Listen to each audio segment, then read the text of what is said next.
Well. Good afternoon, sisters. How are Good you all afternoon. today? Good Fine. afternoon. Good. How are Yeah, you? fine. I'm doing well. You guys look beautiful. I'm going to take off my glasses a little bit because there's like always a glare. I can take mine off. Yeah, but it's very good to see you all today. I'm so thrilled to be here to celebrate the last 3 years of Softcore's International Culture Festival. It Correct. has been a true journey since 2019 and taking over this festival for Dr. Akila Karima. She is the founder of this beautiful event. And in 2019, probably 2018, she shared with me that, well, maybe even 2017, she has shared with me that she was a breast cancer survivor. And we, over the years had just grown so close, and just a admiration and respect for one another grew along with the closeness. And I want to say that I really thought that she had beat cancer. I really did. um, she was sharp as a whip, and just a one woman show when it came down to her festival and different events. And so when we learned in 2018, 2019, that the doctors were saying that the cancer came back, it was a shock. I still didn't believe it because she looked beautiful and fantastic. Mhm. Um, but in 2019, on March 16th, she passed away. And before she passed away, she passed the torch to the World Alliance of Indigenous Peoples. So that is why we are here today. We have met so many wonderful artists throughout this journey, unbelievable talents that have graced this stage. And so I'm going to put Tiffany Trueblood on the spot because normally when we come onto the platform, we do the pouring of libations and some sort of ceremony. But because we are also planning to transition from this virtual, beautiful stage that we've created here um, back to the live venues, because we are actually live venue. We are recording artists, but we're also live venue specialists, and that is what we are masters at. And so it's going to be a pleasure and a privilege to transition back there in 2023. And we just felt that we did want to come on, because it is going to be a process. It was a process to get here, and now it's going to be a process to get back there. But we did want to come on to just acknowledge all of the wonderful artists that helped us get through the pandemic. We didn't know how we were going to bring art and music and just all of the wonderful um, I guess, creative souls to you. And so we knew that we had to conquer this virtual live stream beast. And I can say, it's not always perfect because, technology is something else. But we did get the point across that we care about our viewing audience. We care about the people who patronize us, and even for people that we just meet along the way. We care about you too, even if you just come to one of our events, but we're hoping that you'll come back for more.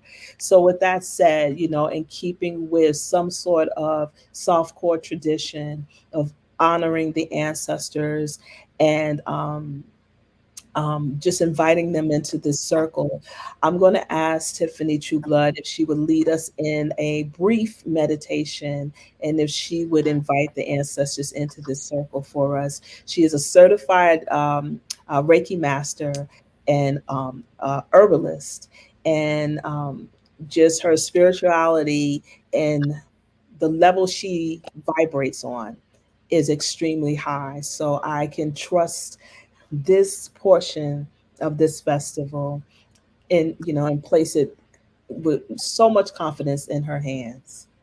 Okay, Tiff. Thank you. Okay, so let me get my sound bowl real quick.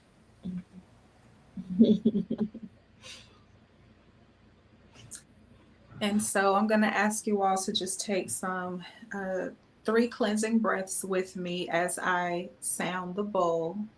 Inhale for three, hold for three, and exhale on a four count. Let's take these three cleansing breaths to just ground ourselves as we invite the ancestors in, because we want to make sure our energy is right and make sure we're calm, cool, and collected. So here we go. Inhale,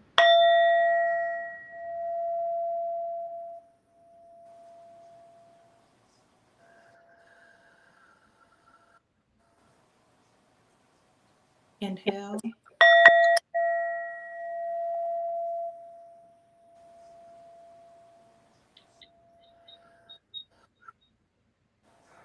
and one more time. Inhale,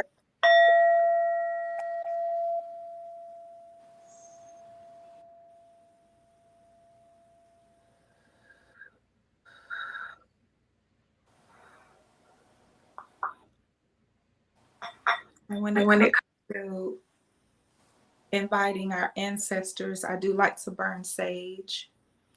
So thankfully, I'm right by my altar. So I'm going to get my lighter to light up the sage.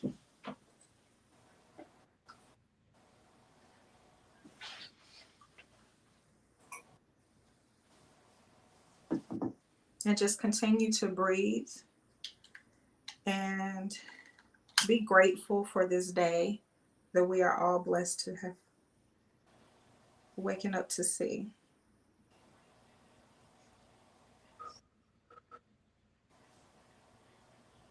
And just start thinking of what ancestors is special to you, an ancestor that you feel connected to.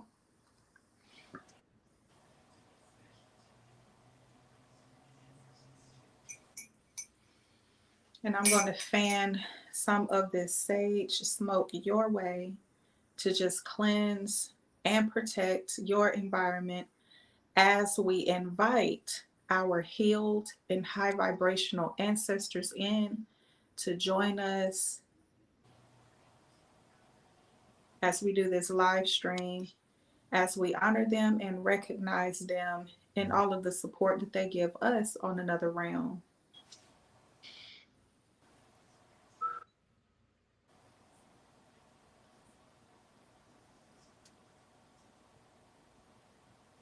And as I lay this to the side, I give thanks. I give thanks. I give thanks. And I call in all of the ancestors that we have in our hearts and in our minds. Thank you for coming in love and high vibration only. Thank you for your healing energy.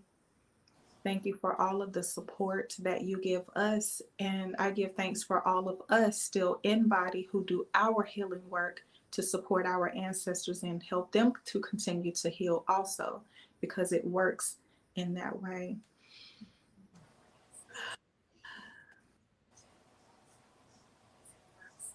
And at this time, you can open your eyes and just know that it is so, and so it is. We are joined by our healed ancestors who are coming in love and high vibration to support us in this live stream today. Oh, just it is so in our language. So, Yes. So thank you so very much for that, Tiffany Trueblood. And I feel calm and at peace, and I feel the love and the support of our ancestors with us today. I'm so excited because this is her first time on the platform. We call her Coco. We affectionately call her Coco.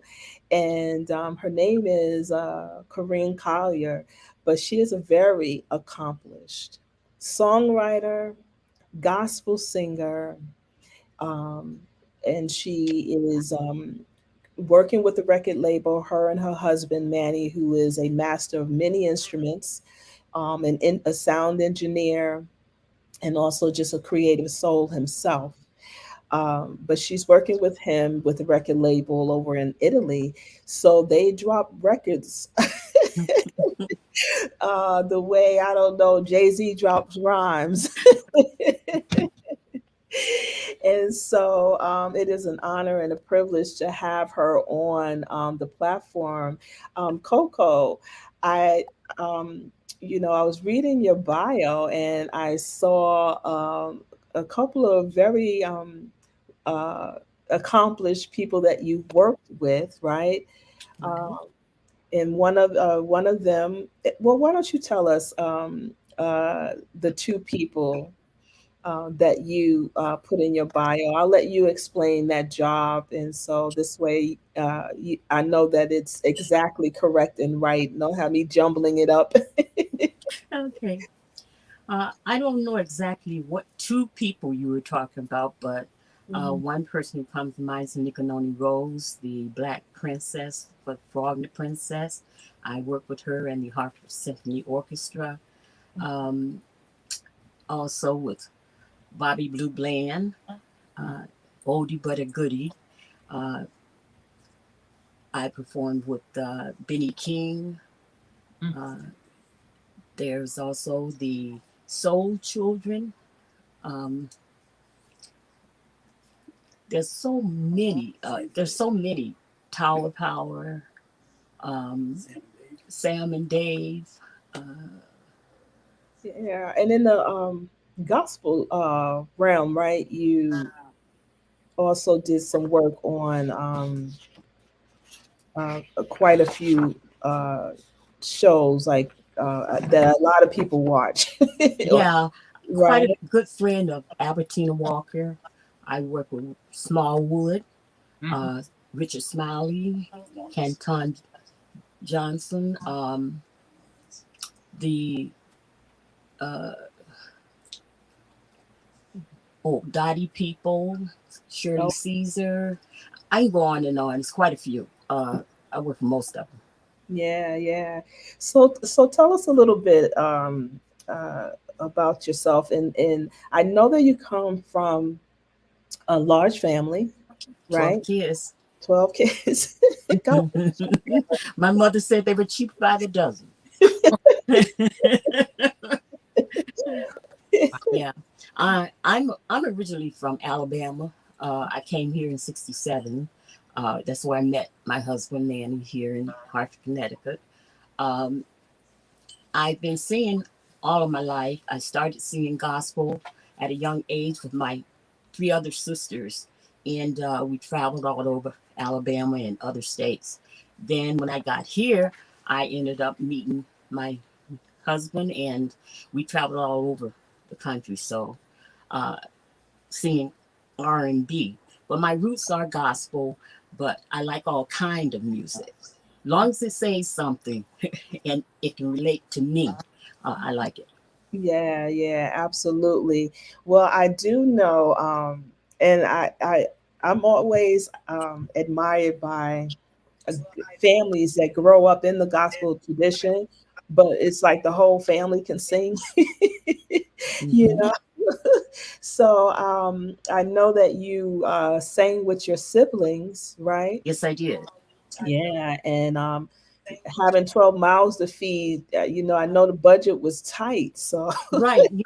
In the South, I know Tiffany knows that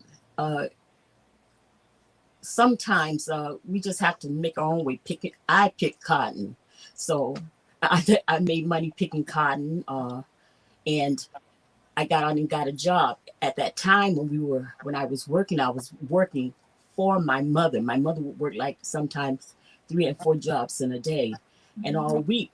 At the end of the week, you're talking $15 or $30. Wow.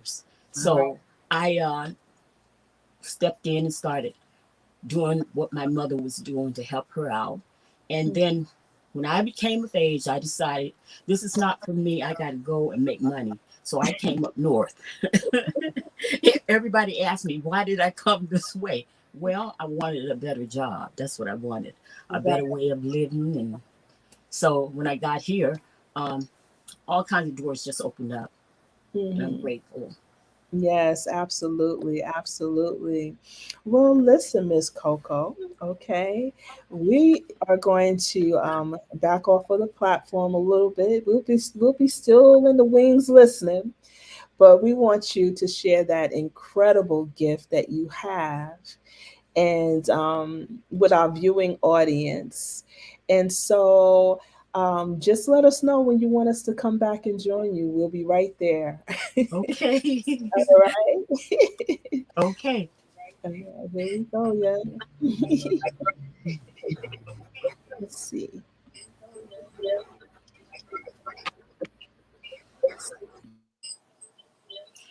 I'm going to do a couple of songs from my 2007 gospel album.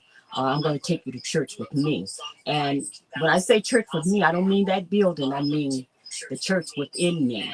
Um, because we all know that the church is in us. It's not that building. Okay. So I'm going to begin now.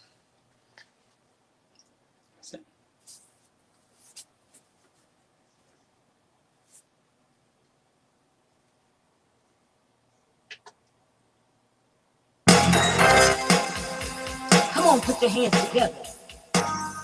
If the Lord has been good to you, I want you to come on and sing along with me. Because I know he's been good to me. Look song I wrote. Yes, Lord. He did it. Oh, yeah. I'm so glad you did. You didn't have to hang there on the cross for me, but you did, yes, you did. Didn't have to save me from all my sins, but you did.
He did it for me.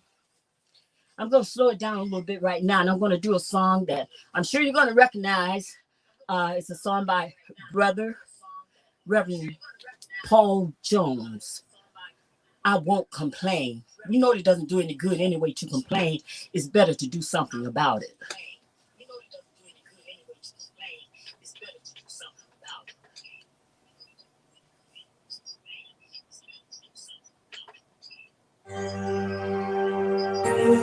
I've had some days.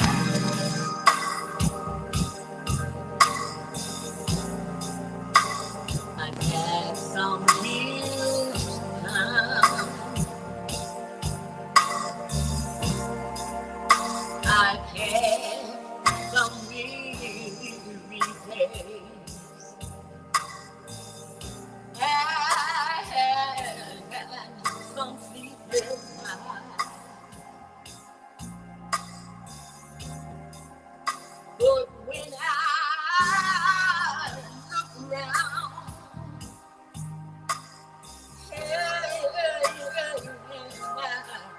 thinking over,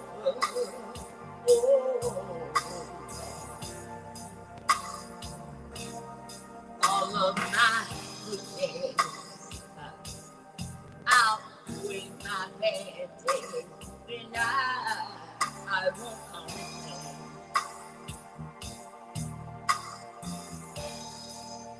Sometimes the clouds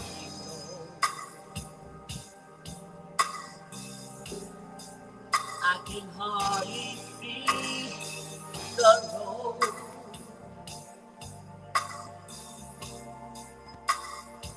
Then I ask the question, Lord, why so much pain?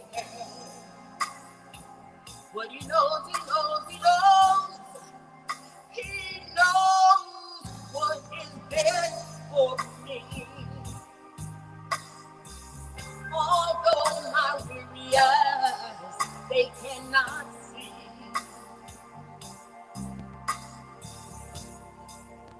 So I just say, thank you, Lord.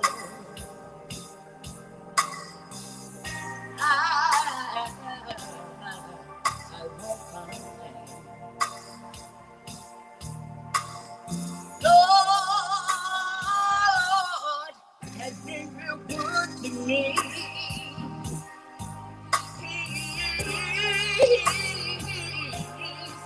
He's been good to me. Better than this whole world are you, and you could ever be. God's been so good to me.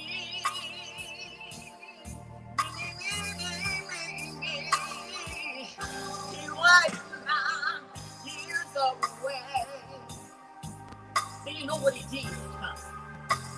He turned my midnight into day.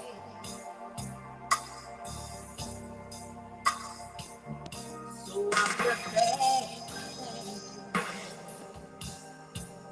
Oh, thank you, Lord. You've been my friend. Thank you, Lord. You've been my healer. Oh,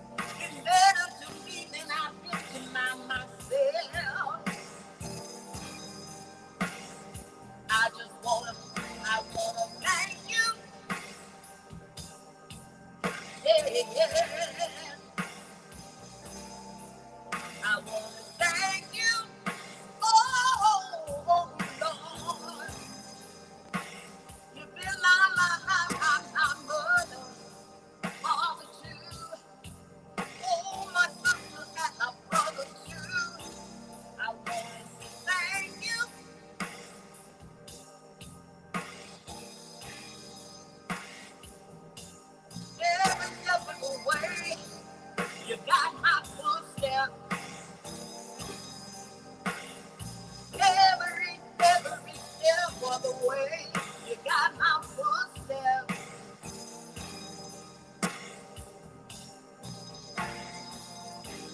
When I couldn't walk, you carried me. And I won't complain. Yeah, I won't complain.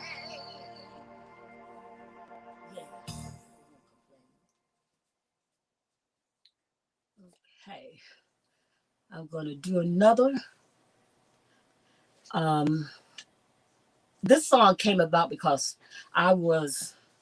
we were just talking, my husband and I, and we talk about, with big families, there's the ups and downs, and sometimes all you want is to be in a quiet space and just enjoy the joys of life. Uh, I wrote this song. This is a song I actually did with my sisters. They did the background, and it's called I Get Great Joy. Every time I think about Jesus, I get great joy.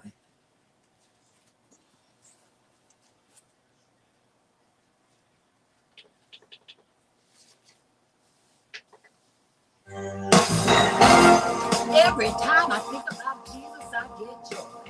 I get joy deep down in my soul. The kind of joy that makes my cup overflow with love for everybody. That kind of love that makes you want to show some signs sometimes, like fire shut up in your bones. Every time I think about Jesus, I get joy. I get great joy. Every time I think about him, I said I get joy. I get great joy. He loosed my shackles, set me free. That's what the Lord has done for me. Loose my shackles, he set me free. That's what the Lord has done for me. I said he loosed my shackles and he set me free. That's what the Lord has done for me. Every time I think about the Lord, that's what the Lord has done for me. Joy, joy, joy, joy, joy, joy. Got so much joy, got to lose control. I've got joy, so much joy, way down in my soul. I get great joy. You know I am talking to you now. Too close. Too close to get me up, turn me around. Too close, too close, I can go down on the ground. No, no, no, no, I just can't give up now. You can talk about me, but take away. I'm going down, down, down, down, down, down. Lose my shackles, set me free. That's what the Lord has done for me. Loose my shackles, set me free. That's what the Lord has done for me. I've got joy. I've got joy. Too close to give up now.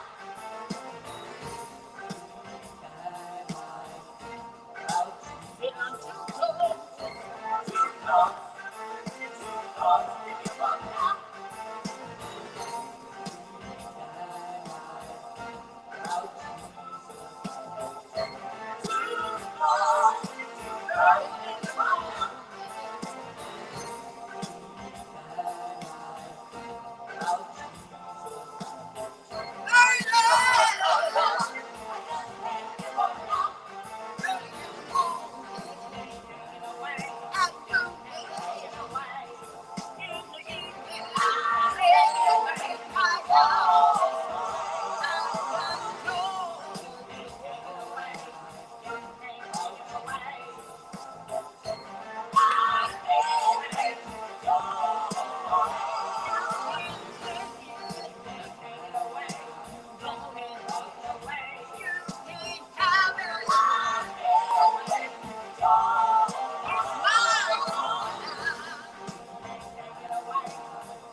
one more I'm going to do, and it's going to be all up to you.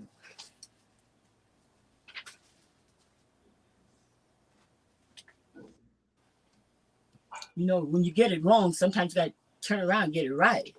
We're going to work on getting it right.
Thank you.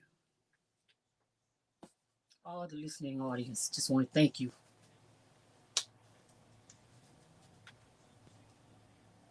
You can come back. I'm waiting on all my sisters to come back now. That was beautiful. Thank you. Yes, yes. Yeah, God did it for me. Of course, you know, I was having a little technical difficulties. I'm getting over a cold. Getting over a cold, wow. but Yeah. I've been praying. My daughter heard you too in the background. She said she sounds really good. So We didn't know. I think it runs in the family. Yes. Yeah, no, that was beautiful, Coco. So, Thank you. Let me take these headphones off so I can hear you better. yeah. So, if you haven't figured it out by now, this is of course, International Culture Festival. So that means we have all types of performers and who sing different genres.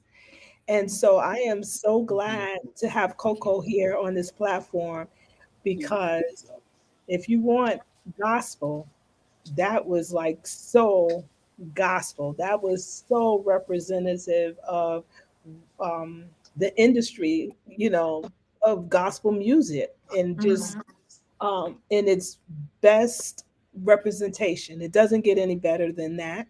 Thank you. So thank you so much for bringing your talent here and letting us get a taste of that gospel music that we've all grown to love. And so many of us have it in our background.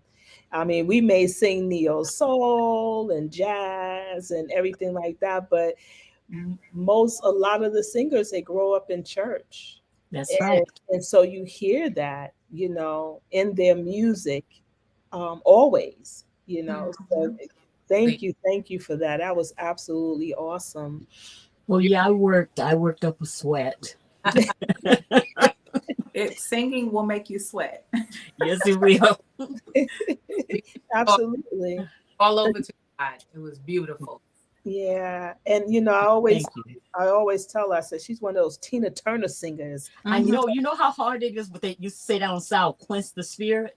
I felt like I was doing it because I couldn't run all over the place. I had to stay in one spot. It's like I have lines on the floor. Stand here.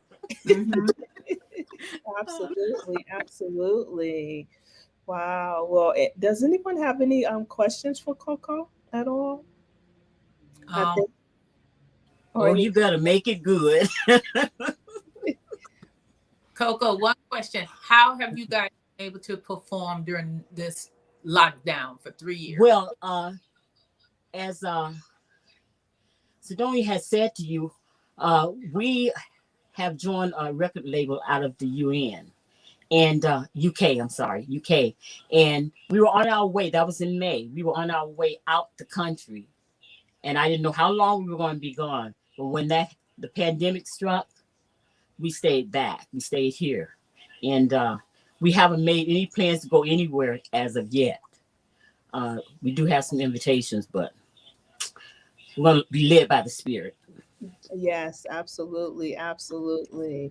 So I do want to say that I guess somehow or another we all found a way through the pandemic, though, to keep our art forms going and just, I mean, it's one thing about it. They say if God has something for you, no one can take Mm-hmm. it away.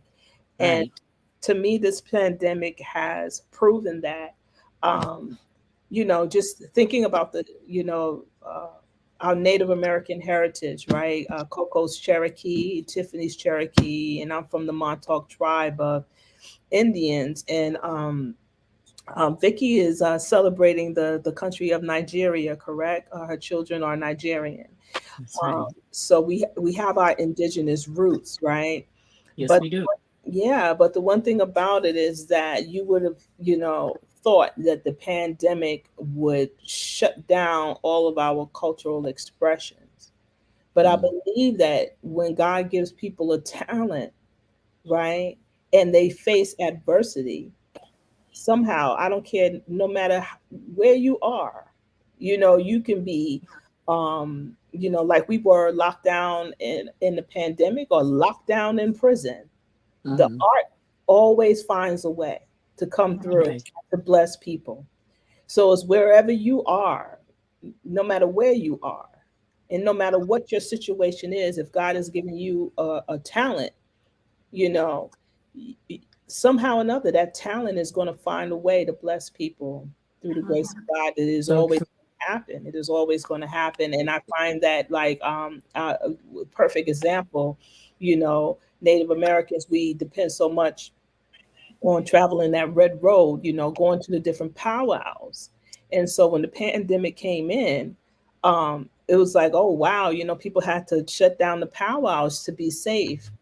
But then all of a sudden you got this beautiful, beautiful virtual platform that appeared with all of the Native Americans going in their backyards and dancing and, Mm. and people singing and joining Zoom and, different platforms and coming together to share indigenous stories, indigenous cultures and music. And so, where there is a God given gift, God will bless that person, and no one will be able to stop that gift but that person and God, And Coco, you a prime example of it in the lockdown and everything like that. But you Yes. and Manny, your husband, y'all still manage. Yeah, we're truly blessed. Yeah, you still manage to do what it is that you guys do best. And we are so thankful and appreciative of that. Mhm. So I think we do have uh, Chief David Hughes that is joining us. He's going to be performing in a few minutes, And so what I'm going to do is I'm going to kind of remove everyone from the platform, but we don't want to go through today without giving this brother. Um, there's several people throughout this festival, right? Our virtual festival, Mm. um, that we have to acknowledge for the talent that they brought to this platform, the World Alliance of Indigenous Peoples platform and Soft Chorus International and Culture Festival, because they helped us get through the pandemic by gracing our virtual stage. And so we want to take this time right now to thank none other than the poet B.GKL. Yeah. We want to do a flashback. You know how they do Throwback Thursdays? Well, we want to do a flashback Saturday, and just in case you guys missed his performance with us, we would like to share Fantastic. one of the performances that he did for us. So just give us a second while we set that up, right? And then after that, the next person that will be joining us will be none other than Chief David Hughes. Um, and so we'll let him go for a little bit and do what it is that he does best. And I'm hoping that my, my sisters, Vicky, can hang out with us because after Chief David Hughes, she's another person, but I'm going to wait until she performs to give her my thank you. But she's another person that's going to be gracing the stage today. And of course, y'all know we cannot let a festival close without hearing from my dear sister, Tiffany Redtail True Blood. Oh, I'm sorry, I got to go all the way back and do that over. Tiffany Redtail Songbird, okay? True Blood. Yeah, so just bear with me for a second, okay? And then I'll bring you guys back after I get this video going for the poet. All right. Thank you so much. It's always so wonderful to have your sisters with you. It is just an awesome thing. But this piece right here is actually one of my favorite pieces that I'm going to share with you guys. There was a time when your legs are supposed to crawl. One day you might reach a position where you then may walk. In life you graduate one day to being an elder living on 3 things: 2 legs and 1 cane. Breathing through both your lungs, loving everybody and not being vain. But it's slowly ripped from you. No matter what you do, in a world of self-destruction, the pain is delivered all the same. It's like a cannonball inside of your heart inflamed to keep you torched. Something in this world that only gives you a temporary happiness. No remorse. You're forced to see things. You're forced to move in a position where you don't have any chess piece in this game that we consider called learning, teaching. Forced to believe in books, mathematics, different things, of course, geometries, bad habits. Seem to only believe what mankind can offer. Faulted by all the things that mankind has slowly devoured you and taught you. But one day in this world you have to go on back to what's really going on. One day in life, a man has to crawl. A man has to learn how to walk on 2 legs. Then you graduate to being an elder, walking on all 3. 2 legs and a cane. But we are ripped from that position. Killed and slaughtered before you even gain any age. People are learned to not take care of themselves, while computers control every single part of you in so many different ways. We have lost time and we have lost nature. A lot of these children are weak nowadays, afraid to take care of themselves. Can't even appreciate the hell and going through things and learning from their own process. You are broken and learned and taught into a man, but you're broken down into a weak in a position that you can't understand. What is this world has come to where we are dying before we even reach the age that we're supposed to be gone and transition and not be here but alone? I reckon I'll tell you this. One day, you will learn again to stand up on your own 2 feet and remember that you needed to learn how to crawl. Taught to walk on 2 legs. Graduate to only being on 3. 2 legs and a cane. But you can't understand the guiding and the youth that you put inside yourself because you're too busy to lift your own hand. You got so many things telling you what to do and how to do it, but you don't want to learn. Nature has become something of a myth to your mind. Instead of learning how to fish, you go to the grocery store. Instead of working for something, you want to rob somebody and knock them over the head instead of work before you become poor. You're afraid to step your foot in that water. But I don't believe you understand or believe what rocks come ashore. There's knowledge out there, son, woman, young man, child. What happened to the time that you use your own brain? Go out and make your own food, grow your things, learn how to milk a cow if you might believe. You have lost your position on this planet with man-made things. Are you afraid?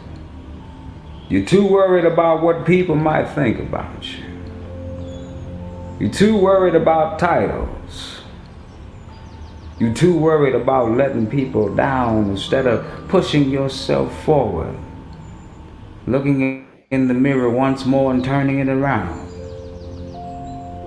I think you need some reckoning and a start over to a new beginning.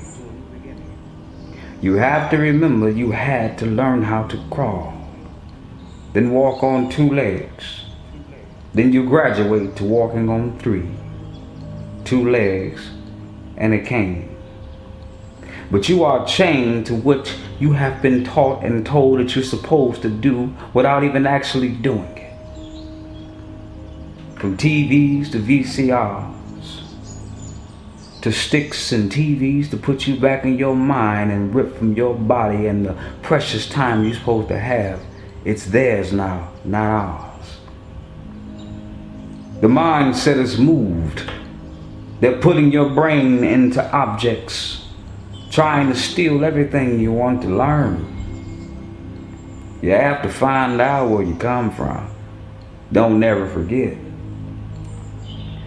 In this time and age, there's different ways to get back to your old self. You get out there, you just do. You're too worried about somebody saving your own life instead of letting your body heal you from the flu. There's some always out there trying to be better than what the body can do for itself. You came from flesh and your brain can teach you that. You're too afraid to do anything on your own. You have gained and be comfortable with being weak. Too afraid to become wrong. Hard work. Afraid to get callus across your hands or even a blister on your feet. Sometimes you just got to get out there. Find the rhythm of your own beat. Nobody out here is going to sign your life contract like you would. Nobody can give you the proper confidence and the compliment that you can give your own soul in itself. You have forgotten once more again. You have to learn how to crawl, fall, walk on 2 legs to become with 3, 2 legs and a cane, and that is all.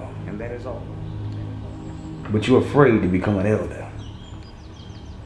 It's hard for you to swallow to be anything greater than what somebody has to teach you to be. A lot of times all you have to do is clear your throat, and then you'll see. Or how about a little cough? Again, you'll be all right in nature. Couple mosquitoes, couple tents. You get out there and you start camping and find your original self that was ripped from your body. You lost your way. And I tell you, I'm going to help you get right on back to that. All I want you to do is try to remember. You were a child one day. Then you were an adult. They kill us off young, prime, programming, and assault. We are all chained to courtrooms and people running our lives. You've forgotten your position. Why?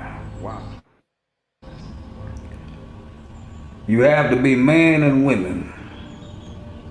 Everybody in the world can't be kings and queens, but you sure can find your position in royalty. Everything's been stripped from you. We are all in a monopoly game. And we're here to just deal with it. Told to do whatever we're told to do. Make you so afraid. It makes it hard for your life to even make up your own goals and hard times to pursue. But I dream of more. All you gotta do is sit out there by that water. Get your fishing pole. Learn to move forward once more again. Turn the TVs off, get you a book. Stop ordering food and learn how to cook. Stop being afraid and take risk. Stop slapping and blaming the world for your mistakes and ball up your fists. You fight back. It's just as easy as this. Recognize where you come from again. You have to crawl to begin on 2 legs, to graduate to 3. 2 legs and a cane. And a cane is not because you're too old to move. Sometimes the position of an elder usually always carried a staff to make sure that life and their path always had a positive groove. You have to look the position that you graduated to be. We all have more to offer. Everything is taking everything that we're used to be. Natural and nature. Gain your energy back. Find your way to know where your legs are. You started with 4 to gain 2 and you ended up with 3. Whether you're healthy or not. Follow the inside of your body and find your chi, as you would say. Go outside, get you some fresh air. Turn the air conditioner off. Learn how to breathe on your own again. Stop being and acting like you're really lost when you already are found. You put yourself in a bad position, but you're too afraid to take or acknowledge the in denial that you're killing yourself. All it takes is you to recognize where you come from. Don't ever forget. Become one with water. Place your hands in the dust. Peel back on the tree and look back and sit and think. And re-advise your reach. There's more to life. And you're gonna get it. Stop depending on others to show you and be your tailor-made person to make sure that you fit it. Be your own. Be your own being. Be your own person. This is the poet, B.GKL. Brother GKL, that is. Go King Life. Become one with the ancestors.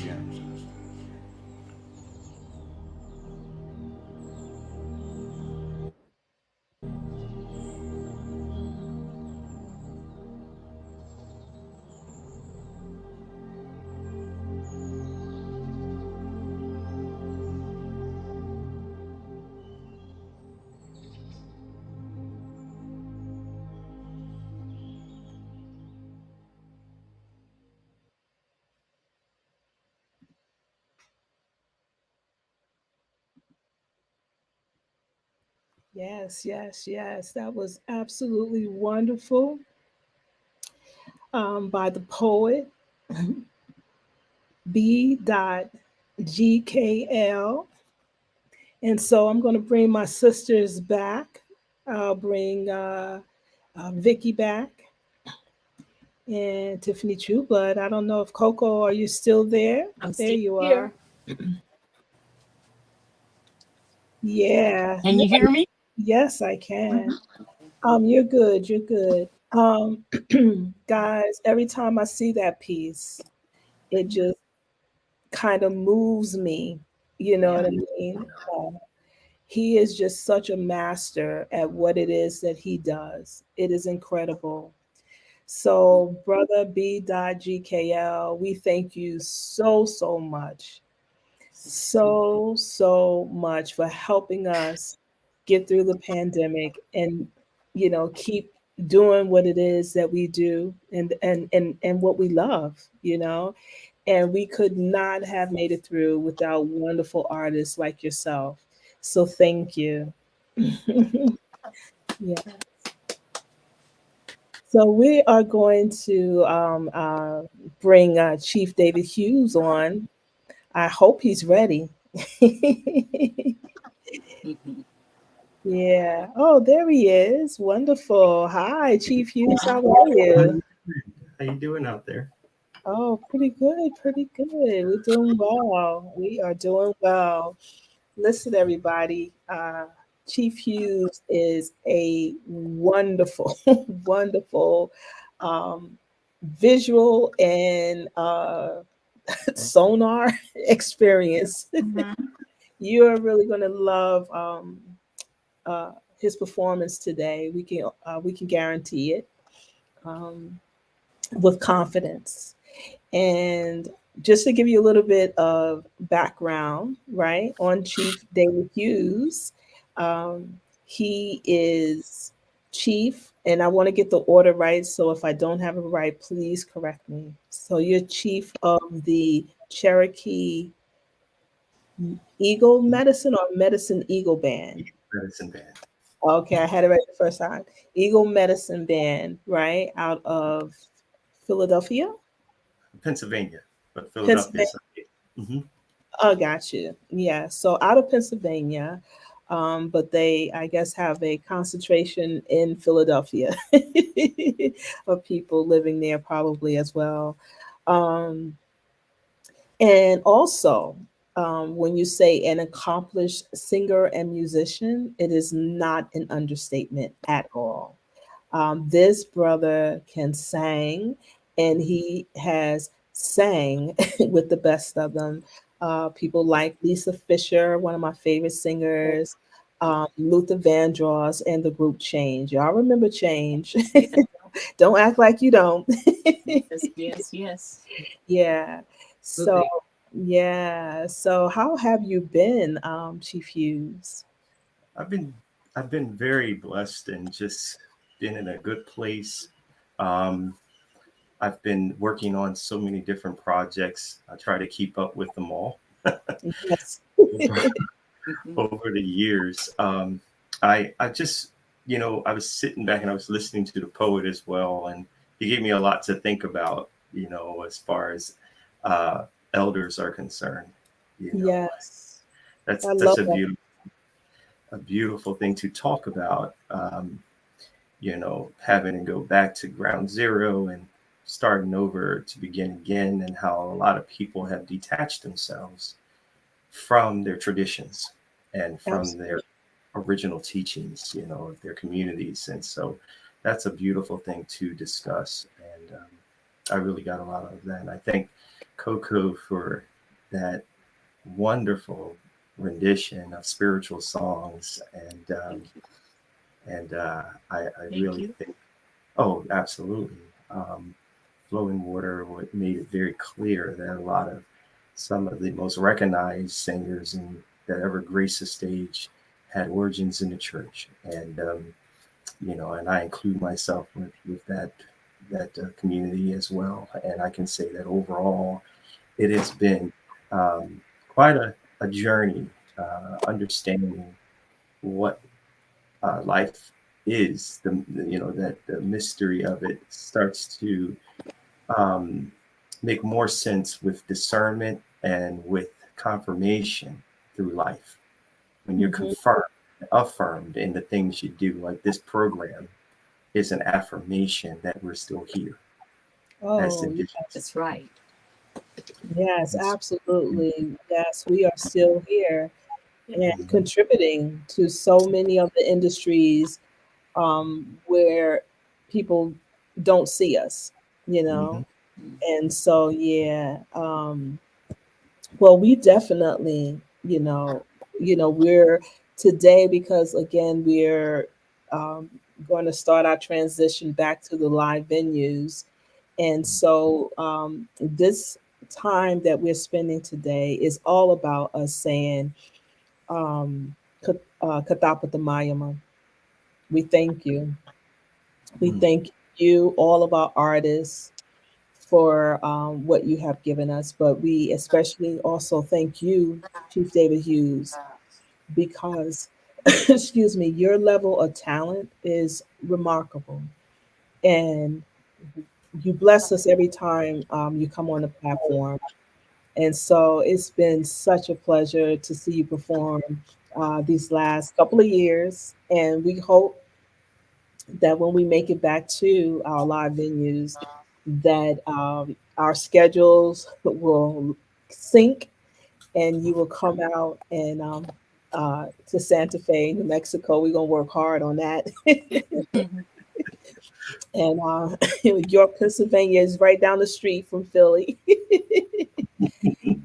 So yeah, so we thank you so much, and for your wisdom and the words that you share. You are always profound, always meaningful, and impactful. So we want to make sure that before you leave this venue that we say Katapatamayaman. All right, we thank you. We thank you so much.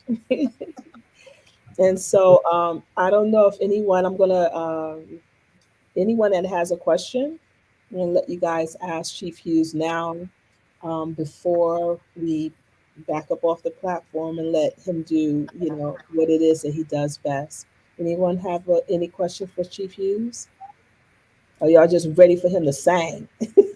I'm ready for him to sing. We want that singing. All right.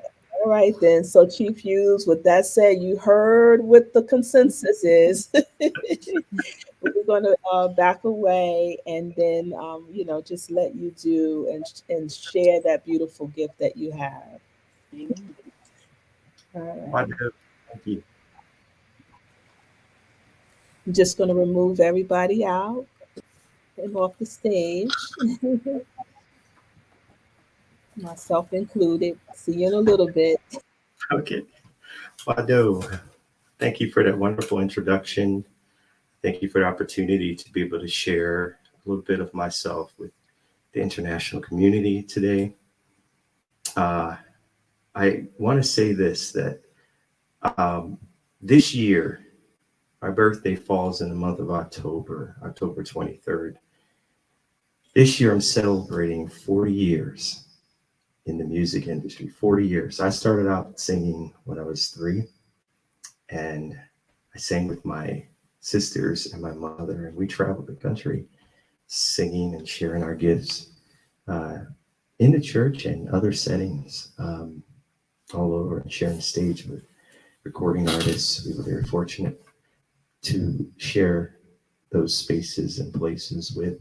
Um, 40 years is a very significant number in that in many different traditions, different um, historical aspects of it all, there's such a fulfillment of generational transitions and new beginnings.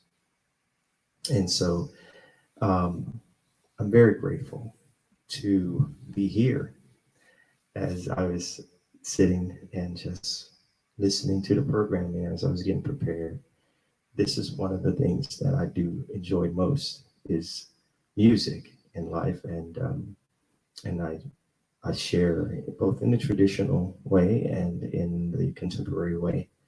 And so today I'm just going to do a little bit of contemporary um, and tell you a little bit about how we urban natives have come to embrace many different we're adaptable people historically, but how we come to embrace many of the sounds and the rhythms and the influences of being indigenous and living in urban settings, and keeping a identity still alive as Native people, but also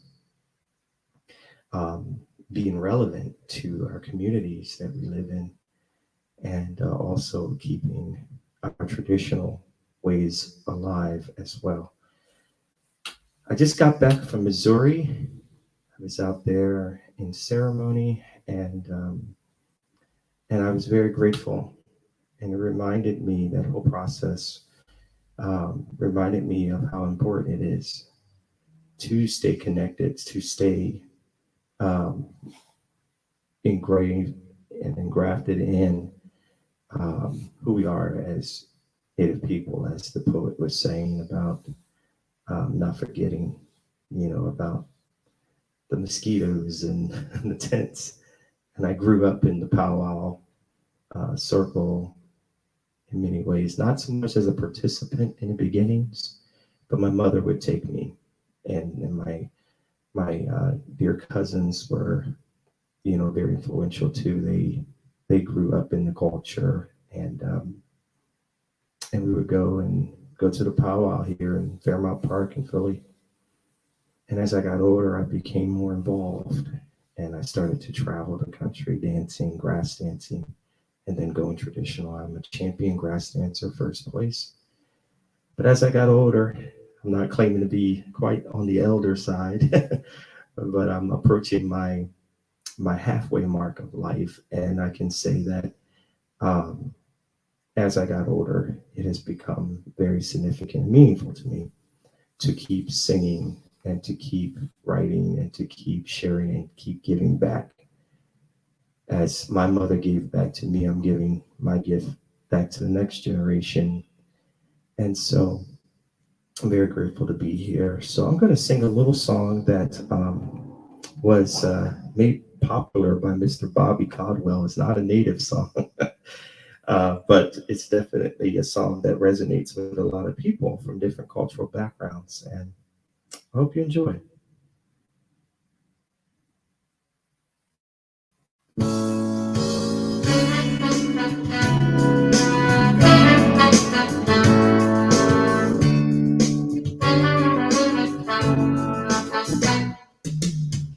guess you wonder where I've been.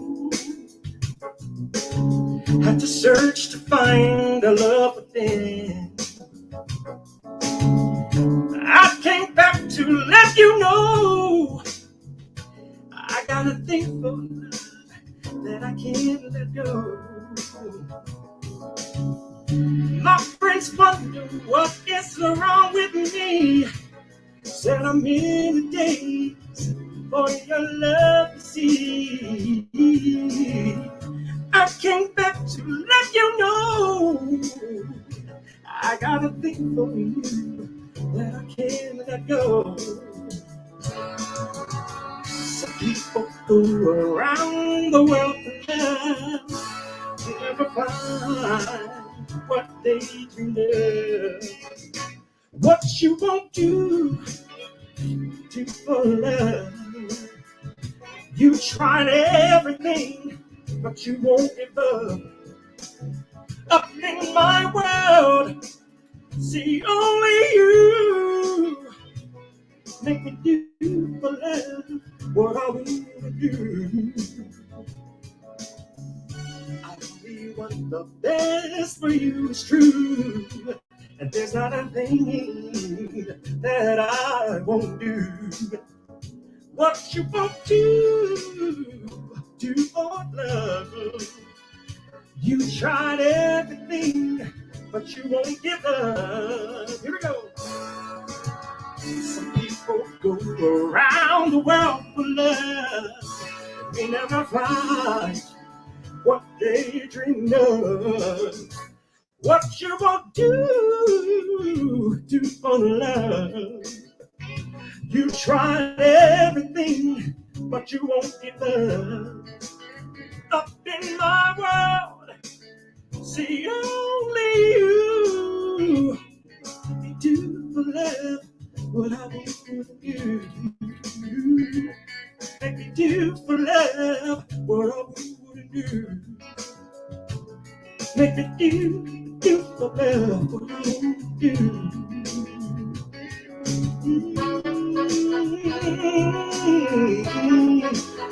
Ooh, yeah. Oh,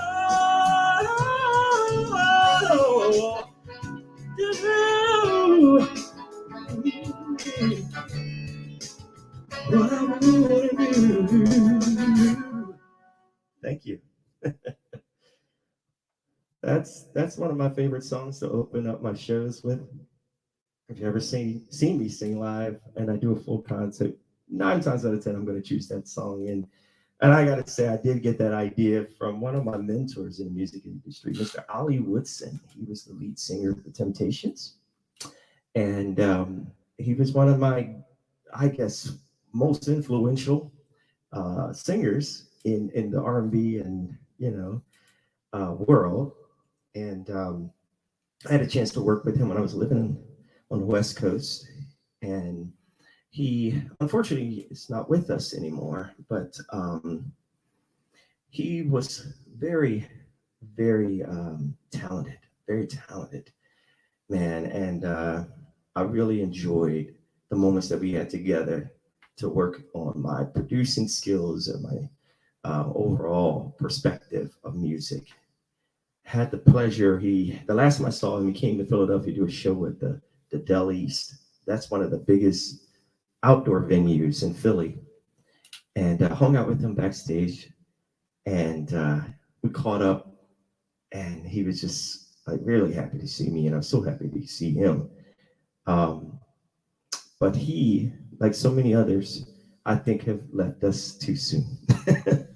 And I just wanted to say that thank the Woodson family. They're going strong. And thank Ali for his gift that he shared with the world. At this time, I want to sing a little song that I chose. This song, actually, I used to do it by playing it, and if I had access to a female singer in band situations, I would have her sing it. But today, I'm going to do it this time around, or maybe in the future, live, we'll have Tiffany or somebody do this one. This is a song that's written, or made famous, I should say, by Bonnie Raitt. I love this song. It's been with me for a long time when it first came out.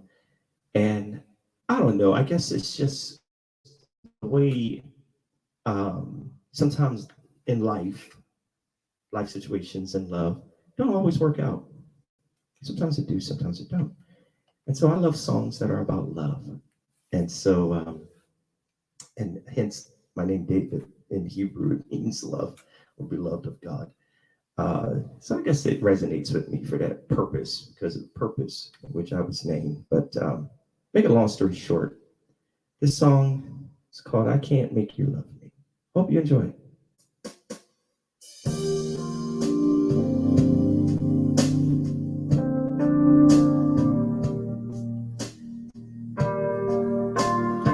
It's the part of the show when you get out your cell phones and back in the day we used to use lighters.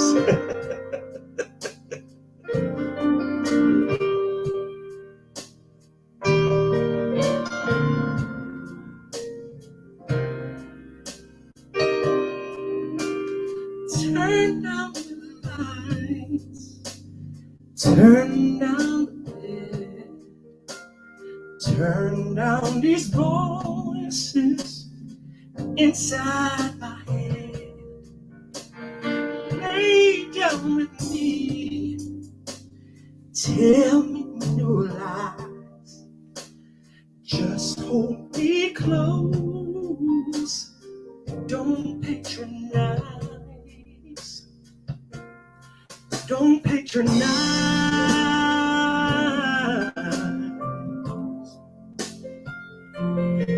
I can't make you love me if you don't.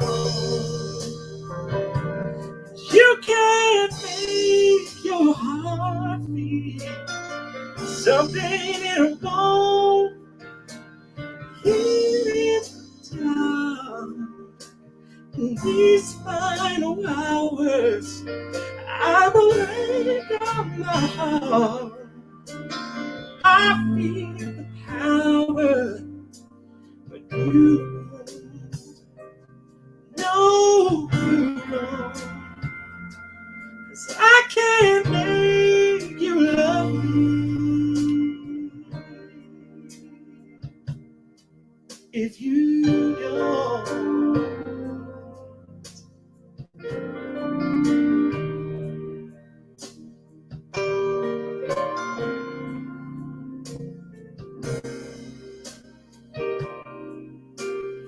I close my eyes, then I won't see the love you don't feel when you're holding me. Morning will come and I'll do what's right. Just give me till then to give up this fight. And I will give up this fight. Oh, 'cause I can't make you love me if you don't. 'Cause you can't make your heart feel something it won't.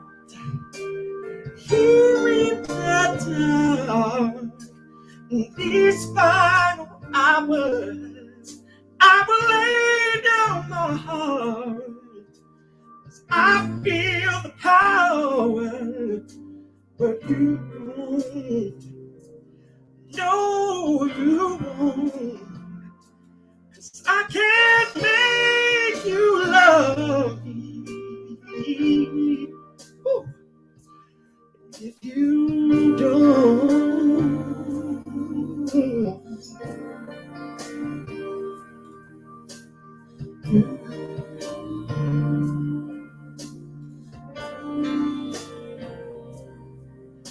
No use trying, baby.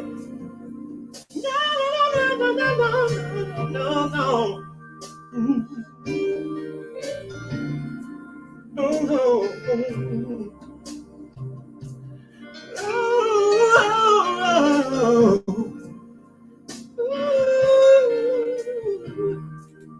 no use trying, baby. Oh,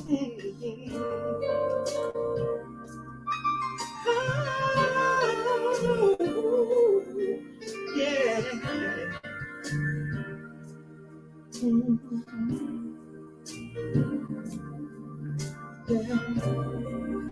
Yeah, yeah, yeah. Can't make you feel something you want. Can't make your heart feel something it don't. Yeah. La la la la la la la la la la. No, no, no. Ooh, yeah.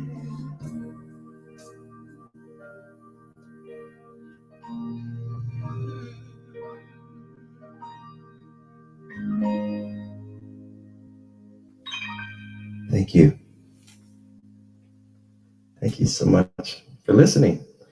I like that song because I love the artist. Actually, she Bonnie Raitt has a track record for supporting Native American causes, and I didn't know that about her when I was exposed to her as an artist, but something resonated, and she's probably the only pop rock. I don't think she classifies herself as a country singer, but she often going on record as saying pop or rock kind of singer. And speaking of pop and rock, no, I'm just kidding. I'm not gonna jump into a pop song. I would, but I just feel like sometimes we have to, look at people for who they are, and not for who we think or want them to be. And so, it's very important that we celebrate not just the artists and their gifts, but we celebrate their humanity. And that goes with anything as far as whether you're an artist or a leader. We're all born to lead. That's just a philosophy I have. But if you're the type of leader that is a head of an organization or or a platform like this, we look at the whole person. And I don't sign on to a lot of projects these days, and I don't do a lot of footwork running around doing gigs like I used to. Not just because of pandemic, but even pre-pandemic. I just to utilize my gift in a most impactful way. And 9 times out of 10, I find more freedom to be who I am and to be a creative type in platforms where you would least expect. Sister Flowing Water said earlier about whether you're locked up in prison or locked down because of COVID, there are artists doing their thing. And that resonated with me. I was sitting here and I thought about my path in life and how a lot of opportunities came that I wasn't really looking for, but they were looking for me. And that's how you really know you're doing what you're called to do, is that you don't have to go looking for things. Opportunities start coming to you, and it's your job, responsibility to seize the moment and do the best you can in those scenarios. So I was producing a play, and years ago, back in 2008, the first run of it was back in, 2004. And I used this title very loosely, so don't penalize me. But I called it, I wrote this play, it was a musical actually, called Indians and Africans. I know a lot of indigenous people say, we're not Indians, we're indigenous, or, First Peoples or First Nations, or, they just refer to themselves as whatever tribal community. And I get it. I totally get it, totally understand. So I don't say that to offend. So I just wanted to put that out there. When I wrote that musical, it was a celebration about the two groups of people working together and, difficulties that made challenges for them to work together. And it was well received here in Philadelphia. We sold out. It was a 300-seat auditorium, and we sold out each night. So we had to put cheers in the aisles just to get everybody in. It was just amazing how it spread out. But after that, I brought it back again in 2008, and I was in a different creative space, but I kind of tweaked the script a little bit and worked it out. And so there was a opportunity for me to do it again. And I decided that I was going to change some things, put some little modern components in there. And so right now, it was well received then too. It was packed out for that. A lot of people resonated. People are still talking about that. Every now and then I get a little message in my box, either a cast member or somebody who saw the show from back then said, that they would love to see it back. So I'm in the process. I'm going to announce this now, but I'm in the process of working out something very special in a film format of that play. And so I've been working on it for years now. In fact, that script took me about 10 years to write, but I've been working on that ever since. And so I'm thankful to the creator that I have opportunity to possibly definitely bring that back in a different format though. So I want to share this segue into what I also do musically, and that is I play indigenous flute. So I wanted just to share a little flute song with you all, and to kind of change it up a little bit. And then I'll get back to the singing for you all. And I hope you enjoy.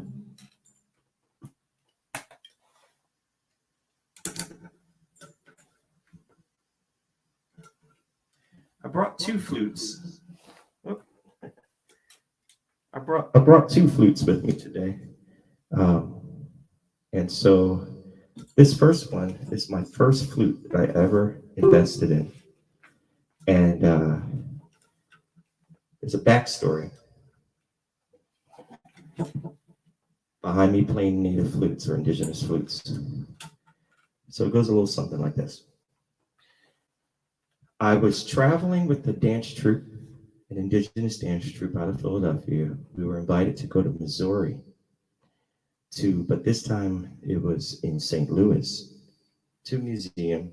And while going out there, one of the dancers had a flute. And I was so fascinated with it. I asked if I can play it.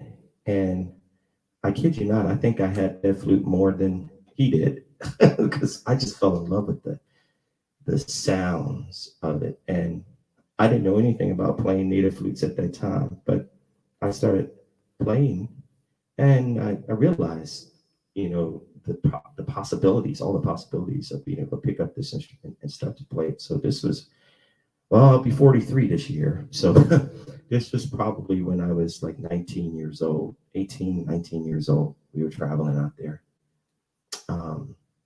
And so it was a real great experience. And I came back to Philadelphia and I was intrigued and I was determined to find where I can get a flute like that. And so one day I was walking in a little suburb of Philadelphia and there was a store, a music store I had stumbled across in the Lansdowne area. Some of you who are watching or might be watching from the Philadelphia area, you're familiar with Lansdowne. There's a music store called Tadero's Music. Joe Tadero, that's his company. And I made friends with him over the years, got a lot of things, different organs and what have you. I think this organ behind me I got from him too. It's a Hammond organ. And I do play Hammond. I really love playing Hammond.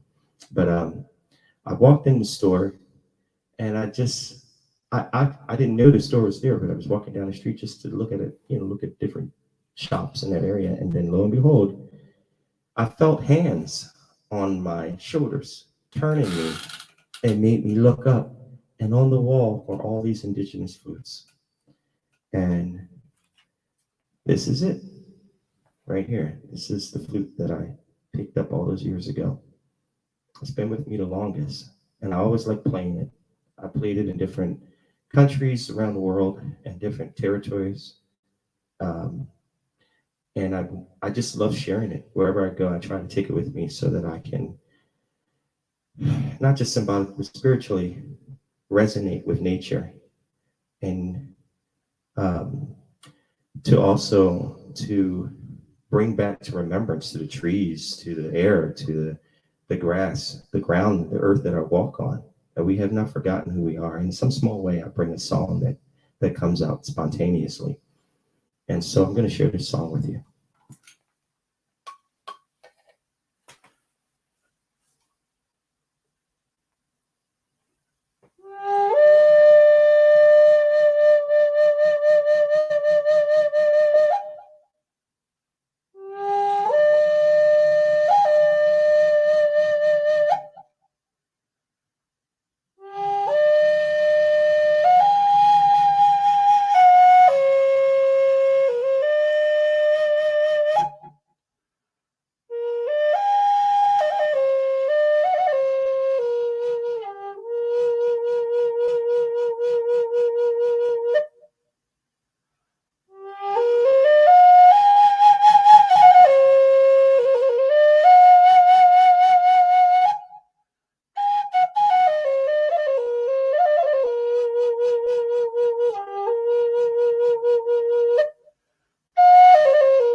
And in Cherokee, we say wado, wado.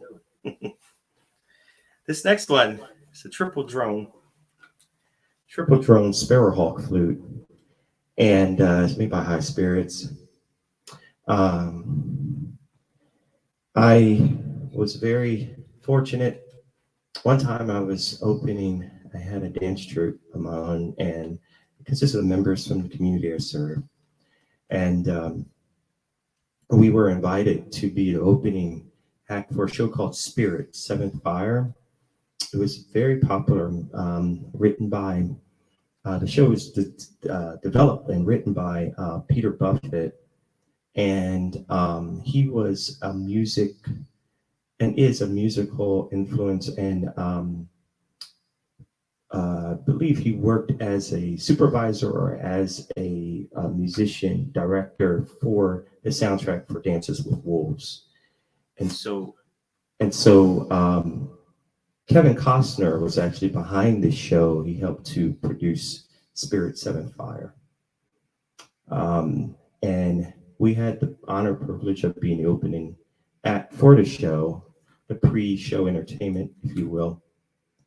They came to Philadelphia on Lemon Hill, and it was a beautiful production, and we were very fortunate to be a part of it. And I was gracious. It was so great. It was such a great experience that I had this flute as a part of a performance, and I had it sitting down on a table while we were waiting to do our presentation. And we were very fortunate. There was a cast member that came out, Laurie. He came out. He was a member of the cast, and he saw this sitting on the table, and he said, "Wow, I never seen three." He plays two, a drone flute, but he never played three. And so he picked it up. He asked me permission if he could play it, and I said absolutely. And so he picked it up and he started playing this, and I got him on video playing my flute. Now, why is that so important? Because what I didn't know about Laurie is that he's a world-class first place hoop dancer from the Southwest, I believe. I hope I got this right. I think he's Navajo-Dine. And that was such a blessing, because every time I saw him on the powwow trail, he's being featured as a hoop dancer. And Laurie Begay, that's his name, Laurie Begay. And look him up. You know, he's a fantastic hoop dancer. And when I ran back into him years later, it was in Harrisburg, Pennsylvania, at a powwow. And he was hoop dancing there. And I brought back to his remembrance that experience. He remembered me. And I had a friend there at the time who had recently, unfortunately, was attacked in Philly, got shot. He was a Native brother, got shot and lost part of his finger. But I started to introduce him to hoop dancing, and I went there and I got him to meet Laurie, and Laurie taught him some hoop dancing techniques behind the scenes, and I got that on video too. And I was like, yes, this is just amazing how life comes full circle. So I feel like gifting or allowing him to, play the flute led to many years later for him to bless me by sharing those techniques of his with my friend. And so I want to just share a little bit of this, and I hope you enjoy it. And I'll get back to some singing. Got some songs carved out that I hope will make you move a little bit. All right.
hopefully that helped to send good vibrations to everybody and also to help for meditative purposes. I really enjoy playing the flute and listening to flute music.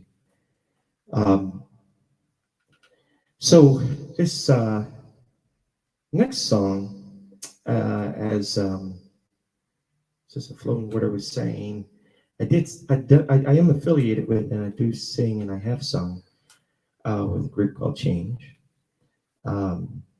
I was very fortunate to be able to work with the members of Change, and I really feel like it's just a full circle experience. I've grown up listening to Mr. Luther Vandross's music over the years. I mean, who hasn't? But anywho, my whole experience has been as such that I really felt a connection to him because I noticed that his songs, much like my original songs, are about love, and he understood love very well and the importance of it. So this song is a Luther Vandross song, and I'm going to attempt to play and sing it for you all. So this is hot off the press, very live. Thank you for supporting live music. And I hope you enjoy.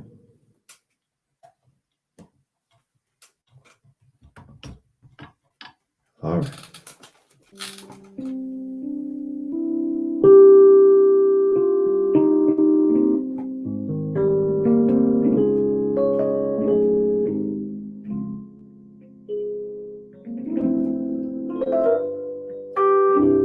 Love has truly been good to me. Not even one sad day or minute have I have since you come my way. I hope you know I'd gladly go anywhere you take me. It's so amazing to be loved. I'll follow you to the moon in the sky above.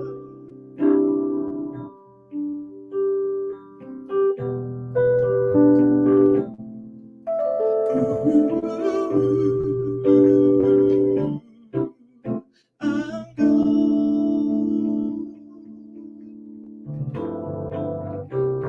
got to tell you how you thrill me. I'm happy as I can be. You have come and you changed my whole world. Bye-bye, sadness. Hello, mellow. What a wonderful day. It's so amazing to be loved. I followed you to the moon in the sky above.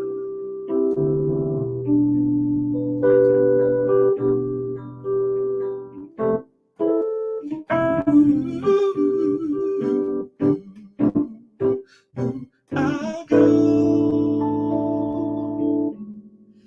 And it's so amazing, amazing. You can stay forever, forever.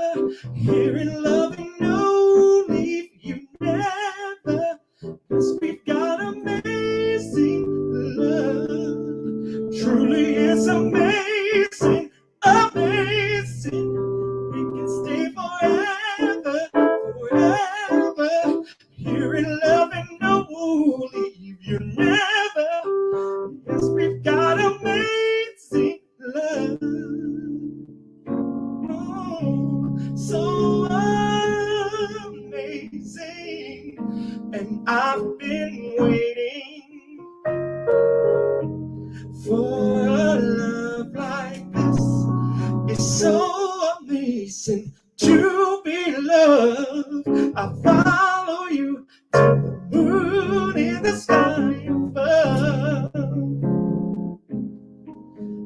You know, so it's so amazing to be loved. I follow you to the moon in the sky above. You know, it's so amazing to be loved. Follow you to the moon in the sky above.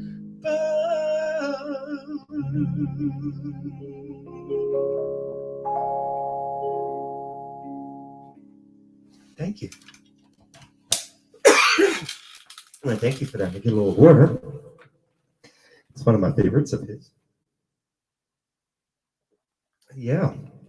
And so like I said, I'm one of his fans. Like I said, I have a few of his CDs, and I'm very grateful for his gift and that he shared with us.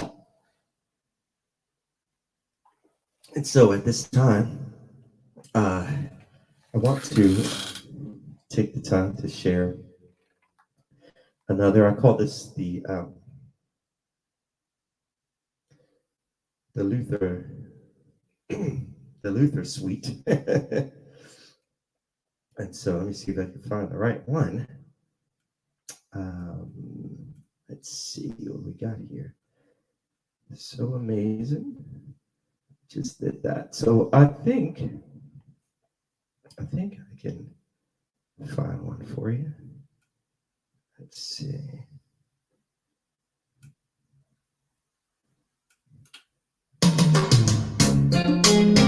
All right, so this is a good one. You feel like just swaying side to side. Get a glass of Kool-Aid or some water or something. Or your drink of choice. I think to myself sometimes, and I say, oh my, in a lot of ways you're a lucky guy. Oh, and all you need is a chance to try any love.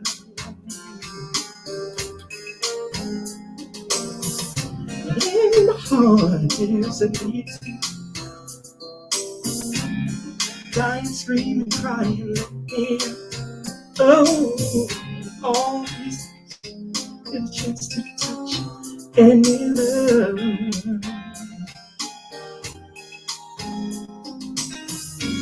What for the lonely kind? Sometimes I think I'm gonna lose my mind. Can anybody tell me where I can find any love? Any love? You know, everyone needs a little doubt. Any love? Any love? Everybody feels a whole week out. Any love? Any love? I know there's a love waiting for me. Come into my life, into my life. Every day as I live, I try to think positive. Oh, all these get a chance to try any love.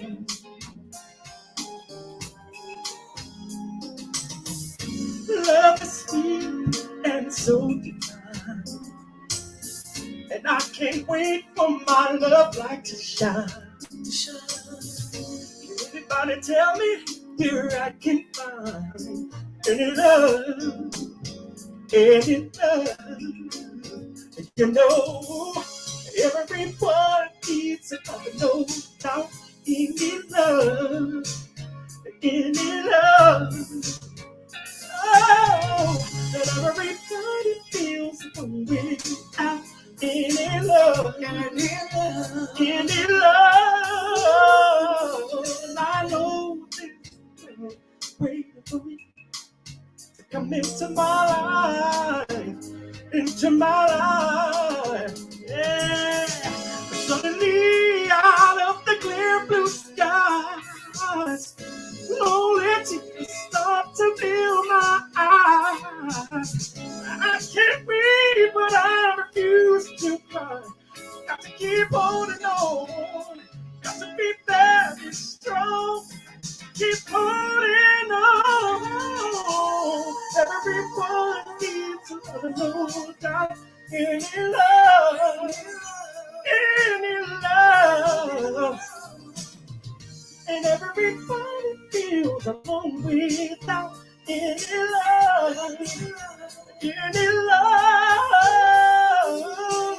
No, there's none waiting for me to come into my life, into my mood. Everyone needs a love, no doubt. Any love, any love. Everybody feels alone without any love, any love.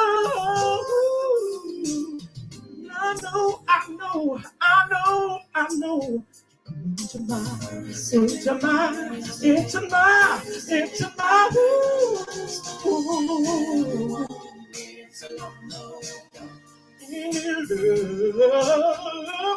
Any love. Everybody feels alone without any love. Any love. Thank you. Thank you so much. I really, really appreciate that. I am so excited to get a chance to do this platform again. I will be back tomorrow. I know I got a little ways. I think I got a little ways to go still with this set, but I will be back tomorrow and I'll talk a little bit more about the things I'm going to be talking about in relevance to the Native American community and Cherokee culture. But I wanted to just share this before I do my next song. I wanted to just share a little bit about, being urban and indigenous, just a little bit more.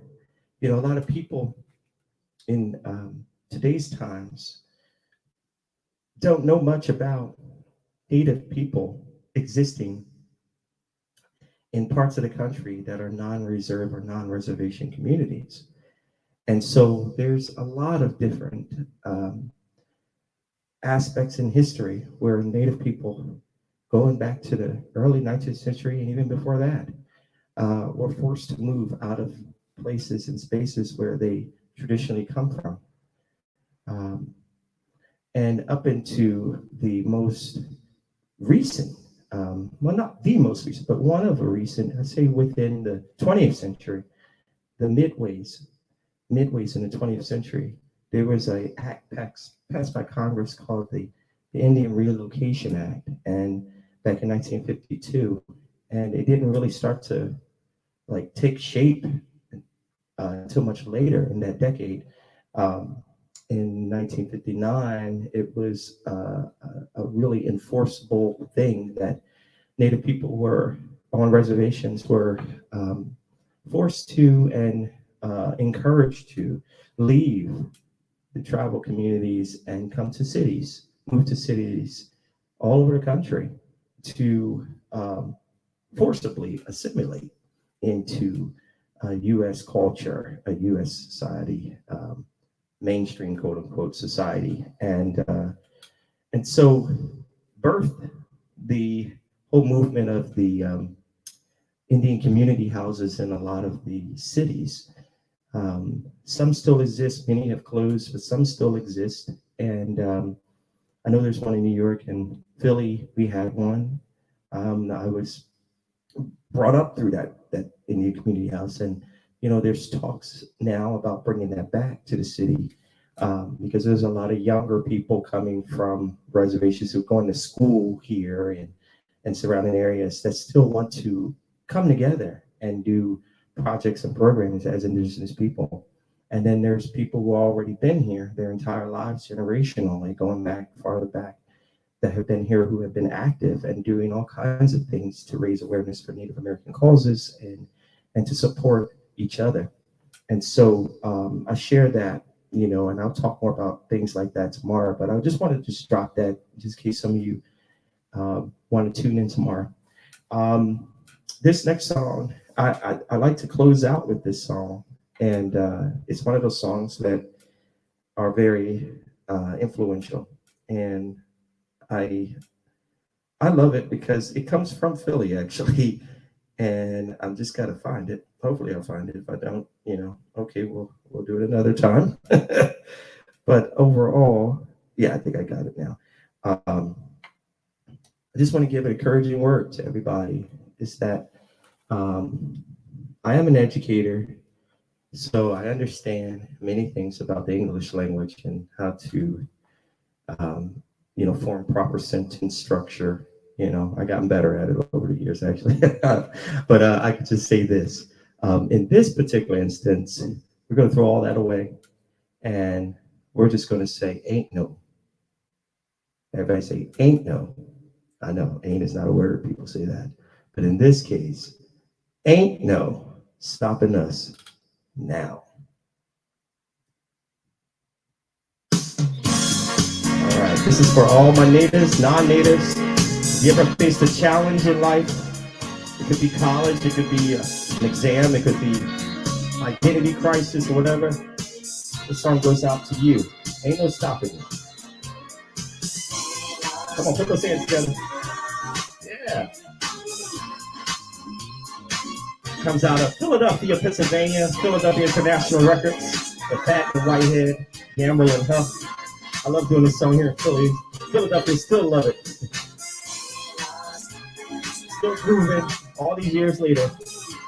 1979, this song came out when I was born.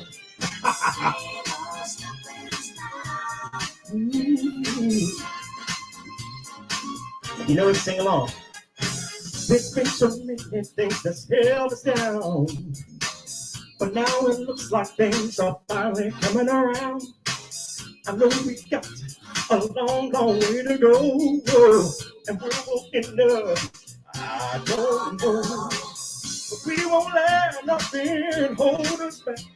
We're putting stuff together, we're polishing up our act. If you've ever been held down before, I know that you refuse to be held down anymore. Yeah. Stand in your way. Yeah. It's every word I say, every word I say. Yeah. No. Oh, got to, yeah. Moving. Oh, yeah. Ain't no. Yeah. We're on the move, got to prove, yeah. No.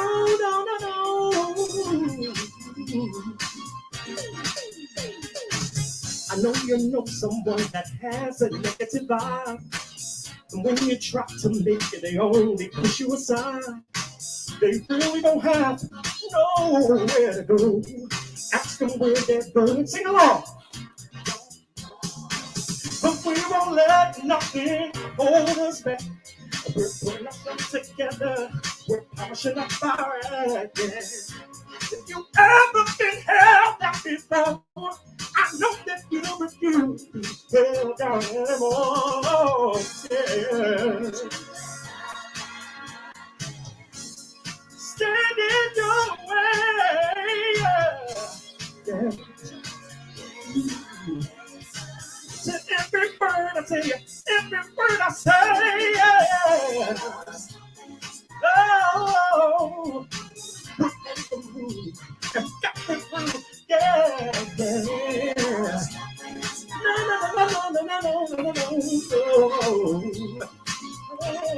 Keep it moving, y'all. Yeah. the groove, and we got to keep on moving. Oh, no.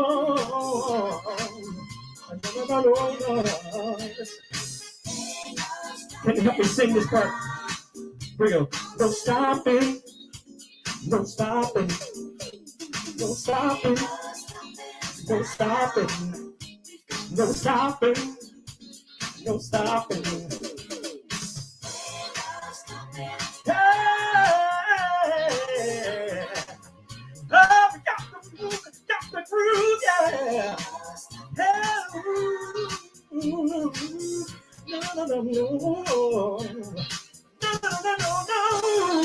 yeah. Oh, we gotta keep it moving. Ain't no stopping us now.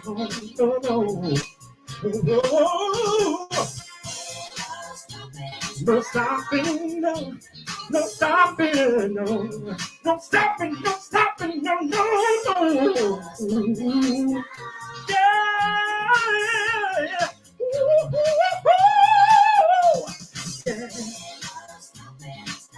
No. Yeah. We got the groove, yeah. Ain't no stopping us now. Yeah.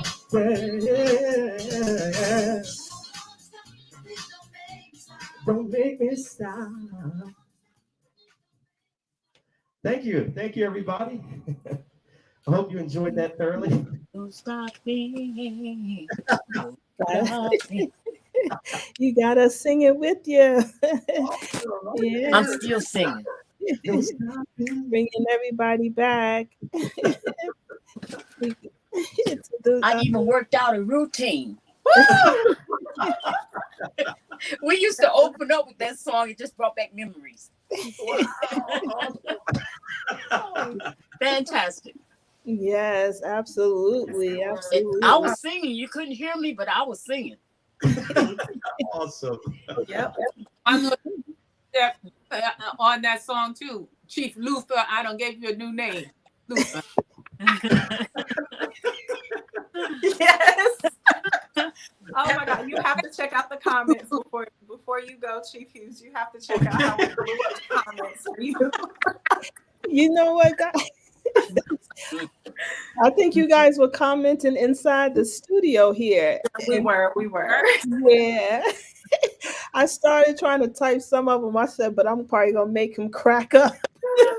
Oh my God. I couldn't move. Move. He said sway, and I was already swaying. I had to go get some popcorn and really sit back and enjoy. And then Showtime.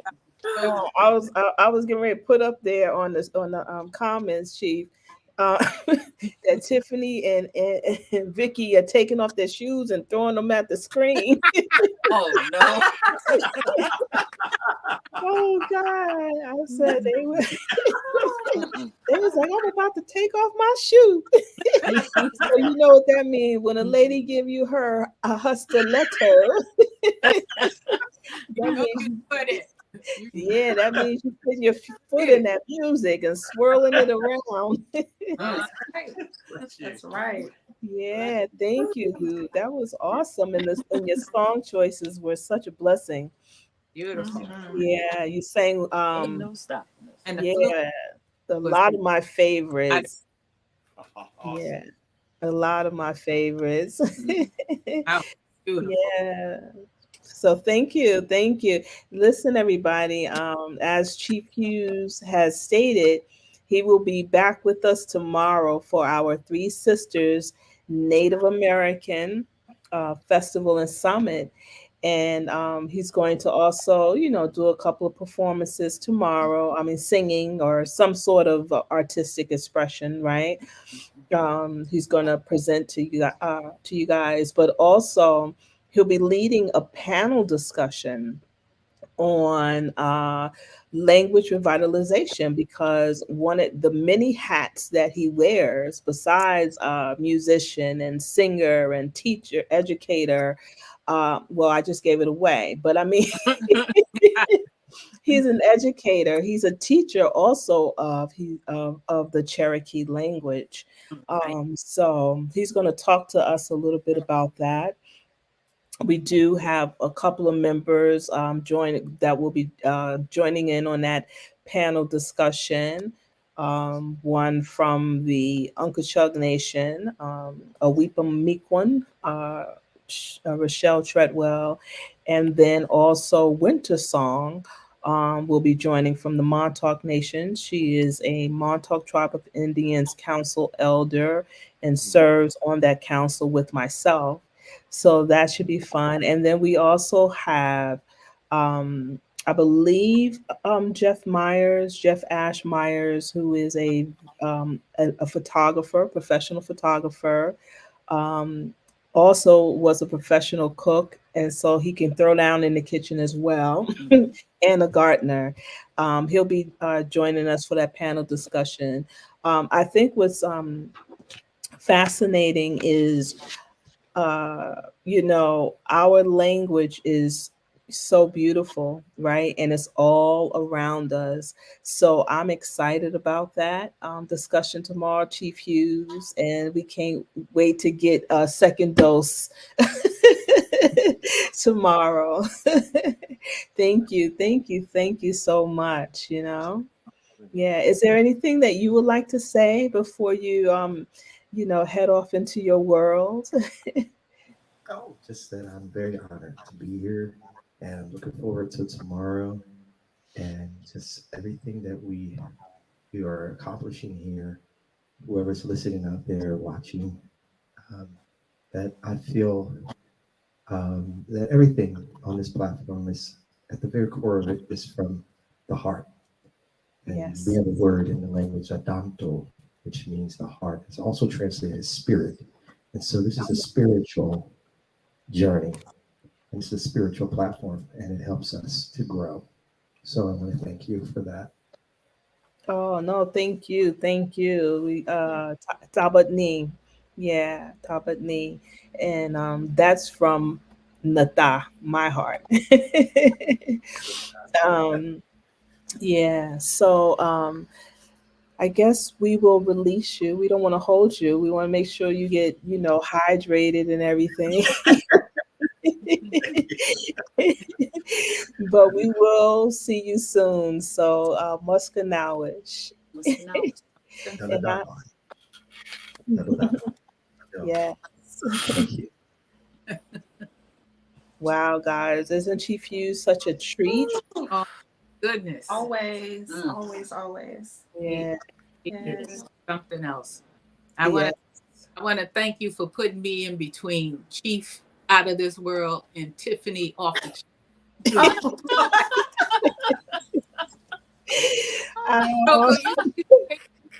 Coco. Yes. Oh my goodness, Nikki. I'm just about to say good night. Well, hang around, Vicky. We're glad you're encouraged to stick around. Because you are amazing. Listen, it's a wonderful thing to be sandwiched in between greatness, right?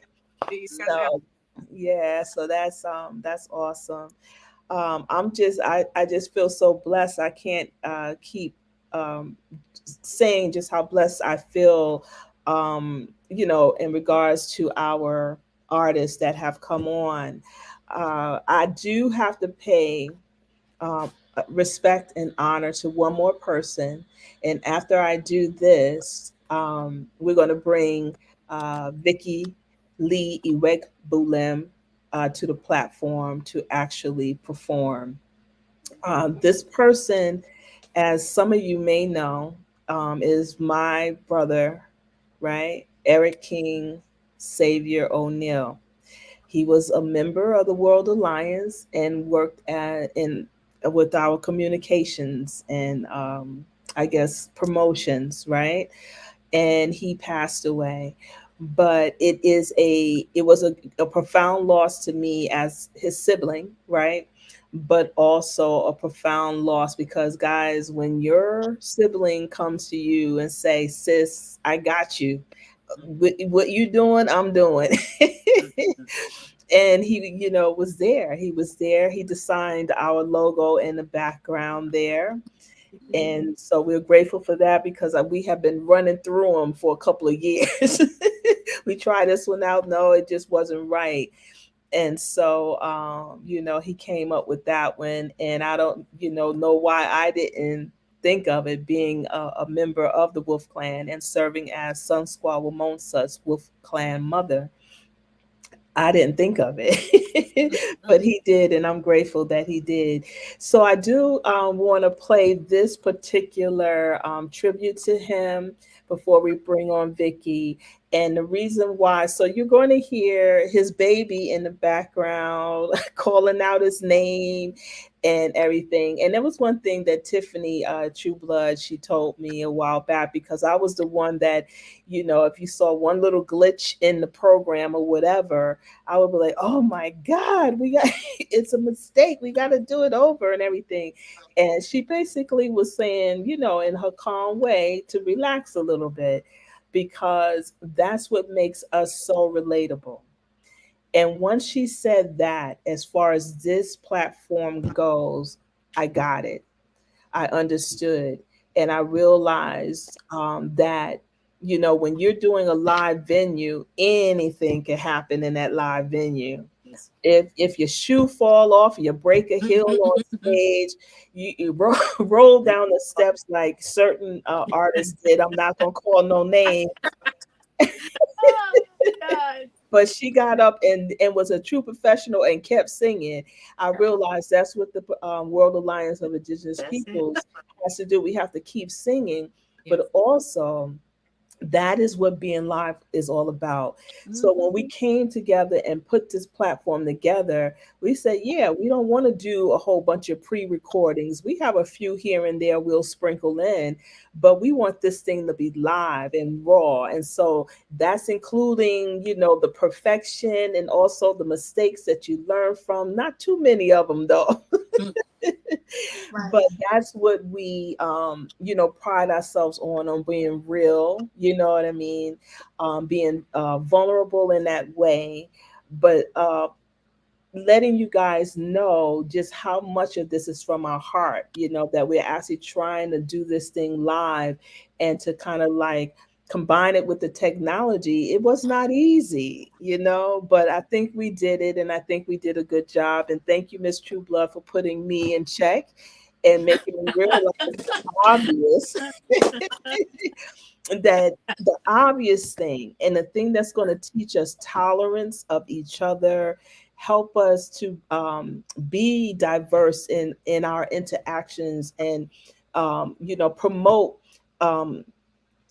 diversity and inclusion, is the fact, the one thing I think that Miss Trueblood was trying to teach Sadanya Flowing Water, or remind her, is that no one is perfect. That's You right. know, no one is perfect. And it is our trials and our errors and us getting back up when we fall that make us the best versions of ourselves. So I thank you for that. But the part of it that I hang on to is that is what being real is all about. There is nothing fake and phony about what we do. You can pick it apart any which way you want, but because it's coming from the heart and it's based on the cultural arts and the fine arts, first and foremost, right, is why it's authentic. And so I thank you once again, Tiffany. So I'm going to back everybody back up off the platform, and I am going to, just run that clip of my brother with his baby in the background. And part of that, I do have to say that I was going to mention, is that the reason why I picked that one, right, with the baby crying and everything in the background and him just doing his thing, it was his world. That was his world, his children and his art. And he was such a father and such a teacher, and he did not separate the two. So you caught him in his real moments like that. and you'll see just how he is, and how unfazed he was about that. If you listen to the words of these poems, right? Um, a lot of one of them, I think, is in here. He goes, "Now I'll lay me down to sleep. I pray the Lord my soul to keep." Right, and you guys know the rest of that. Yeah. And had I known, that this would have been one of the last times, on that he would grace the platform, I don't know. I don't know. I probably would have just jumped through the screen and wrapped my arms around his neck. All right, so I'm going to just back everybody out, and then pay a little honor to my brother, Eric King Savior O'Neill. And then after that, we'll be hearing from Miss Vicky Lee Ireg Bulem. Okay? All righty. So, guys, I hope you are enjoying yourselves, right about now. I know for a fact that I am. And so, here goes, everyone.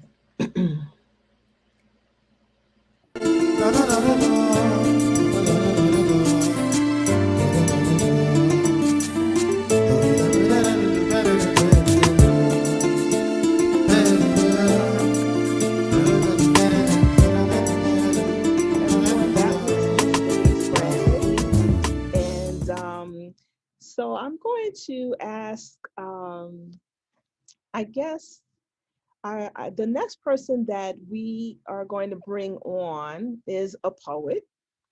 And he is a dynamic individual. He's actually opened up for some major acts. And one of those people is Miss Erica Badu. So I don't know if Eric King Savior can kind of turn your camera, because you're kind of sideways. There you go. There you All go. right, all right. Yeah. So we're going to, you know, let you do your thing in a little bit. But can you tell us about some of the people that you had the pleasure of opening up with? Sure, yeah. So over my time blessing the mic or being blessed by the opportunity to touch the mic, I've opened up for Erica Badu with Cody Chestnut. I was in a group called the X Factor, so did a lot of hip hop shows, and opened up for Coolio and um West Side Connection and Ice Cube, and um, have a band. So we played various acts across across the Western region. And then as a solo person, I've traveled extensively across the United States performing um, with various spoken word artists as well as different rap groups throughout Nice, my time. nice. Love it, love it, love it. All right. Well, we're going to step away and let you have the screen so you can do your thing. Okay. All right, I appreciate it. All righty. Sounds Appreciate it. good. All right. So um, I'm going to start with this with the piece. This piece is called Life, and where it comes from is dealing with the idea of wanting to grow within self, and dealing with complacency, and dealing with um, um, hang on, my battery is going low. Dealing with just the mind-boggling things that's happened within this country, as far as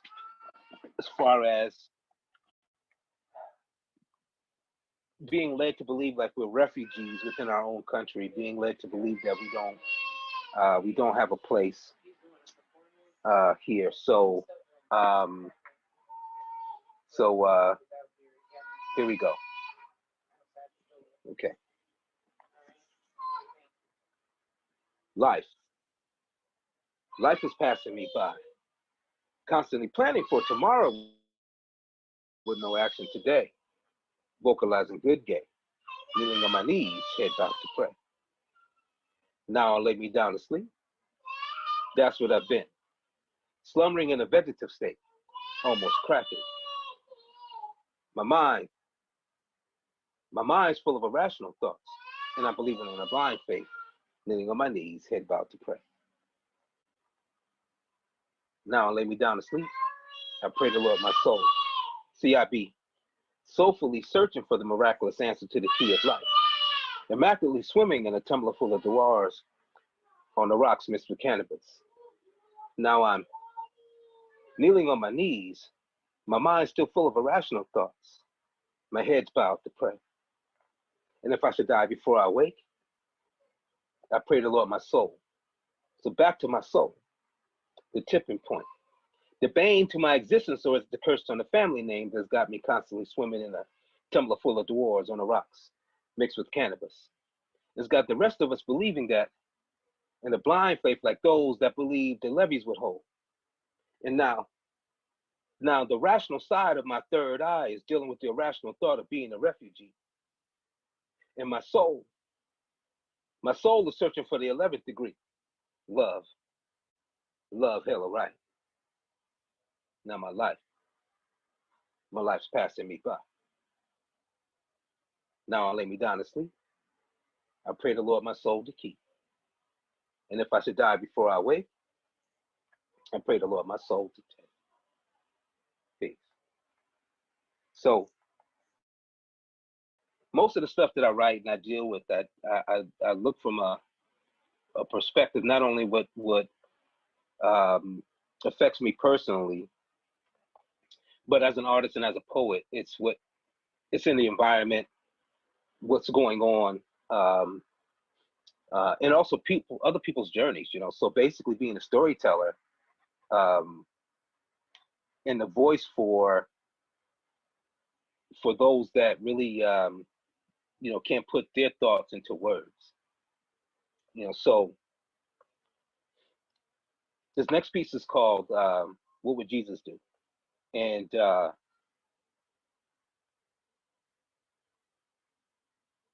the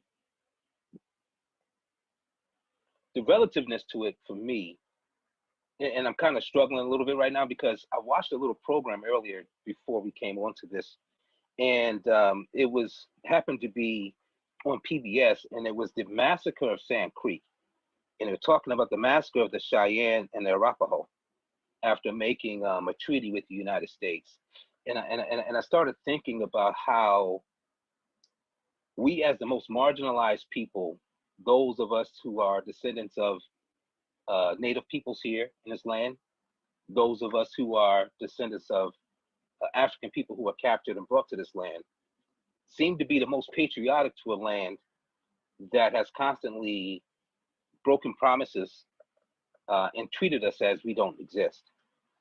And that kind of rang loud as I was watching this program today.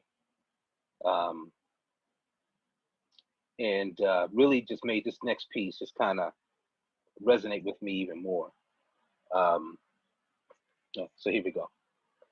The most intriguing thing to me is how we've let European ethnocentrism dominate every aspect of our lives, blatantly denying us our history while at the same time destroying our self-image by raping our wives. What does it mean to be a people in a land where our voices are seldom heard and our faces are better left unseen? Where we've embraced a religious philosophy that justifies slavery and has caused so much consternation and confusion within. Now I'm battling my own dark skin versus light skin, black on black skin, my brown skin, and seemingly my sin. Got me living in a place where I'm asking a question like, what would Jesus do? See, these unbreakable chains of bondage have a death grip on me. Mentally, physically, socially, it's got me singing songs like Exodus, freedom of Jah people.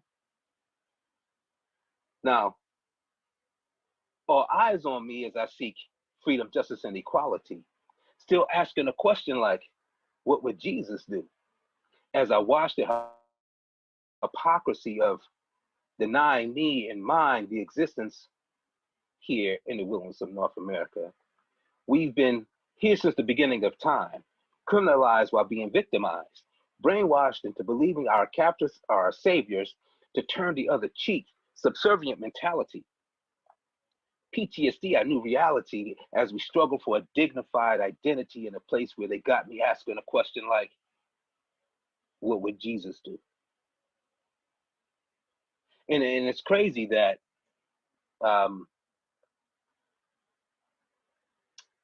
that massacre and other broken treaties have been happening since the European man has come to this land and started embracing or quote unquote befriending, you know, my people. And all promises have been broken. All treaties have not been honored.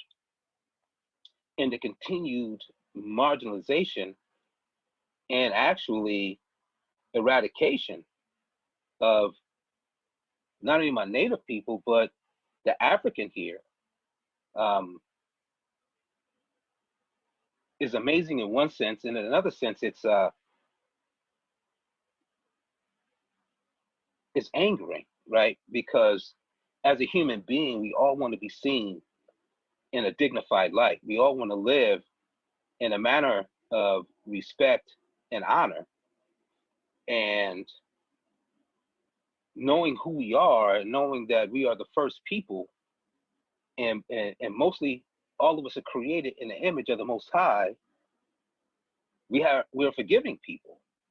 And at some points, it seems like we have a little amnesia because we continue to embrace and accept bad treatment towards us. And we continue to join the militarized forces with the most honor and the most patriotism for people who have been pretty much shut out and almost erased and relegated to the darkest spots within this land here, which I call the wilderness of North America. My next piece is called Atonement. And atonement is basically, it's making peace with yourself, atoning whatever your sins were within yourself, grabbing onto who you are as an identity and not being consumed by others, which can easily be done, especially in a manner of what we call love, right? I think we misunderstand what that concept is. But anyway, here's atonement.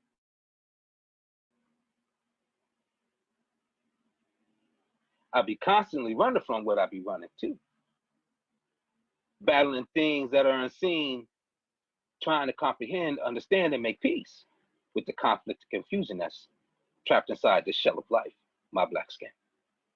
You see, I understand that I be what I be, and what I be scares me, traps me, loves me, hates me, and makes love to me all at the same time, but never truly understanding me, forever trying to figure me out. And that's just got me tired, y'all. So tired I'm weak, because I be constantly running from what I be running to, that which traps me, loves me, hates me, and makes love to me, that which scares me, that which scares me. Lo, do I walk through the valley of the shadows of death, contented and malcontent, forever trying to satisfy the dissatisfied. Now I'm swimming upstream in the same river that gave me life, and I'm drowning in all the iniquities that's surrounding me, still battling the same demons that's trying to control me, simultaneously soothing and suffocating. What was once supposed to be unconditional, that shit now comes with conditions. So I be constantly running from what I be running to, that which traps me, loves me, hates me, it makes love to me, that which scares me, that which scares me. Poor righteous teacher, that which is me. Peace. Thank you. Awesome. Thank you for listening. Awesome. Yeah, no, thank Yeah. you for sharing. Thank you for sharing. Yes, It's yes, wanted to have you here, my brother. And yes, yes. you know, I need to mention that you have Choctaw bloodlines through your mom and through our pops. We got the Montauk tribe of Indians. That's the banner we're walking under, right? Yes, that's it. That's it. Yeah, yeah. So Yes. yeah, no, so thank you so much. And you know, we'll be talking and you know, God bless. I heard the little one in the background raising a little fuss, but you Yeah. but you know, it's all good and we Yeah. appreciate you and your talents. Thank you, sister. No And problem. definitely thank all of you who are tuning in and participating. Definitely. We definitely Yes. appreciate it and we need this for Yes, sure. absolutely. Absolutely. Have a good All right. one. You do the same. All righty. Bye bye. Bye.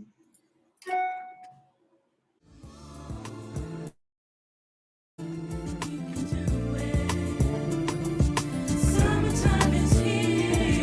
Let's have some fun. Come on, we can do it.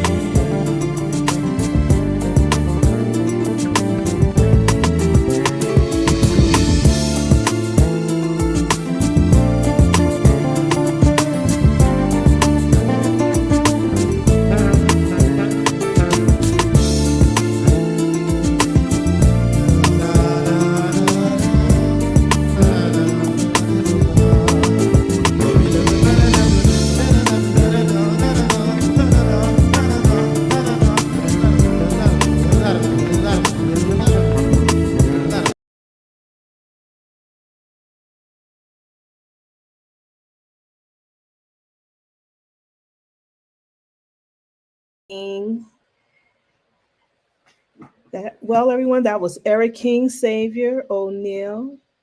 And I just thank you guys for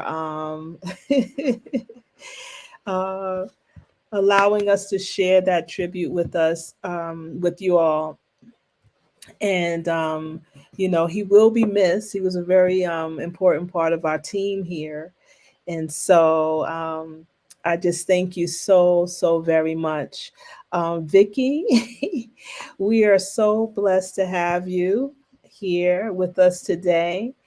And I also have to thank you as well for just coming on and being a part of this platform for years now and singing with the Book of Ruth. You are such a dynamic person and a dynamic singer. And so, just to give you a little bit of background about Vicki, she is a retired nurse and she lives in New York, but I believe she started out down in Mississippi as a youngin, right? And so Yes. she's been singing and everything for years. You know, she sings in church, at festivals, and just has a joy and passion for music and song that just lives in her and resonates from her. So, hi, so how are you? Thank you, thank you, thank you, thank you for helping to us get us through this pandemic. We appreciate you so very much and hope that when we do go back to our live venues, I know you're in New York, but maybe if we're hosting one close to you or something like that, that you will definitely join us for an event or two. Absolutely. I got a friend waiting. She's like, let me know so I can be there. So Yes, yes. but So, so everybody, so we are looking to head back to York, Pennsylvania. That's where Dr. Akila Karima grew up, and that's where she started the festival. She wanted to bring that festival to her hometown. She grew up during the race riots there, and just knew the importance of diversity, inclusion, and building community. And so she wasn't, you know, she was fearless. She would go into the parks and just, and you know, communicate and welcome everybody that would come out and it was an amazing thing to see. She drew in people like Kalayan, I believe it's Kalayan, right? Which is a Filipino group, and was also a part of the platform after she passed away, Emily Delgadio. So we want to thank them as well. Um, but that's where we're looking to go, and that's where we're looking and hoping that Vicky will follow us down there to York, Pennsylvania. And I will try my best. Yes, yes. So we'll keep you posted on that. We'll put a little pressure on her, just a little bit, not a lot, just a little. All right. Well, Miss Vicky, if there's anything that I'm going to back off the stage and let you have your time now. I, Um, I just want to thank you for allowing me to fulfill a dream. It has been a dream of mine to perform before an audience, and you provided a platform for me to sing different songs. And I thank you for your challenge, because every time I think I have a set of songs you give me to work on, and you take me right out of my comfort zone. And I for that. But my pleasure. And thanks for allowing me to do that. you're such a love, and you are excellent in what you have done during this pandemic. I commend you for your dedication and getting the word out about the World Alliance of Indigenous People. And hopefully people will see things that they haven't seen before and enjoy all of the artists and instruments that you will provide in the festival tomorrow. It's just amazing. You are awesome. Oh, thank you. Thank you. All right. Well, listen, I'm excited and I can't wait to hear you sing. So I'm going to get up out of here and let you do your thing, okay? Thank All righty. you later. See you later. See you in a little bit. Good afternoon, everybody. This is a message of love. I have been singing love songs for as long as I can remember, and it just brings me joy when I can sing songs that celebrate couples that have found each other and have gone through the ups and downs, but they still hang in there together, and love is the key. And so I am so, it is my pleasure to bring you Songs of Love by these incredible artists, Anita Baker, Diana Ross, Alicia Keys, and Aretha Franklin. So please enjoy yourself, sing along. I'm old school, so some of these songs you already know. But thank you for being here and thank you for supporting us.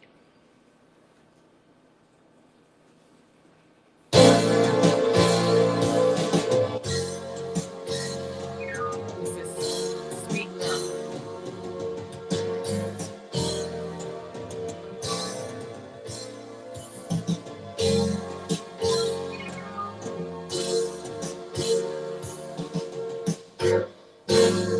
With all my heart, I love you, baby.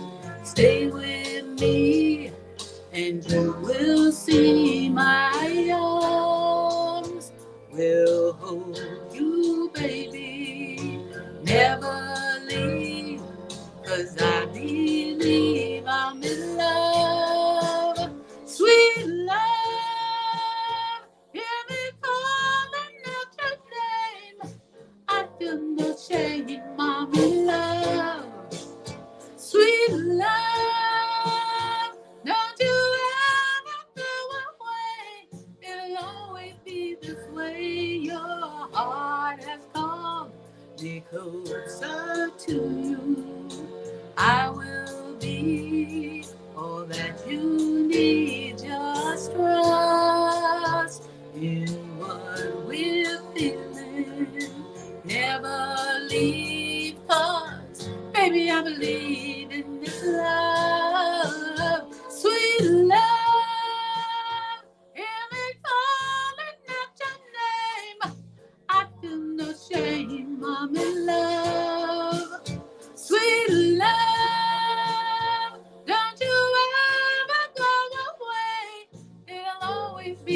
way. There's no stronger love in this world. Oh, baby, no, you're my man, I'm your girl. Don't ever go. Wait and see, can't be wrong. Don't you know this is where you belong? Ah, the sweetest dream, how lovely, baby. Stay right here, never fear, I will be all that you need. Never leave us, baby, I believe in this love, sweet love. Hear me calling out your name, I feel no shame, I'm in love, sweet love. Don't you ever go away, it'll always be this way.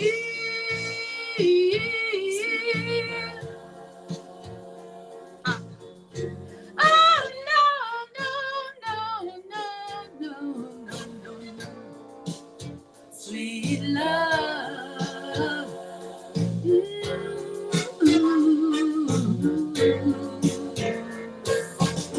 So sweet, so sweet, so sweet.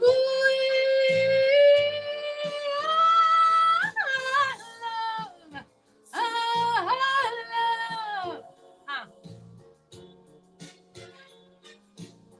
No, baby, no. Sweet to love.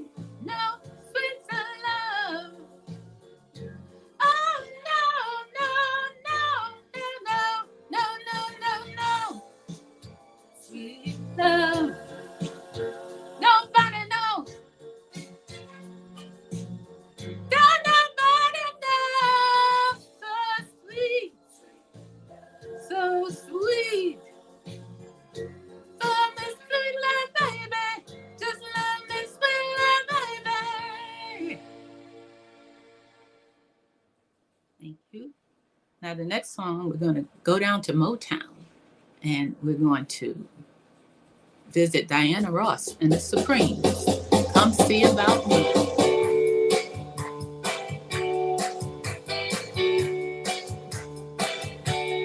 I've been crying 'cause I'm lonely.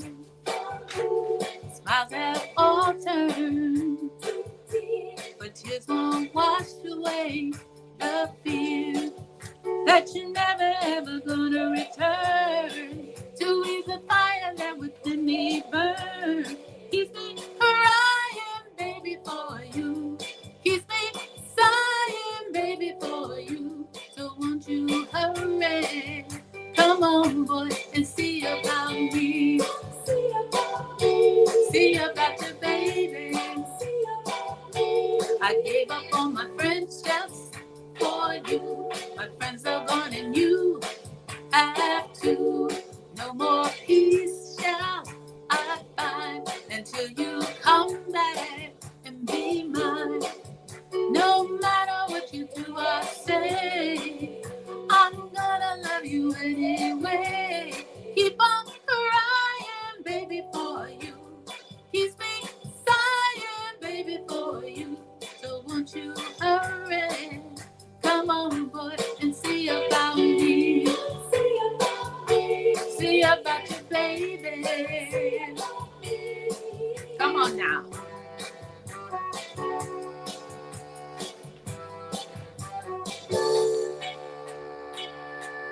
Sometimes up, sometimes down.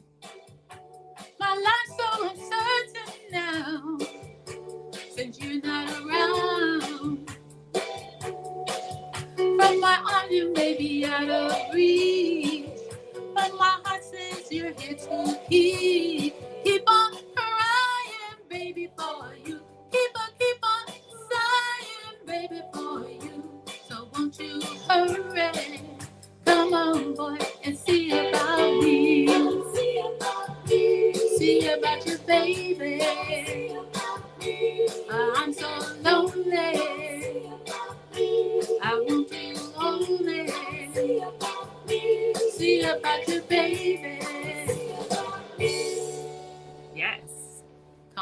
about me.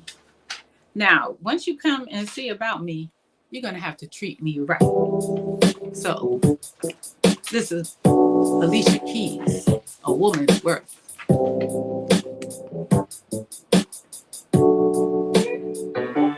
You can buy me diamonds, you can buy me pearls, take me on a cruise around the world.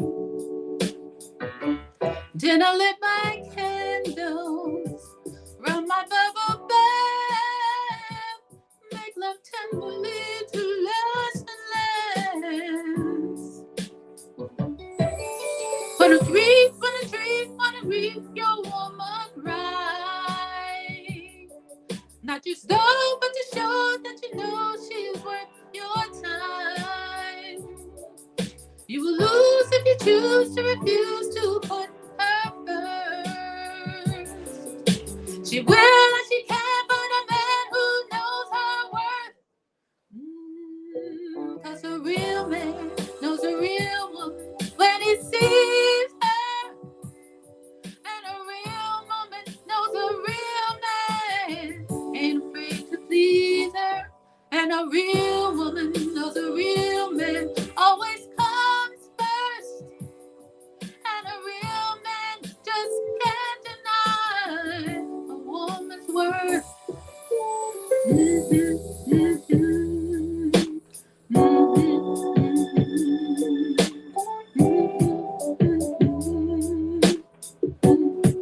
Told her, if you treat me fairly, I'll give you all my goods. Treat you like a real woman should. If you never play me, promise not to bluff. I'll hold you down when things get rough. She won't smile, make you smile all the while being true. Don't take for granted the precious that she has for you. You will lose if you choose to refuse to put her first. She will and she can find a man who knows her worth. Oh, 'cause a real man knows a real woman when he sees her. And a real woman knows a real man ain't afraid to please her.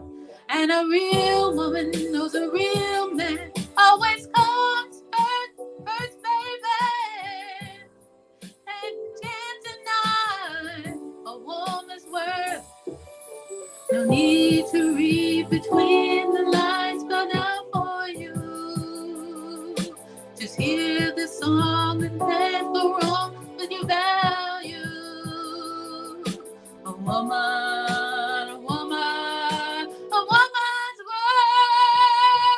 The real man knows a real woman when he sees her.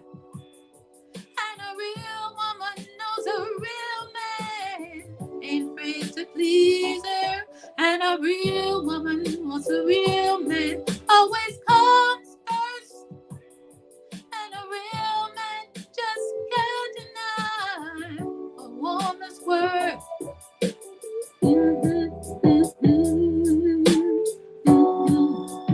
Scooby-Dooby-Doo-Doo-Doo.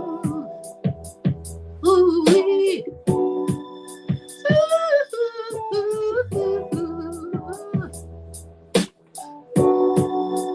Scooby-Dooby-Doo-Doo. Yeah, yeah. You better treat your woman right.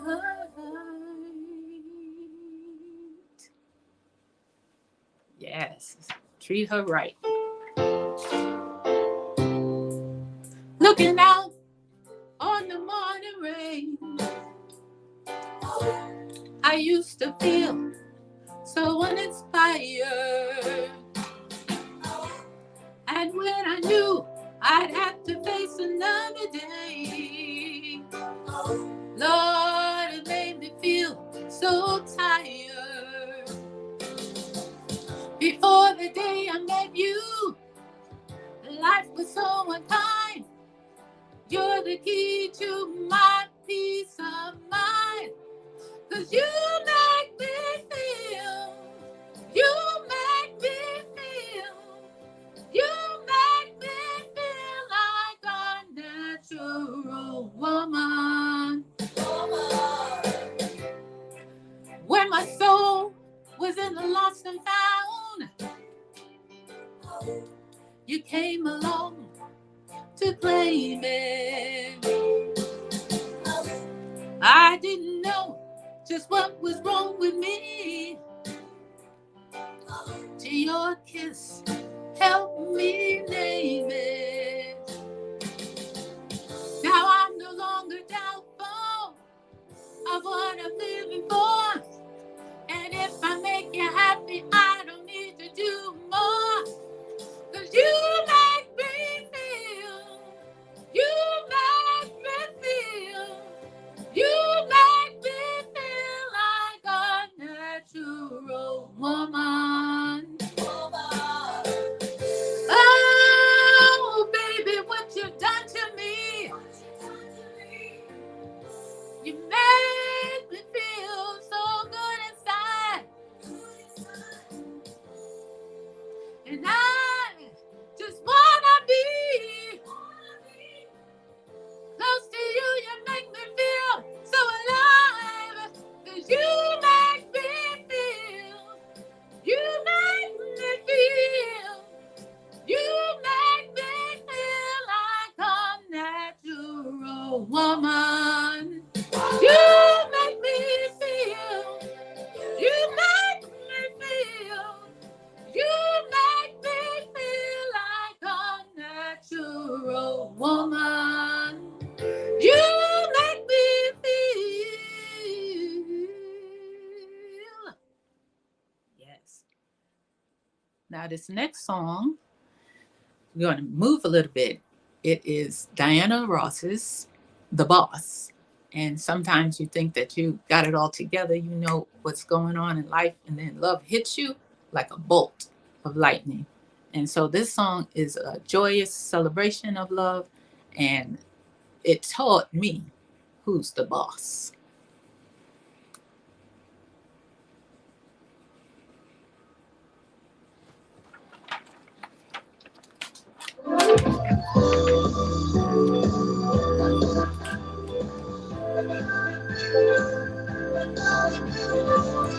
Ooh, yeah.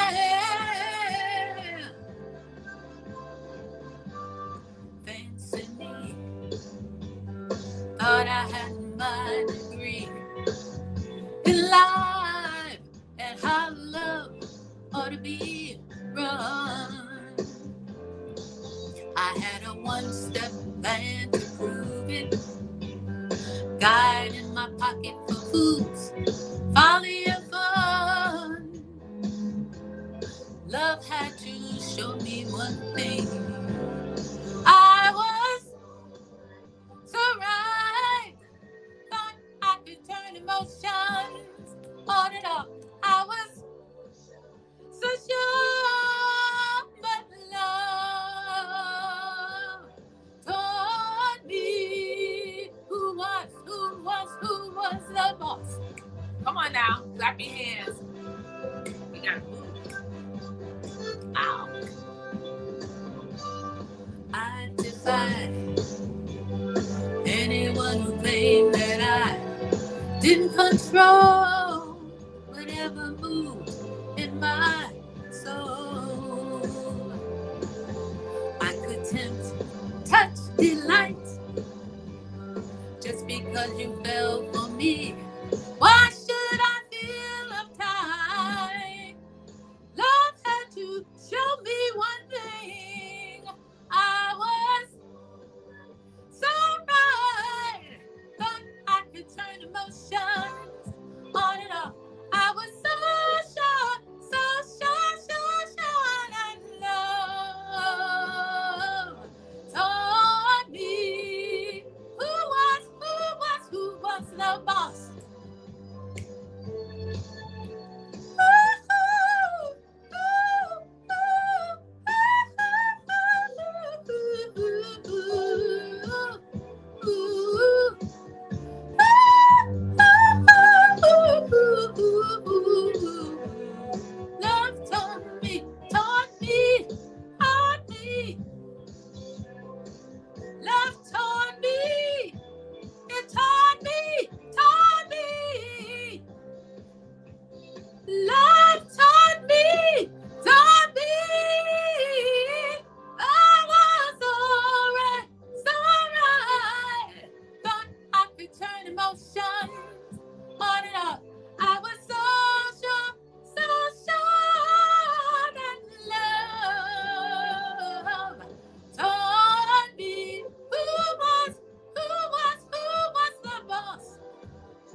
is my journey of love.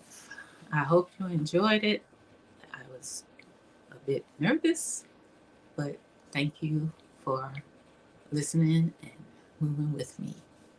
Thank you so much. You're so very, very welcome. Vicky, your range never ceases to amaze me. You really have a phenomenal instrument. And, so thank you. Thank you so much for that. I love those songs, first of all. Yeah, who was the boss, guys? That's the queen, Diana Ross, right? Right? It doesn't get any better than Diana Ross. So I really, really appreciated that song. You know I did because I begged you to sing it.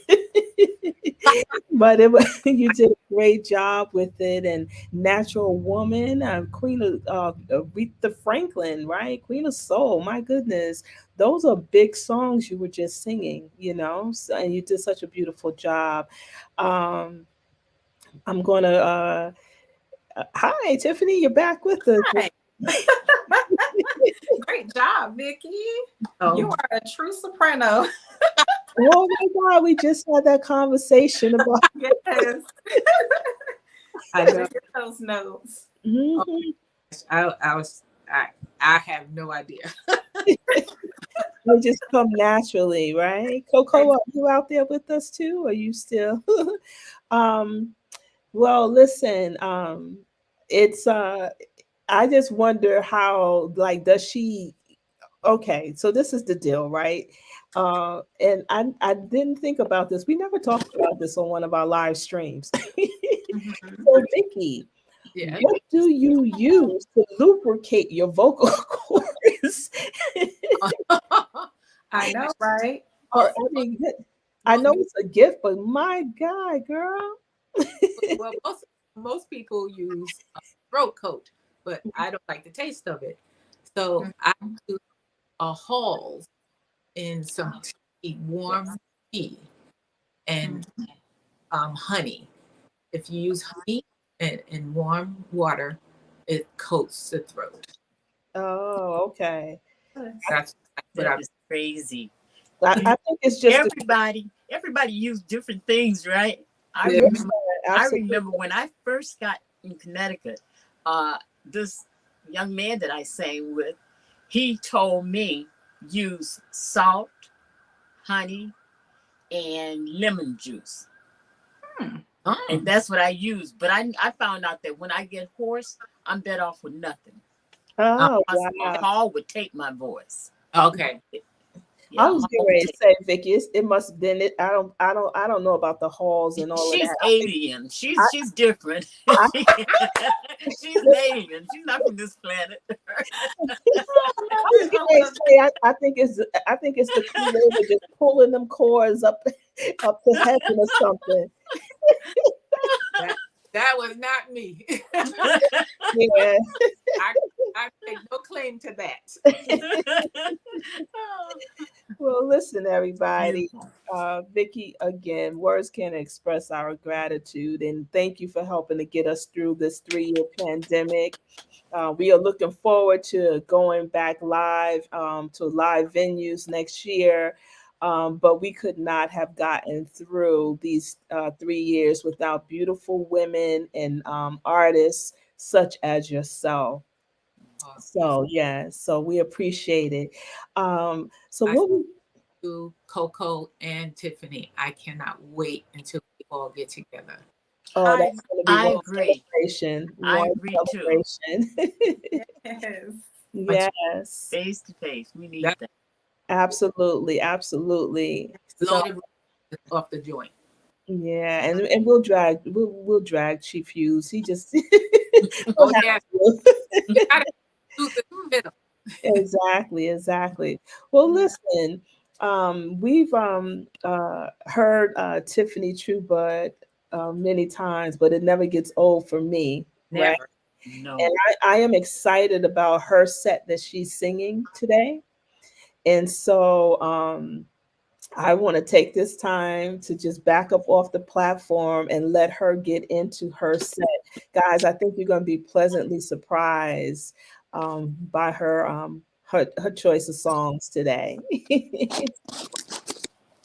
Do it. Yeah. Do it. Well, Vicky, just like you, I'm always a little nervous.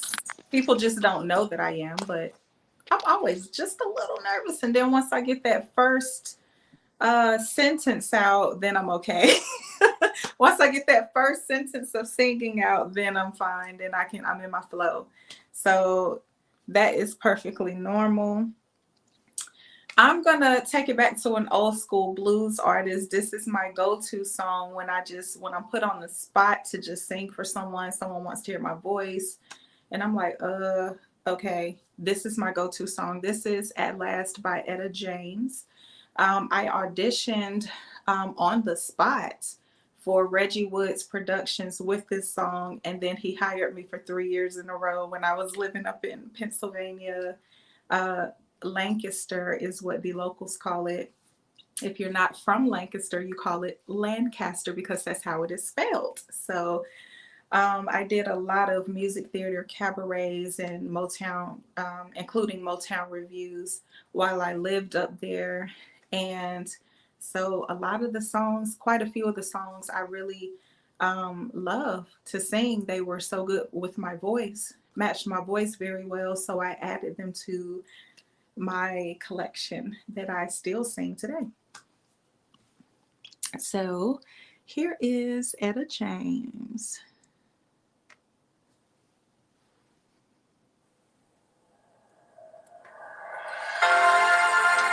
Trying to be my own DJ, y'all.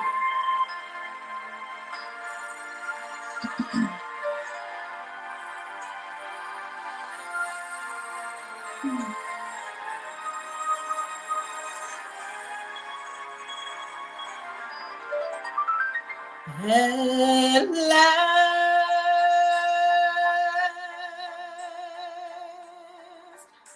my love has come along. My lonely days are over, and life is like a song,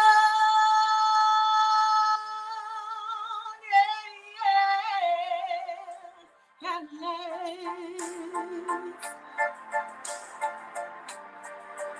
The skies above blue. My heart was wrapped up in clover. The night I looked at you,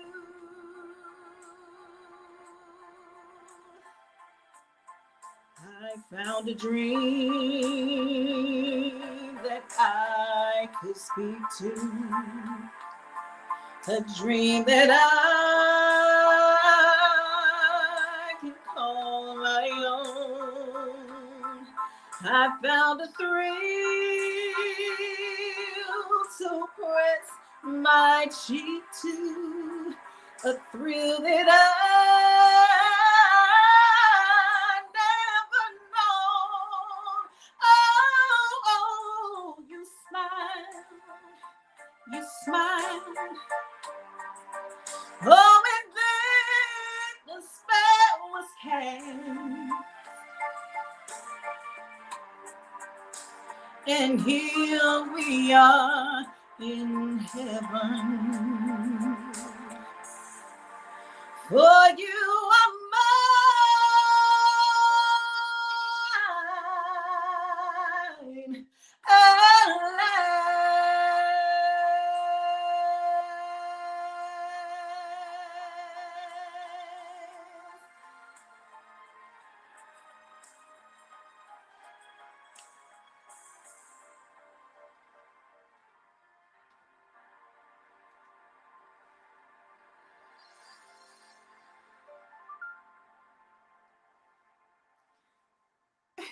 True classic. Thank you, sister. All right, so this next song is an old Motown song by Mary Wells, the queen of Motown. And I also sung this in the first Motown show I was in up in Lancaster, Pennsylvania, a Reggie Woods Productions, before it was taken and made into a larger Motown show. In December of 2019, we had 6 sold out shows. At that point, I was a background singer for this song, but the very first one, I believe in 2017, November, I was the lead singer of this song, Mary Wells, My Guy. It's a fun little tune.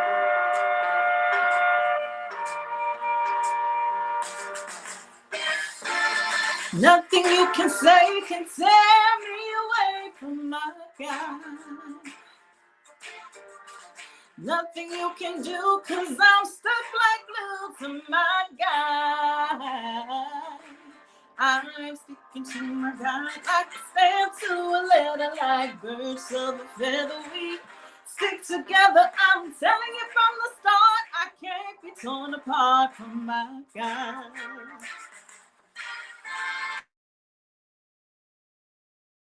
True to my guy.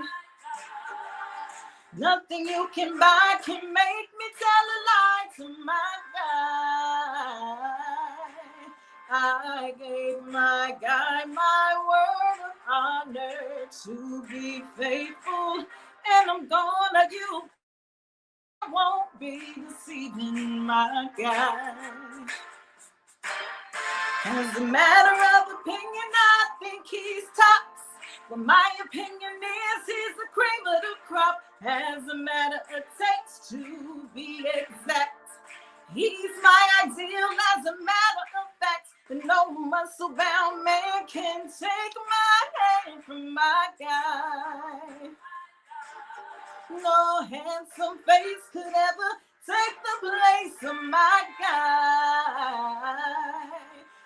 He may not be a movie star, but when it comes to being happy, we are. There's not a man today who can take me away from my guy.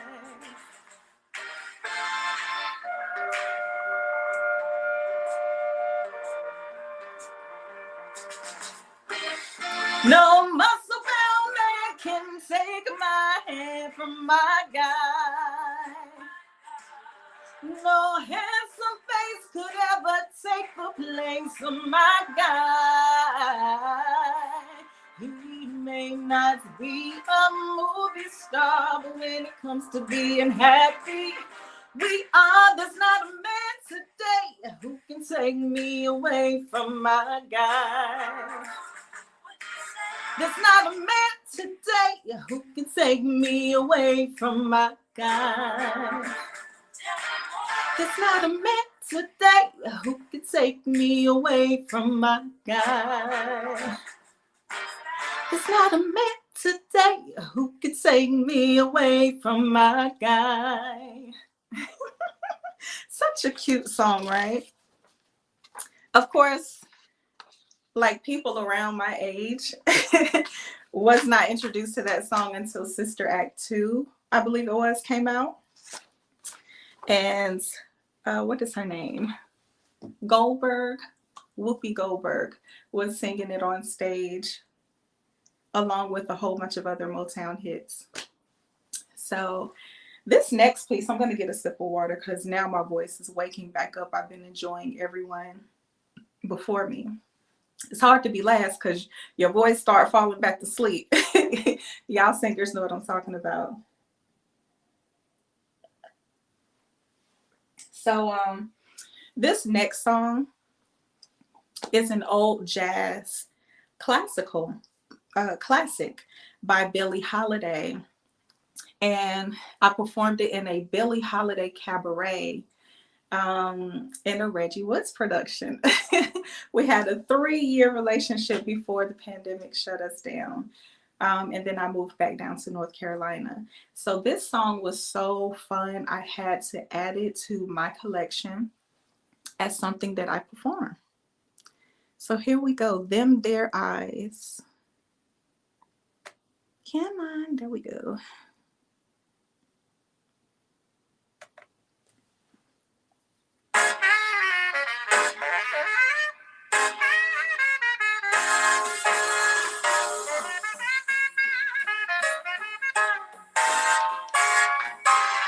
I fell in love with you the first time I looked into them their eyes. You got a certain little cute way of flirting with them their eyes. They make me feel so happy. They make me feel so blue. I'm falling, no stalling, in a great big way for you. My heart is jumping. You started something with them their eyes. You better look out, little brown eyes, if you're wise. They sparkle, they bubble. They're gonna get you in a whole lot of trouble. Oh, baby, them their eyes. Thank goodness for instrumental breaks.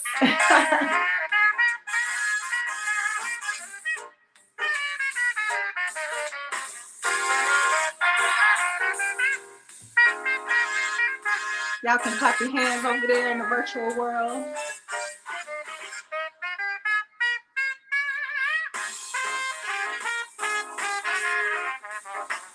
Oh my goodness, this is so, I love the instruments in this piece.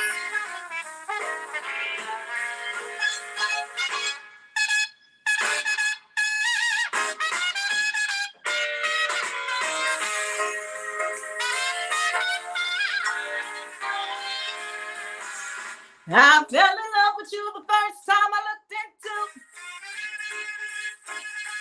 into. You got a certain little cute way of flirting. It make me feel so happy, make me feel so blue. Falling, no stalling, in a great big way for you. My heart is jumping. You started something with them their eyes. You better look out, little brown eyes, if you're wise. Sparkle, bubble, get you in a whole lot of trouble. I'm looking for the boy with the wistful eyes. I fell in love with them their eyes.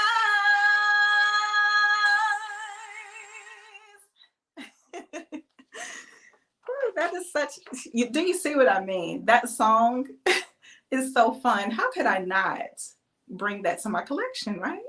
Of what I perform. So this next piece is, pray for me, y'all. This one is a Chaka Khan rendition of My Funny Valentine. I heard it. I actually have me performing this on my YouTube channel when I was just in a completely different place vocally that I have to kind of work my way back to. But I'm going to sing it in a different way today. Okay. Thanks for the love. I saw the comment pop up real quick and then it disappeared. Thank you. So I'm going to do my Funny Valentine. My YouTube is Tiffany Trueblood -Red Tail Songbird. If you want to go over there and subscribe and check out what I have some original music over there as well. But here is My Funny Valentine. This is slower, so let me calm back down after that fast upbeat song.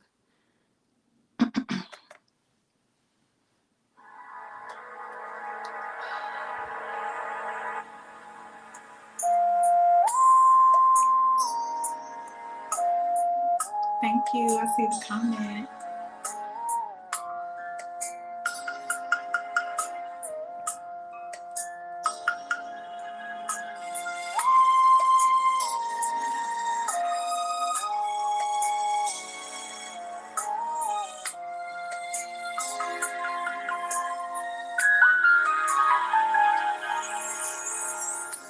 My funny Valentine, sweet comic Valentine.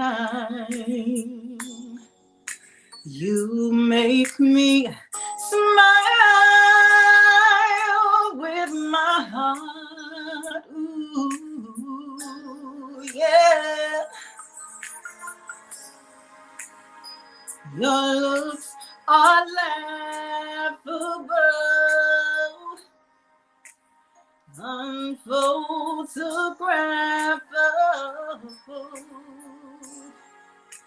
Yes, you're my favorite work of art.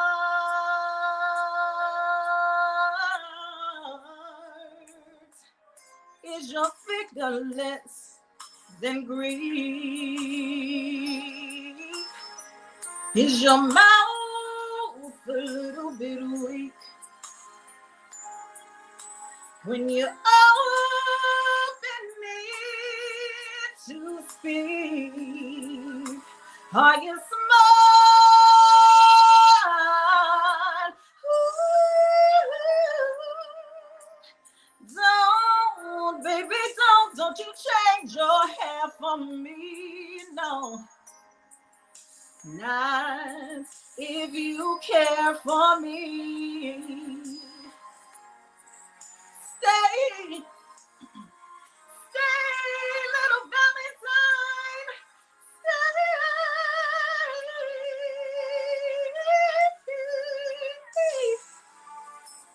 Each day is Valentine.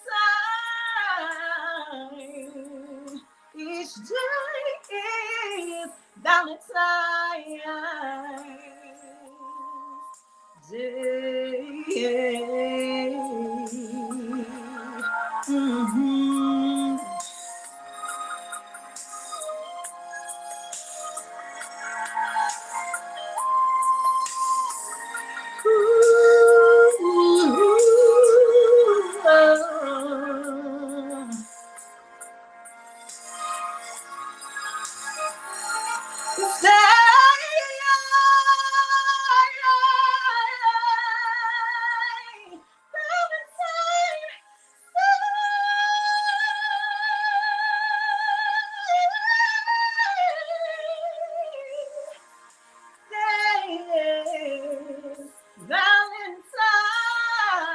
Valentine's. Each day is Valentine's Day.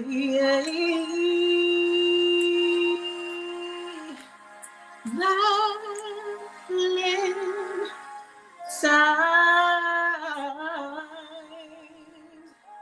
Day.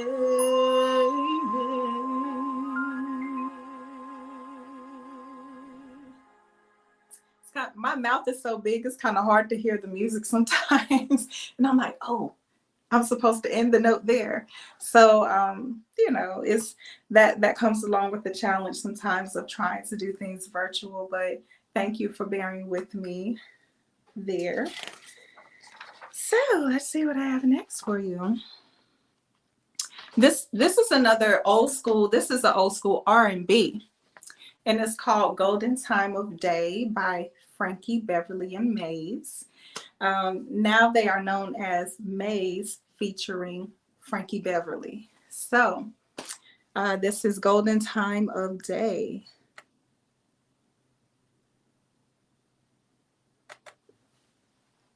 My rendition of it though. Hope y'all don't mind.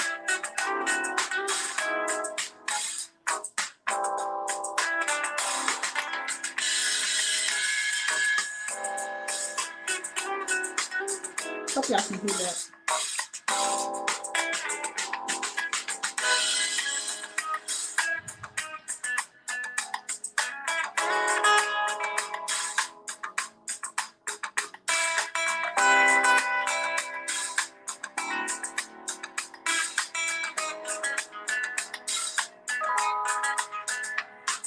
There's a time of the day when the sun is going down. That's the golden time of day. Is the time that the sun turns to gold all around. That's the golden time of day. At the end of the day, when the wind is soft and warm, don't it make the flowers sway? When the sun settles down and it takes a lovely form. Ooh, that's the golden time of day. Oh, oh,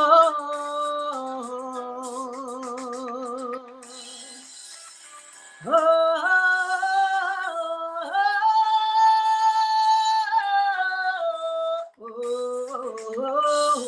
yeah.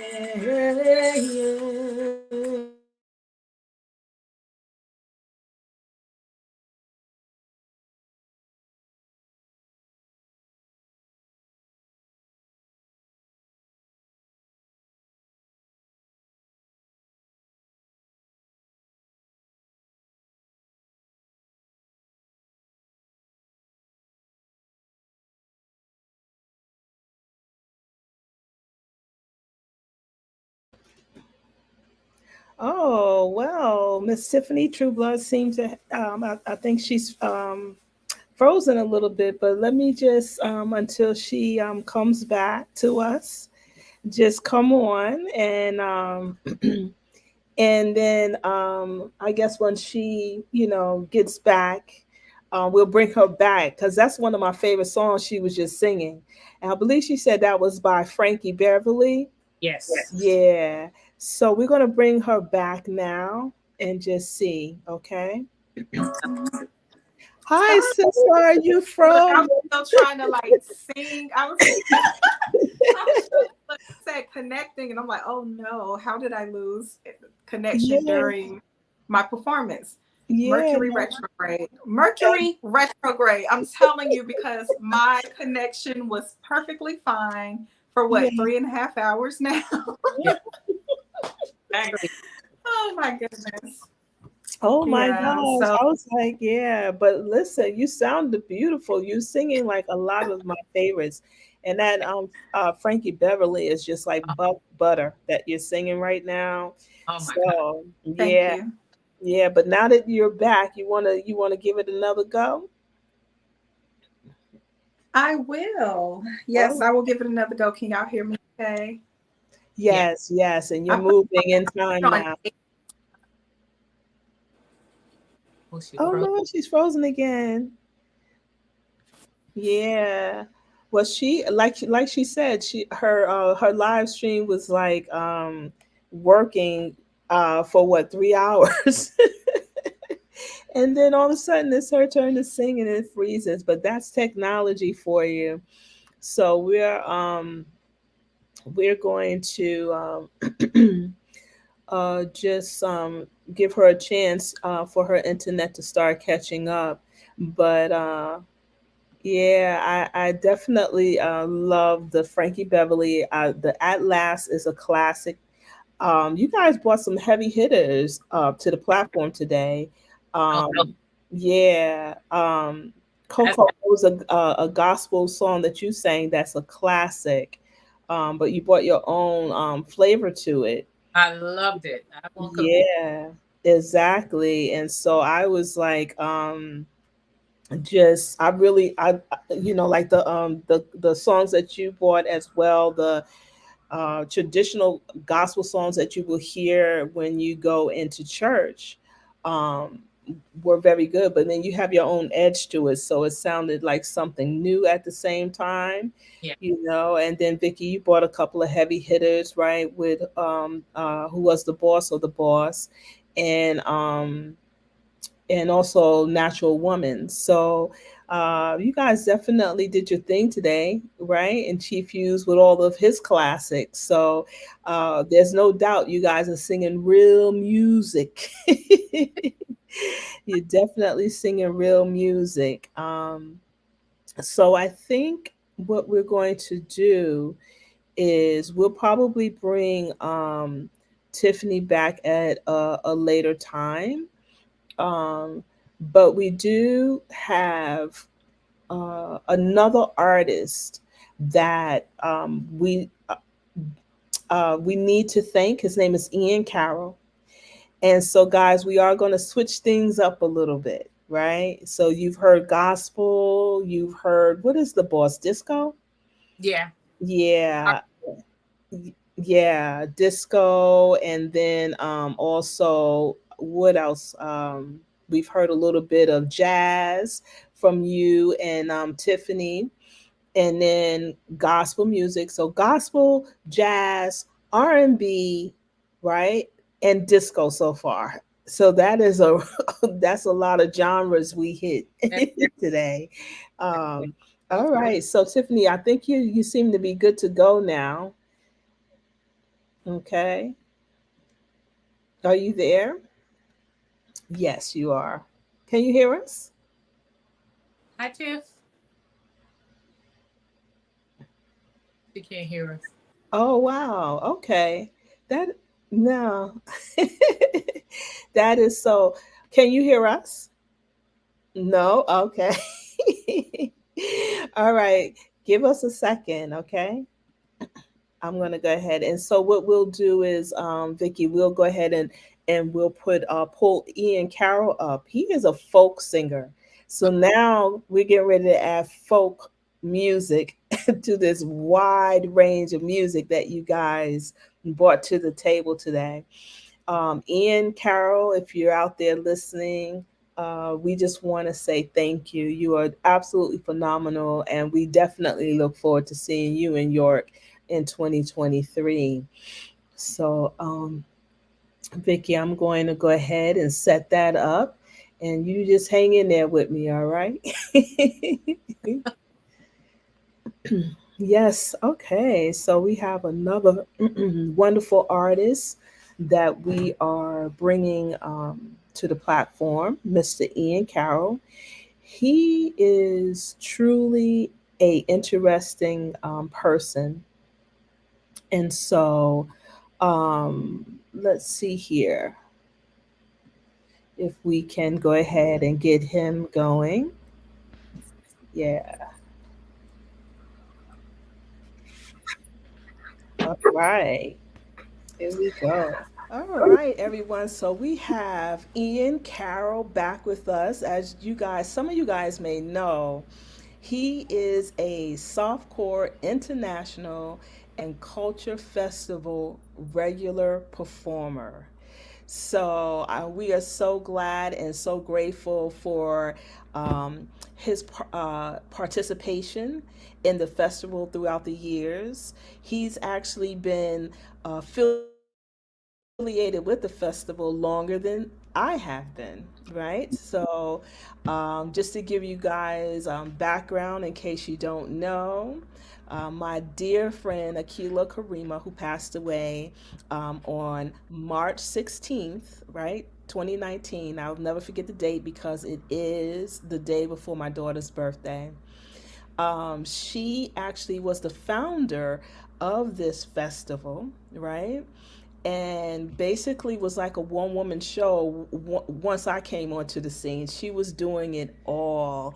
But unfortunately, breast cancer got the best of her and caused secondary brain cancer. So we definitely, um, are just honored to carry on this festival in her honor because she was just such a dynamic woman. And through the festival, I was blessed to meet my partner, my vice president, Tiffany Trueblood, and of course, Ian Carroll, right? So, guys, let me just tell you, when went down to York, Pennsylvania, and I had spoke to Tiffany before, and she said, "No, Sadanya, he's really good." She's like, "He's very interesting. You're gonna love him." I had no idea, right, of what type of performer he is. So, with that said, Tiffany, I'm going to let you say to our viewing audience how you responded to me when I asked you, well, who is this Ian Carroll? Well, I can't remember everything verbatim, but I do remember telling you that he's very interesting. I had never seen a one-man band before, and how it seemed like he was literally doing 3 instruments and singing at the same time. And I'm like, how was he doing that? So I remember telling you I had never seen anything like that before, like any performance like that before. It's very unique. And I couldn't take my eyes off of him. I just want to see, like, wow, like this is so interesting. So I would say interesting. Interesting is that's really the only word that I can come up with. But I mean, he's very enjoyable to listen to and to watch. So yes. Absolutely. And so, Ian, what I noticed about you is that the music that you play and all the different things that you do, which our viewing audience is going to get a taste of that in a few minutes, it appeals to not only senior citizens, middle-aged people, people in their 20s, but it also appeals to children too. Everybody finds what you do intriguing, interesting, and enjoyable. And so I just want to, welcome you onto the platform right now. But I do want to welcome you before we let you do what it is that you do best. I do have a question. And the question is, I asked Tiffany because what I wanted her to say, she actually said it. So when I asked her to please tell everybody what she told me, she actually said exactly what I was hoping she would say. And that is, when we met you, you were a one-man band. And for me and for Tiffany, that was your brand. And so, and when we would describe you to other people, we would say this fantastic musician, he's a one-man band. You've never seen anything like it, right? And so now, right, you have a partner. And Yeah. so the one-man band is no longer a one-man band. So I would just like to know, how has that transition been for you to now be working with your partner? And also, what made you make that decision to go that route? I don't know if you knew that that had become your brand. I do know that, like my daughter, she's an actress. She writes and she directs, and so she actually wrote a one woman like play. And I just remember her saying that it gets kind of like lonely a little bit. I don't know if that's your story, right? Yeah. But she enjoys actually doing the bigger productions and having more people, because when you are just that one person, it is just you. And was that enjoyable for you, or do you like partnering more? What is your experience, and how has your transition been now that you are now partnered with someone else? I think my experience doing it by myself was great, and I did it for 5 years, all the time, by myself, and like I kept getting better and better gigs, And it became really stressful because if you're by yourself, if you have a bad day, there's nothing to fall back on. And you know, if you're performing 5, 6, 7 times a week, you're going to have a bad day. It's going to happen. You know, you can't be a rock star every day. You know, you're gonna have days.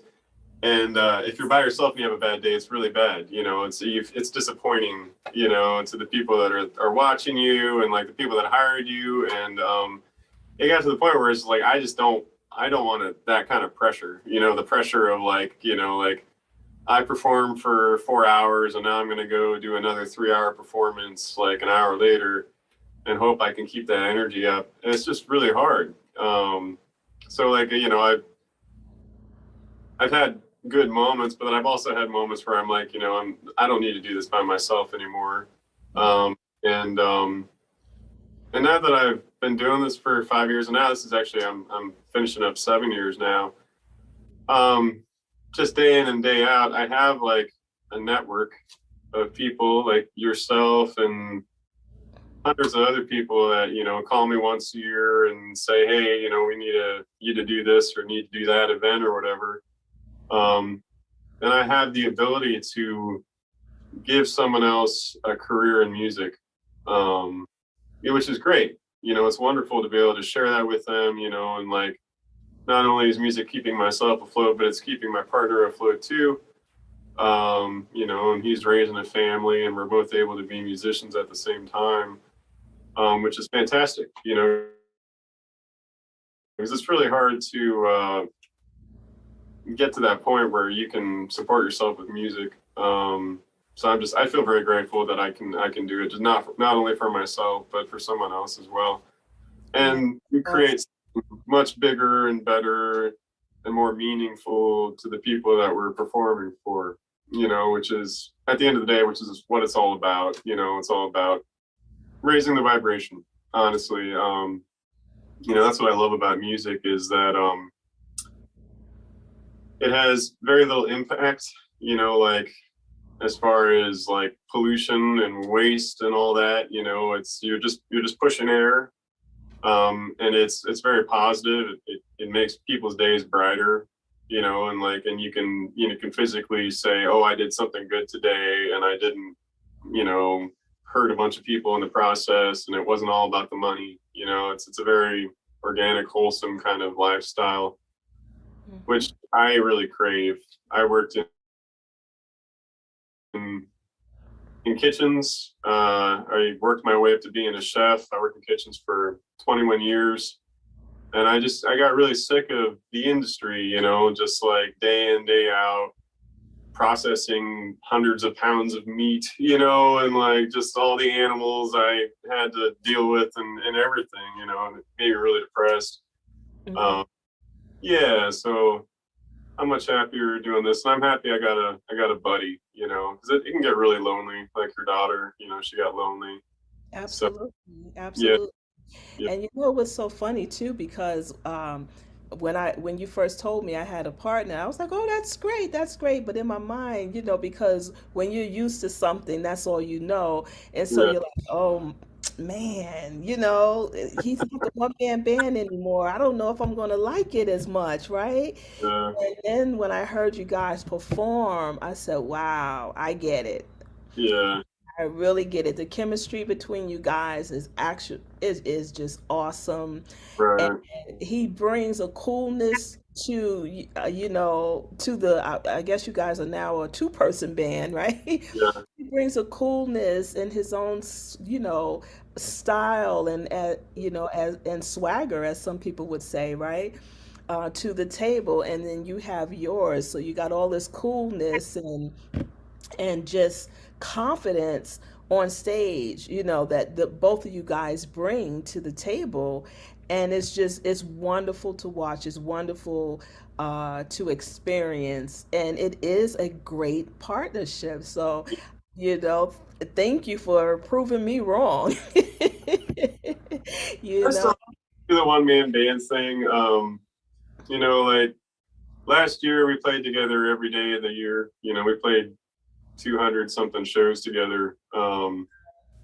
But this year, like, we weren't really making it, like, financially speaking. So we kind of had to branch out, and like half of our time is as a partnership, and then half of our time is doing solo stuff. And that's what we've had to do to keep the roofs over our heads. Sense. And it's fine. Like, it's they're both good. You know, they're both good experiences, and it's nice having some variety and And not, flexibility. you know, because you can get stagnant. You know, no matter how much music, you know, like if you're playing day in and day out, you know, you need some variety, or you just start kind of going crazy. You know. So, Absolutely, absolutely. I get it. I get it. And so I'm going to ask Miss Trueblood over here if she has a question she would like to ask you before we let you do your thing. sure. I don't have any questions, but I do appreciate you sharing your story because I didn't know your story about what you used to do. And before, you know, maintaining your family, like supporting yourself and your family by being a full-time musician, that I found that story very inspirational because I too am 1 week away of walking away from the industry that I've been in for 15 years. Yeah. So just hearing your story is very inspirational and so on time for me. Well, good. Like, you're amazing, Tiffany. Like, you deserve love. You know, like, and you should be doing it. And like, I think you'll be pleasantly surprised that, like, when you aren't working at some other job, all that time and energy you put into that, you can put into what your craft is, and you'll be surprised, like, the rewards. You know, like, you feel like you don't have time to do anything because you're working another job. You know, and when you're not doing it, you really will have time to devote to it. You know, and the hard part is just taking that work ethic at whatever job you are now and just like putting it into yourself and working on your own skills and continuing that. Because, you know, like, the moment you set it down is the moment that it starts kind of deflating and going away. I think as far as performing, you know, you just gotta keep doing it. You know? Thank you so much for that. I'll definitely. You'll get there. You're awesome. I'm excited for you. I really am. Thank you. Yeah. That sounds like some wonderful advice, Ian. I'm telling you. Yeah. I'm sure she's gonna next year when we come back, she'll be able to give you a report. Yes. I hope so, man. Forward to that. Yes. Yeah. Yeah, I think I met Akila in Baltimore at the Baltimore market, down under the freeway there. And I think that's how I ended up doing the thing in York. Oh wow. Okay. And I still go down there and perform. I'll be down there on Sunday, and it's every Sunday morning down there, and it's a great little market. You know, it's just like a really like a ray of hope and joy in Baltimore. You know, and I'm just honored to kind of be a part of it and to bring something positive and good for all the kids and all the families down there. You know. Absolutely. Yeah. Absolutely. Well, let me tell you guys, you can, if you're ever in the York, Pennsylvania area, Lancaster, Baltimore, DC, these are just some of the places where you might luck up. And trust me, it will be a blessing to catch Ian, right? And I don't want to mess up the name of your group, so I'm going to let you tell us what the name of your group is. We're called the Part-Time Managers, and it's just a silly name. We were just kind of spitballing names, and George said that as we were kind of working on some practice, and I just thought it was hilarious because it's something that doesn't exist. You know, there's no such thing as a part-time manager. Right. So it's just kind of like just a funny name that we came up with, and we both came out of the restaurant industry. We both like ran kitchens. Both had been lifelong musicians that, you know, just kind of assumed that we would never really do anything with it except have it as a hobby, you know. Right. Wow, that's awesome. That's an awesome story. Yeah, so everyone, this is Ian Carroll, And so we are going to back up off the platform, okay, and let Ian do what it is that he does best. All right. I'm gonna play some fiddle tunes for you to start off with. I hope you're all here.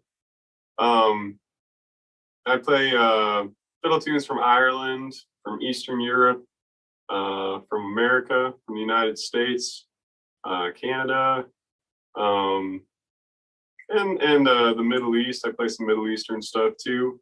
So I'm just gonna play a variety of stuff for you, and then maybe I'll sing a few of my songs, and I hope you enjoy. And just let me know when I'm done, I guess.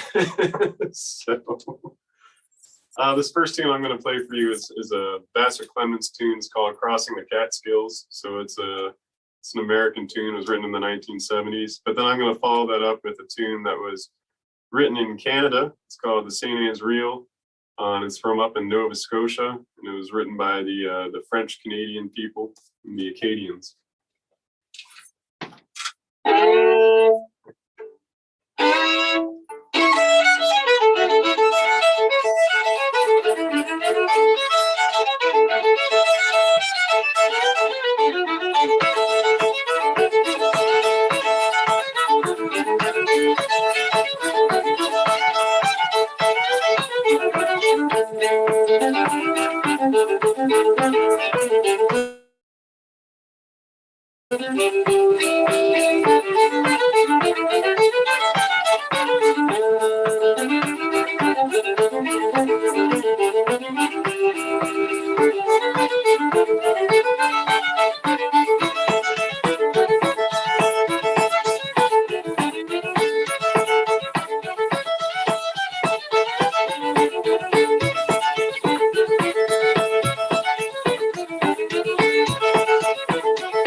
So that tune, it's the St. Anne's Reel, and up in Canada, they do this kind of footwork. I taught myself how to do this maybe 5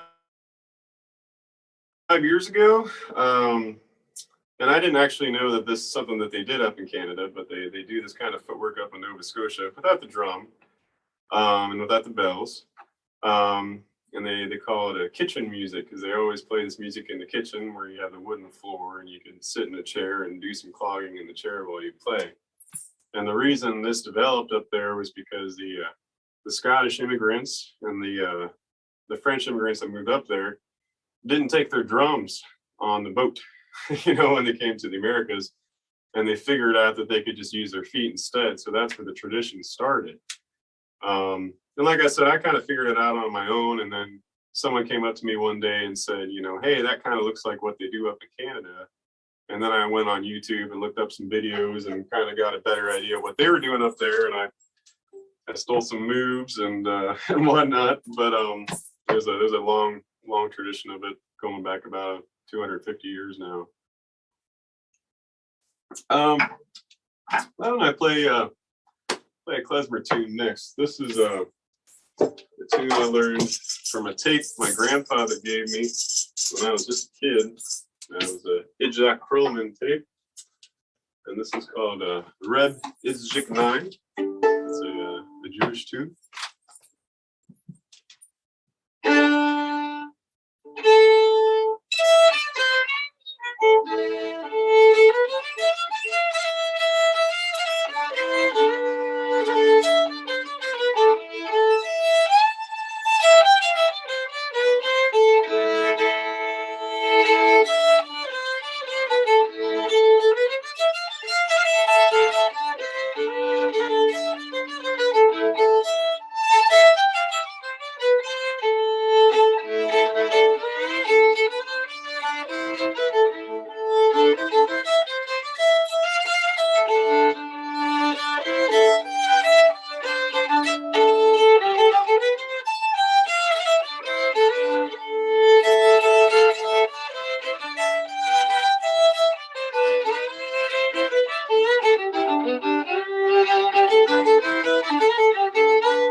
So that tune's called Reb Izjik 9. That's a traditional Jewish tune.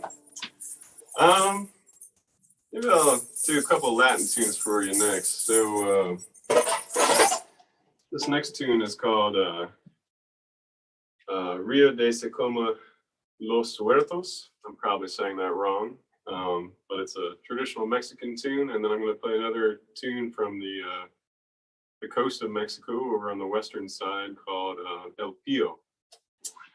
And these are both heavily influenced by Baroque Spanish music too. I have a real love for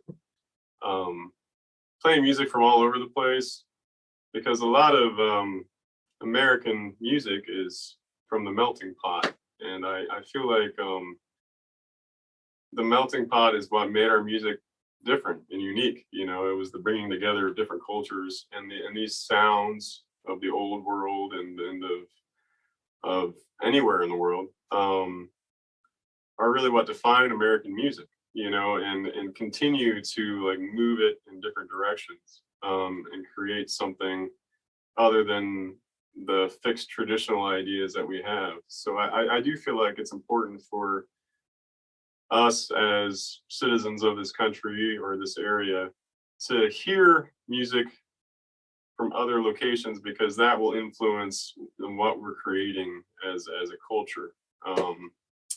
So I'm passionate about that.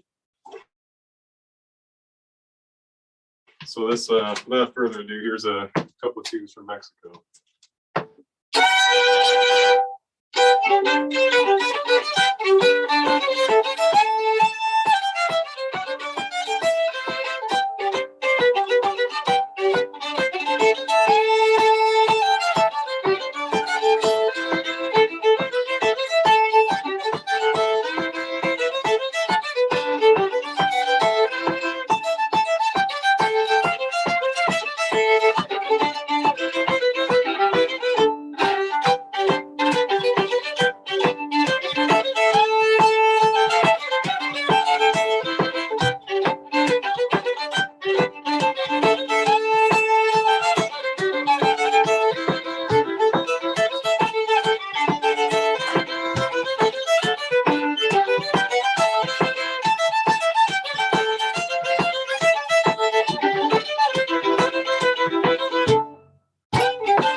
So I guess next I'll sing a song for you.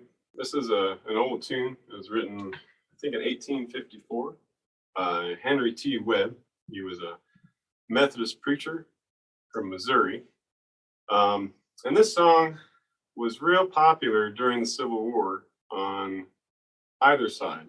And the reason it was so popular is because it made people really miss home. And they actually would try to prevent people from singing the song because it would cause people to desert, because they'd think about the ones they loved at home, and they're like, why am I out here, you know, killing and dying for someone else when I just want to see my family? So this was a song that really crossed the boundaries of ideas, you know, and more focused on the feelings that we all share as humans. So it's called Lorena.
Now the years creep slowly by, Lorena. Snow is on the ground again, and the sun's down the sky, Lorena, and the frost beams where the flowers have been. My heart beats on as warmly now as when those summer days were nigh, and the sun never dipped so low to be down in affection's cloudless sky.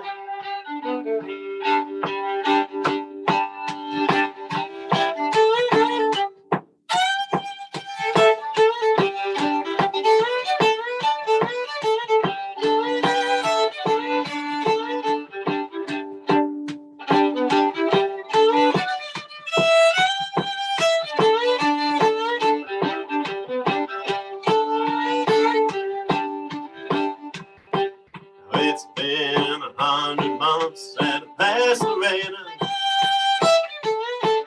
since last I held your hand in mine. Felt your pulse beat fast, Lorena, although mine beat far faster than thine. It's been 100 months since the fire in May went up those hilly slopes we climb.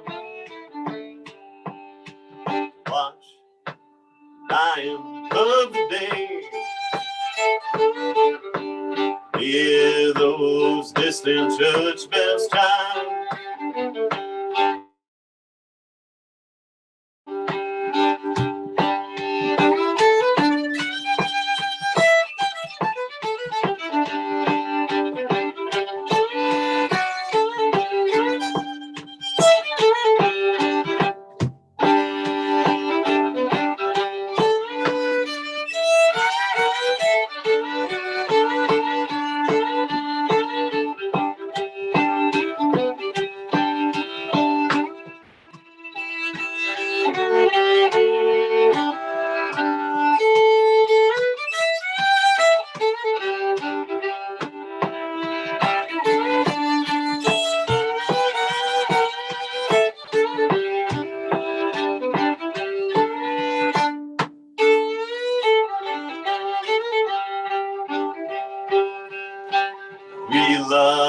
each other than Lorena,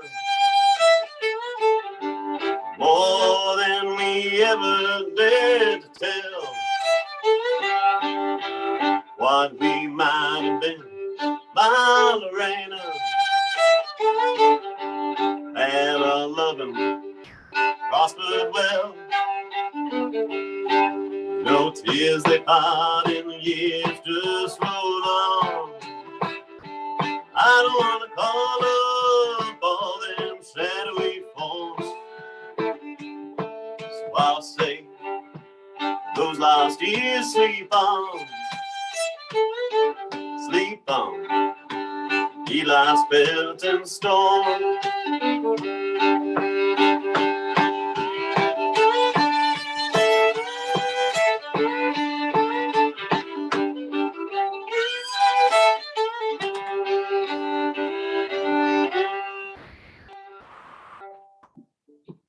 It's a new musical instrument over here, knocking my lampshade around. Well, let's see here. I'm thinking I'm going to play this old Egyptian tune. It's called Aziza, which means the winds of change. And I first learned this tune from this Japanese immigrant named Sunara, who played the oud, which is like kind of a North African and Middle Eastern instrument. It's beautiful. It's similar to a lute, but it doesn't have frets, and you use a special kind of pick for it that's got, I want to say it's got 12 strings, but I'm probably wrong about that. It might only be 8. So yeah, she transcribed the music for me when I was like 16 years old, and this is a song that I've been trying to play right since then, and I probably don't have it right yet, but it's getting there, and I'm 42 now, so it's been a long time working on this one. And it used to be when I was 19, 20, 21, 22, I guess 20 to 22, I hitchhiked all over the country with my fiddle and a doumbek, and I'd play for whatever I could, just to get enough to feed me, and I'd work little odd jobs to find a place to stay, and I did that for a few years. This was one of the 10 songs I knew on the violin at the time. Now I know a whole bunch more, but at the time I was still learning. So anyway, here's a song called Aziza.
there. Well, let's see here. What should I do next? Maybe I'll sing a song on my main play. Sometimes I write music. Here's a song I wrote. I wrote it about the United States and something that we all share. Because I was trying to find something kind of universal, you know, to speak about. And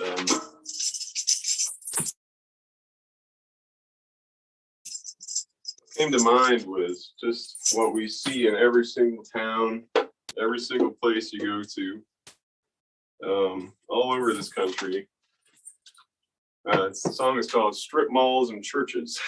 So, I don't know, I've seen a lot of the country, and this is something you can find everywhere. So that's what the song is about. It's just something you can find everywhere. So without further ado, here's Strip Malls and Churches.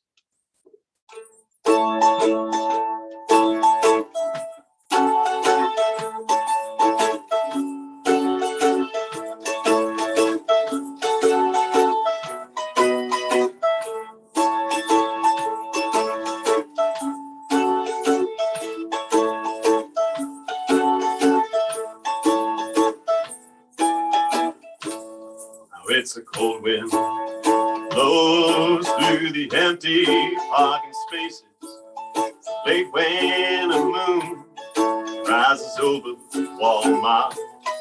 Empty bottles, small bushes catch a gleam of the sign of the darkened shut shops. Every town you'll find strip malls and churches, stoplights and burgers, beer cans and garbage, from sea to shining sea.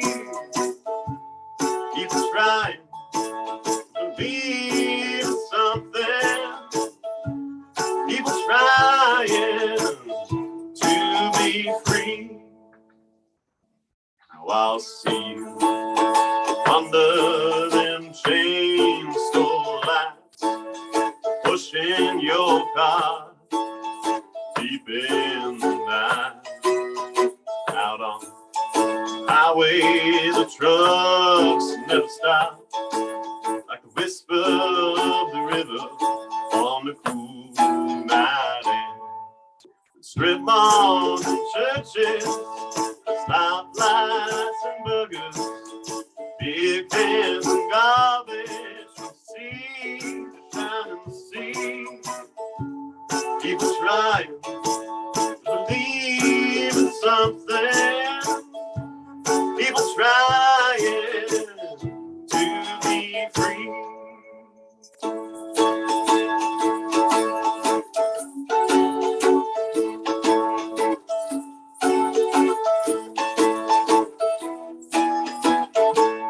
Now there's poor folks plenty out of dusty old towns. People who gave up, people who never settled down. Kindness, sadness, anger and fear, hope and apathy, love and cheer. Strip malls and churches, stoplights and burgers, beer cans and garbage, sea to shining sea. People trying to believe in something. People trying to be free. Strip malls and churches, stoplights and burgers, beer cans and garbage, from sea to shining sea. People trying to believe in something. People trying to be free.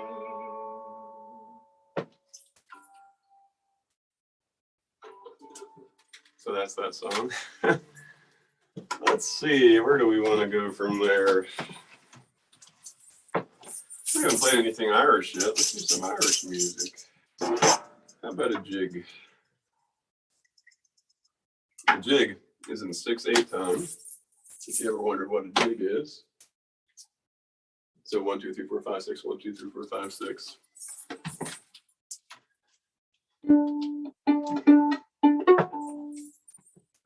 This next tune is called Banish Misfortune. And then actually no, the first tune's called Contentment is Wealth. That's the first jig. And the second jig I'll play is called Banish Misfortune. In Irish music, when it was first recorded, Michael Coleman did the first recordings back in like 1900, or maybe, 1902 or something, 1905. He used a format that would stick a bunch of tunes together, and he'd play each tune like 3 times, and he would put 3 tunes together. And because of those recordings, that's how traditional Irish music is now arranged, just because of those recordings. But prior to Michael Coleman in Ireland, what they would do is they would play one tune forever. They would just play all night long. And then, like maybe an hour later, you switch it up kind of thing. But since that recording, that everybody thought that sounded really good. So he actually kind of like laid the groundwork for how people process Irish music at this point. And it's really not that old. So I'm going to play 2 tunes instead of 3 because I feel like most people's attention span doesn't last through 3. So we're going to do 2.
All right.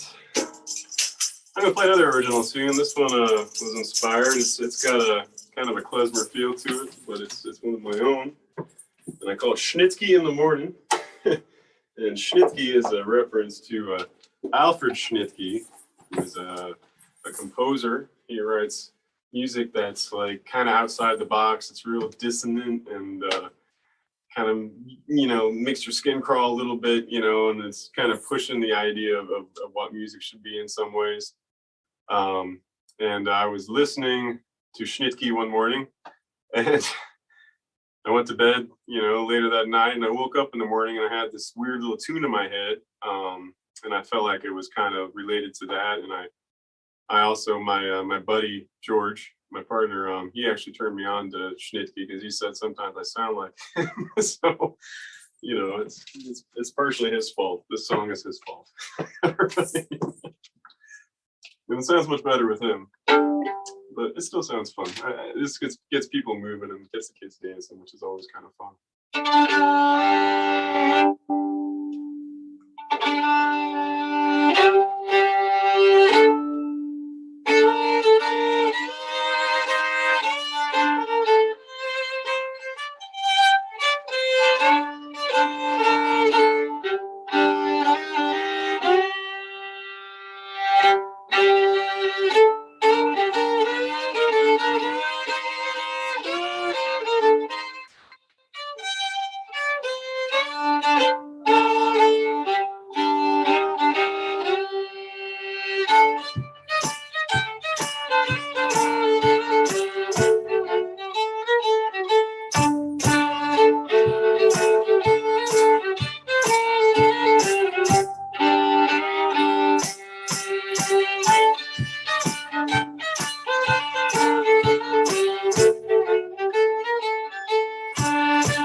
I'm going to sing another song for you. This is another original, and this is just kind of a funny song.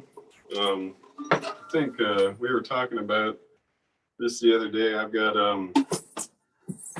I don't know, just a distaste for the constant feed of information coming across to us from our phones, and just how it kind of has removed our ability to talk to each other like normal human beings.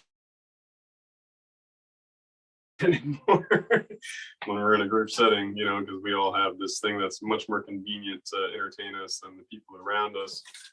And it just, you know, it's just kind of a joke, this song. I call it Put Your Phone Down.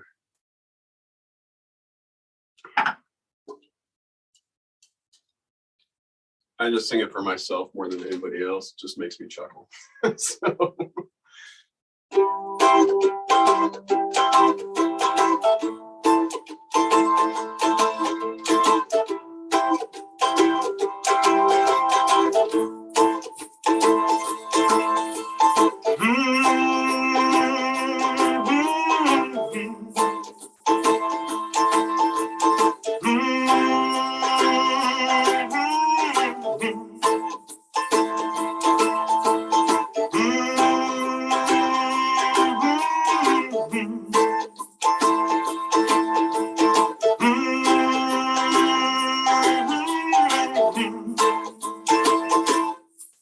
Put your phone down.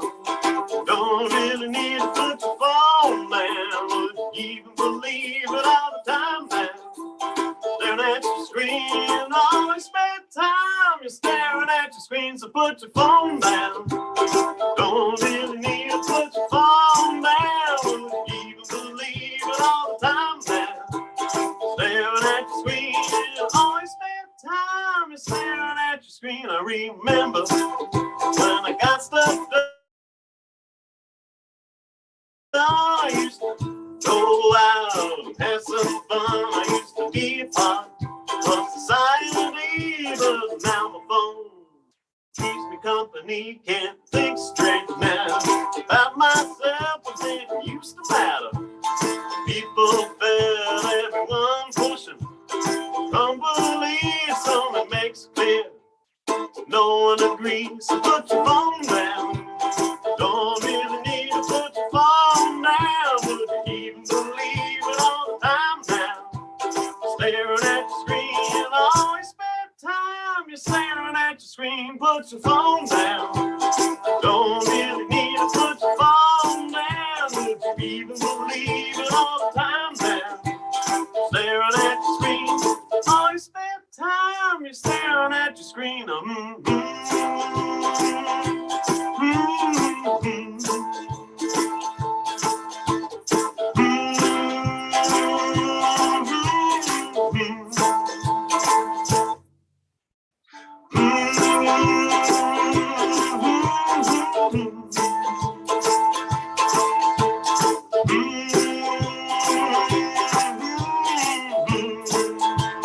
Right here in my pocket, I got a magic box that tells me what to think, what to not. Oh, who really needs human conversation when you can access endless information? Can't go anywhere that your phone said no one.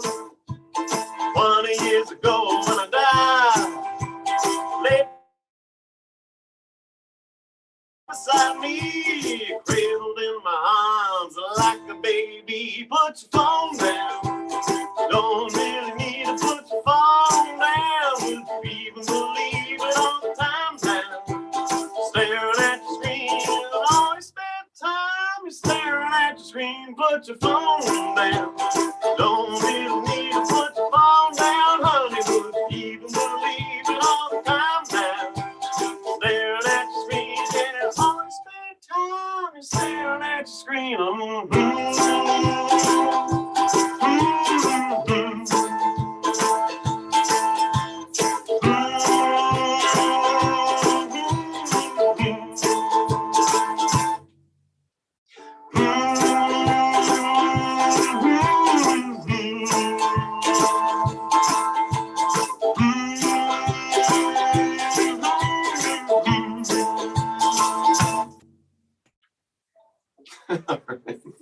Put your phone down. Oh, that is awesome. I love that song. Oh my gosh, what a Like that wonderful too. I love song. that last piece. Yeah. Yeah, absolutely. You said it was just for you, but I was sitting over here chuckling myself. Yeah. That was wonderful, When you wonderful. get like filming you, and then you start singing, put your phone down, and they're just like, I don't know what to do. I wasn't doing that, you know. Right. Right. Wow. You know, I'm just amazed because you play all of that. You're not using sheet music. You And know, and the violin is no joke. I mean, when you first start, I believe when you first start learning the violin, that was, I think, besides like a little toy organ or something, a violin was my first instrument. Yeah, And yeah, but you know, when you first start off, you have like the lines to kind of guide you on where to hit the notes, right?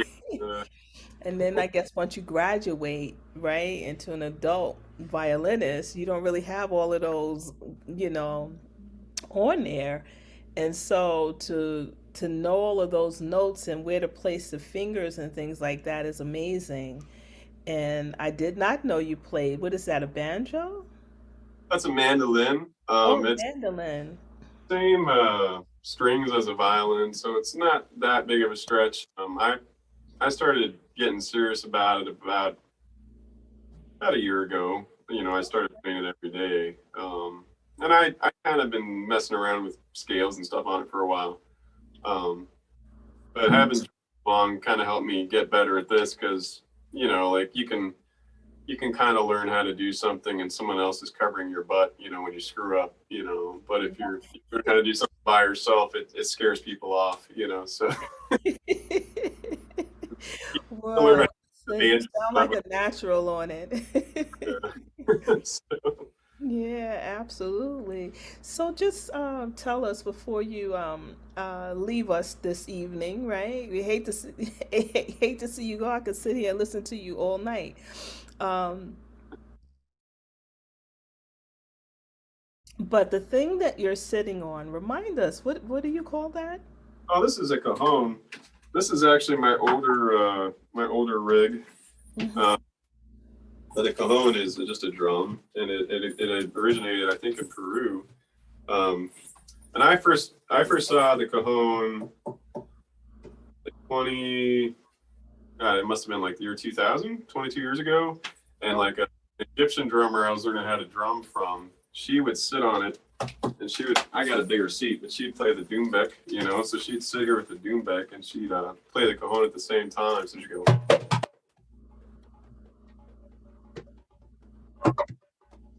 Ah, it was just a cool thing. And that's the first time I saw it. And she told me that it originated from shipping crates.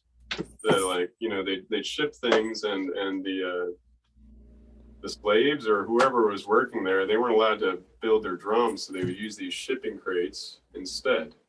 And this wow. form of like protest, you know, like we still have our drums, you know, we're just gonna use these boxes, and then it developed from that. I like it because it's indestructible. You know, I can stick it in the back of my car on a hot day and I don't have to worry about it, you know, and it just sits back there all the time kind of thing. Right, right. So it's very sturdy wooden drum, you know, I'm not going to poke a hole in it or anything like that. So it's kind of the direction I went, you know, being a street musician Yeah, out in absolutely. the rain and everything. So, yeah. Yeah, so guys, if you didn't pick up on it, um, uh, Ian has it's like there's like a pedal on it, right? And so Yeah. he's This is my single pedal one. Pedal here. And I have another rig in my car. It was easier to pull this one out that has a second pedal, so I can kind of go, you know, pedal over there. And kind of go up with different rhythms. wow. Yeah. That's awesome. That's awesome. So I think now you guys understand why we call him the one man band, right? Because he's playing his own percussion, he's playing the violin, he got bells on his leg, and he's shaking those, and then he's singing, and now we found out he plays a mandolin, right? So so he's adding on instruments. Definitely. You gotta keep it coming, or you'll just, get bored. So, Absolutely, absolutely. Well, listen, it is always a pleasure to hear and see you perform, right? Because it's a visual thing as well. That's the experience. Because when you visually you see him doing all these things, a lot of times when you go and you see musicians on stage, I think we kind of take it for granted what they're doing. But it's something about what you do and you go to see you in person, no one can take what you're doing for granted. It is obvious what level of musicianship you possess and just what a great, awesome man you are. You spoke about vibrations earlier. We can absolutely see that your vibrations are high and you bring the vibration of others up to where you are every time you perform. And we are just so grateful to have you grace our virtual stage. We want to okay. say thank you because this is the year that we are thanking all of the musicians and singers and poets and just people who just came out to speak, drummers. We're thanking all of you guys this year for helping us get through the pandemic by helping us build a virtual platform that was not in our imaginations when we first came together. We were going to do this thing in York, Pennsylvania at Kiwanis Lake Park. York was where Dr. Akila Karima grew up, and that's where we were headed. And then the pandemic struck, and we were like, what are we going to do? And then that's when I said, well, dang, Tiffany, so many people in Lancaster and York is such a rich expression of artistry in that area. And I know so many people in New York. Let's just start calling our friends. And then I looked at my email, and Akila had sent me your name and other musicians. So between Akila watching us, as an ancestor, and leaving us with resources, and then pulling together and putting our own resources together, meaning our friends, Tiffany's friends and my friends, we were able to create a virtual platform that within 1 year actually nearly reached 1 million views on when you add up all the videos that we've done. And so that is a huge, huge accomplishment, to go from like a few hundred followers Yeah, to almost 1 million views, each video averaging about 38,000 views. it's crazy. And so, yeah, and so we have people like you to thank for that. And we know when we go back in person, we have this experience here, right? Because you learn from everything you do, from every success you learn, from every mistake you make, you learn. And so we learned something, and we are hoping to bring what we've learned and add it to the live experience in 2023. And so we could not, begin the transition to coming back to York, where we hope we will get together with you in person, and also going down to Santa Fe, New Mexico for our Three Sisters Native American Festival and Summit, that we will be able to bring whatever it is that we've learned from this experience and from working with great artists like yourself, and just writers, right, songwriters and poets and things like yourself, because when you write a song, it's really poetry, right? So we know, that we've learned enough that that experience is going to be just as powerful. So thank you, Ian Carroll, for what you've given us and how you've blessed us during this pandemic, and helping us build this virtual platform into something that we all could be proud of. And we just want to wish you and part-time managers continued success. We look forward to continuing our relationship with you guys, our professional relationship with you guys. It's truly been a pleasure. It really has. Thank you so much. I Thanks agree. Thank you, Tiffany. Thank you both. Yeah. Yeah, you're quite welcome. You're quite welcome.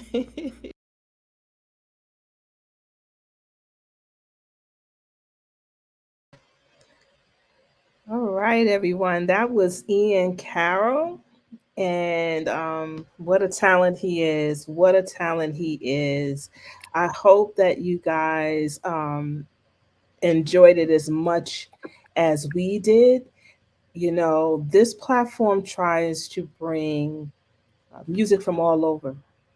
Music for, something for somebody, for everybody, right? And Ian, people like Ian, he helps us do that. He covers a lot of genres in his set.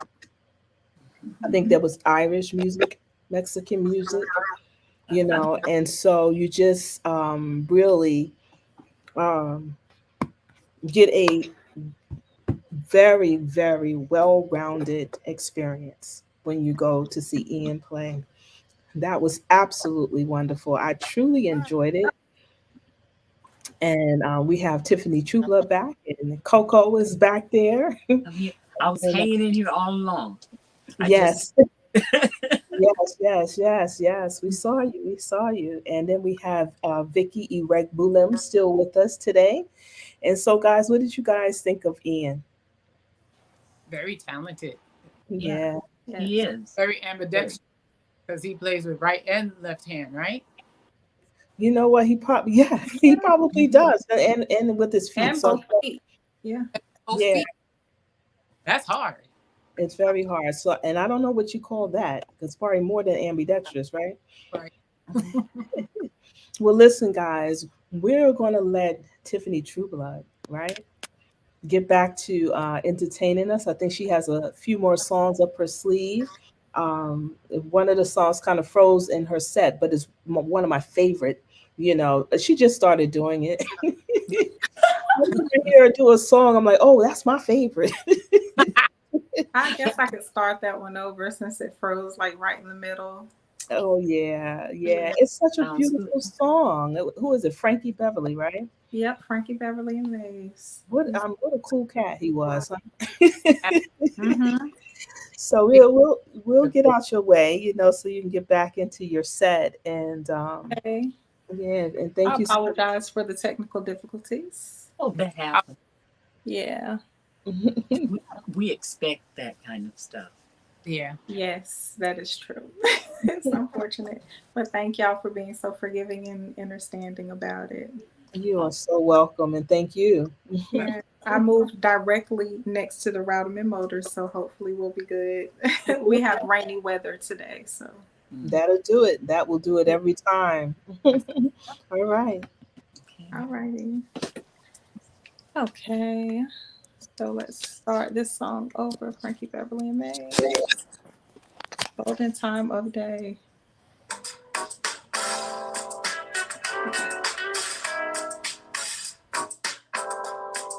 Trying to get my groove back down.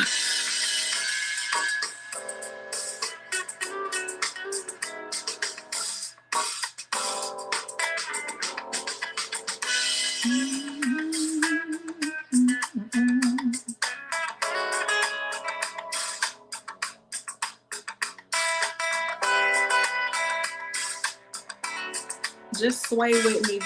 Help me get the groove back down. Here we go. There's a time of the day when the sun is going down.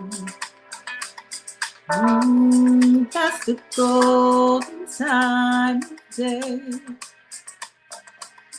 It's the time that the sun, the wind is soft and warm. Don't it make the flowers sway when the sun settles down? it takes a lovely form.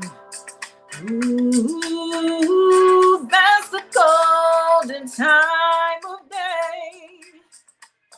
Oh,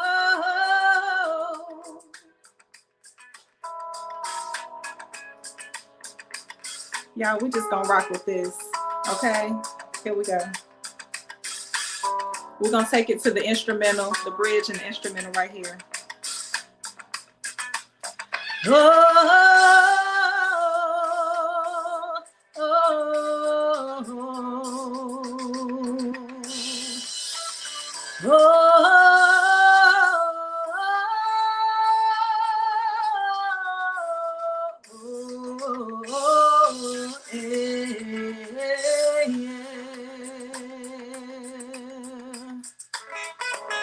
All right, now I'm gonna get out my head and really have fun for the rest of this set, y'all. Thank y'all for praying for me and rocking out with me. I appreciate it.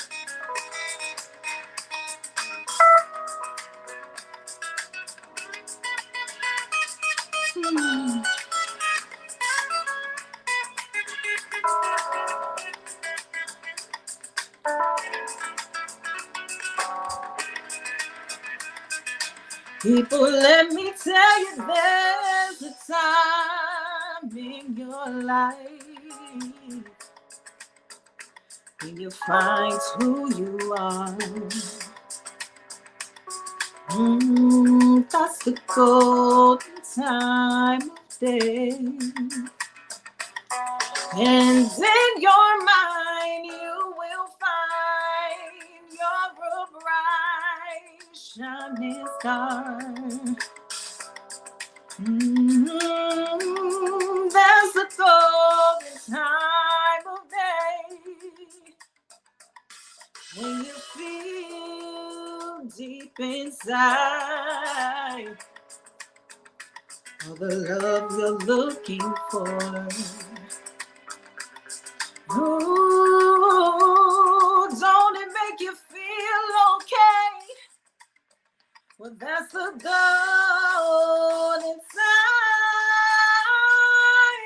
of day. So let your light shine, shine, shine today. Golden time of day. I told y'all that was my rendition. I warned you. Okay, so this next piece is by Alicia Keys, and it is entitled Diary. Hopefully my voice is warm back up enough. Here we go. And this one's a little lower. Yeah.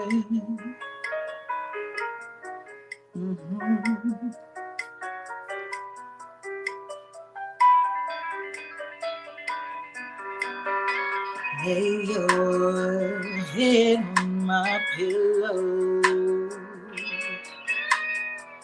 Here you can be yourself. No one has to know what you are feeling. No one but me and you. I won't tell your secrets. Your secrets are safe with me. I will keep your secrets. Just think of me as the pages in your diary. I feel such a connection, even when you're far away. Oh, oh, baby, if there's anything that you fear, come 49, 46, 08, and I'll be here. Here. I won't tell your secrets. Your secrets are safe with me. I will keep your secrets. Just think of me as the pages in your diary.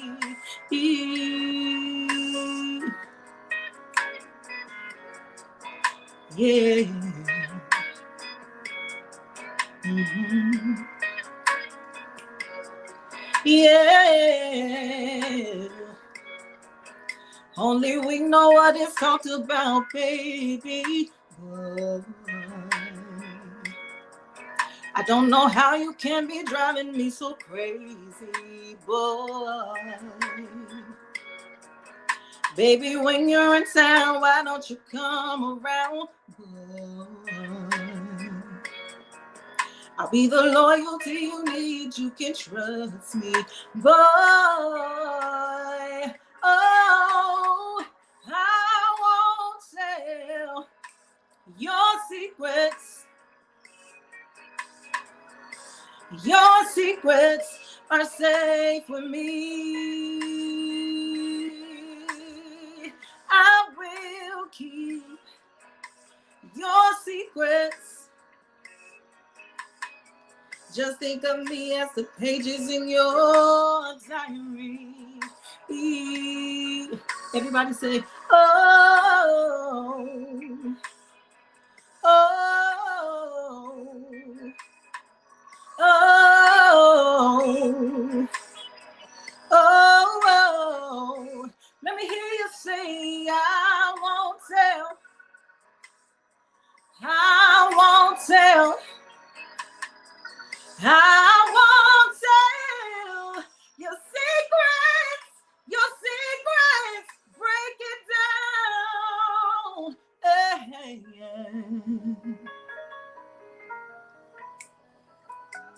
Then we're just gonna rock out to the rest of it, y'all. There we go.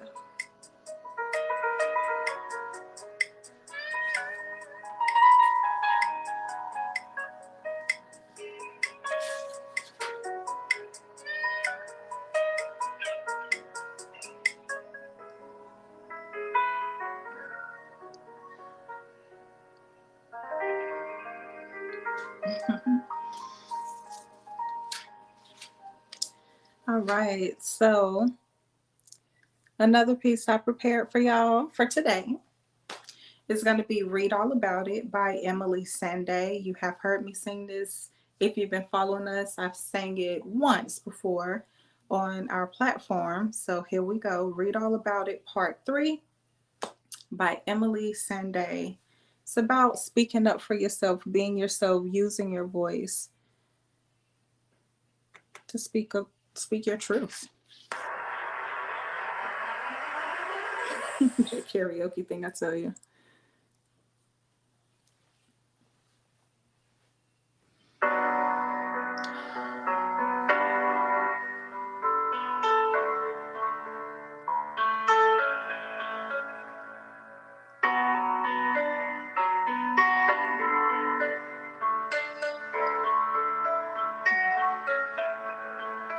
You got the words to change a nation, but you're biting your tongue. You've spent a lifetime stuck in silence, afraid you'll say something wrong. If no one ever hears it, how we gonna learn your song? So come on, come on, come on, come on. You've got a heart as loud as lion, so I let your voice be tamed. Maybe we're a little different, there's no need to be ashamed. You've got the light to fight the shadows, stop hiding it away. Come on, come on, come on. I wanna sing, I wanna shout, I wanna scream till the words dry out. Put it in all of the papers, I'm not afraid. They can read all about it, read all about it. Oh, oh,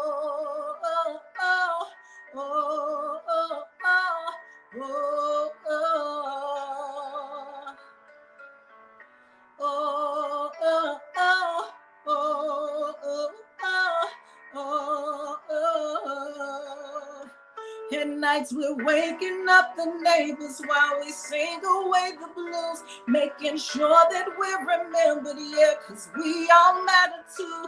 If the truth has been forbidden, then we're breaking all the rules. So come on, come on, come on. Let's get the TV and the radio to play our tune again. It's about time we got some airplay of our version of events. There's no need to be afraid. I will sing with you, my friend. Come on, come on, come on.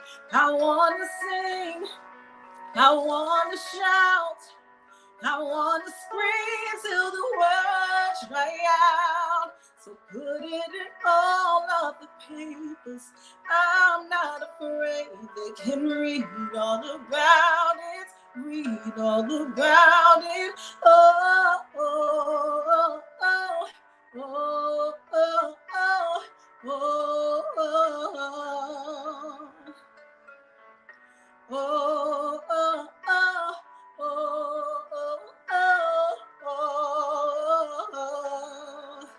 Yes, we're all wonderful, wonderful people.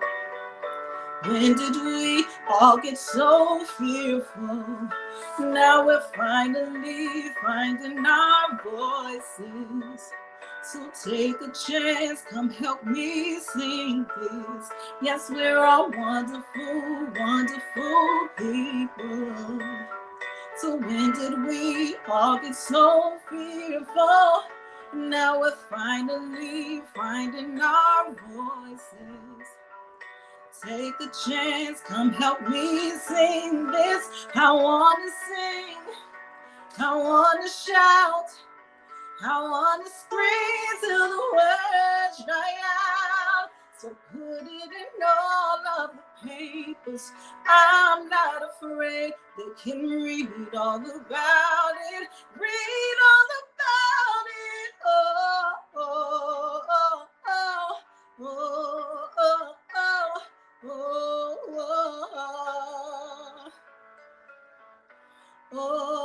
oh, oh, oh, oh.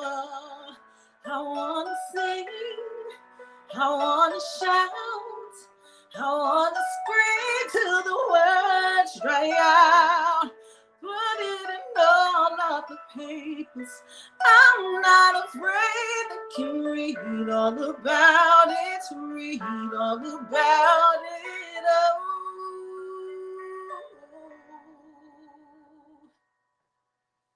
Woo. All right. And honestly, that was the end of my set, other than just an interlude that I was going to play from my album called Awakening. It's just a 1-minute little interlude, just to let you know I do covers, yes, but I also have my original music. So,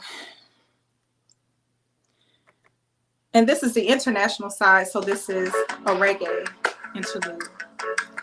My baby don't love me no more. You don't call me like I used to. And things just not the same, no, no. We don't know what to do about it. I think I'll just let it go, yeah. I think I'll just let it go, yeah. What's up, one? What's up, one? Yeah, yeah, yeah. Really? What's up, one? Yeah. Really? What's up, one? Yeah. So that is on all music platforms. Awakening. I have a few singles out. I have a few collaborations out. Just look me up, Tiffany Trueblood. Follow. And thank you. That is my plug. So I am done with my set for today. I'm going to invite the ladies back on. So that was really, really awesome. So yeah, I love that, man. You really did your thing on those songs. How beautiful is your voice? Thank you. Yeah, you are such a dynamic singer, and your ear is incredible. It's Thank you. absolutely incredible.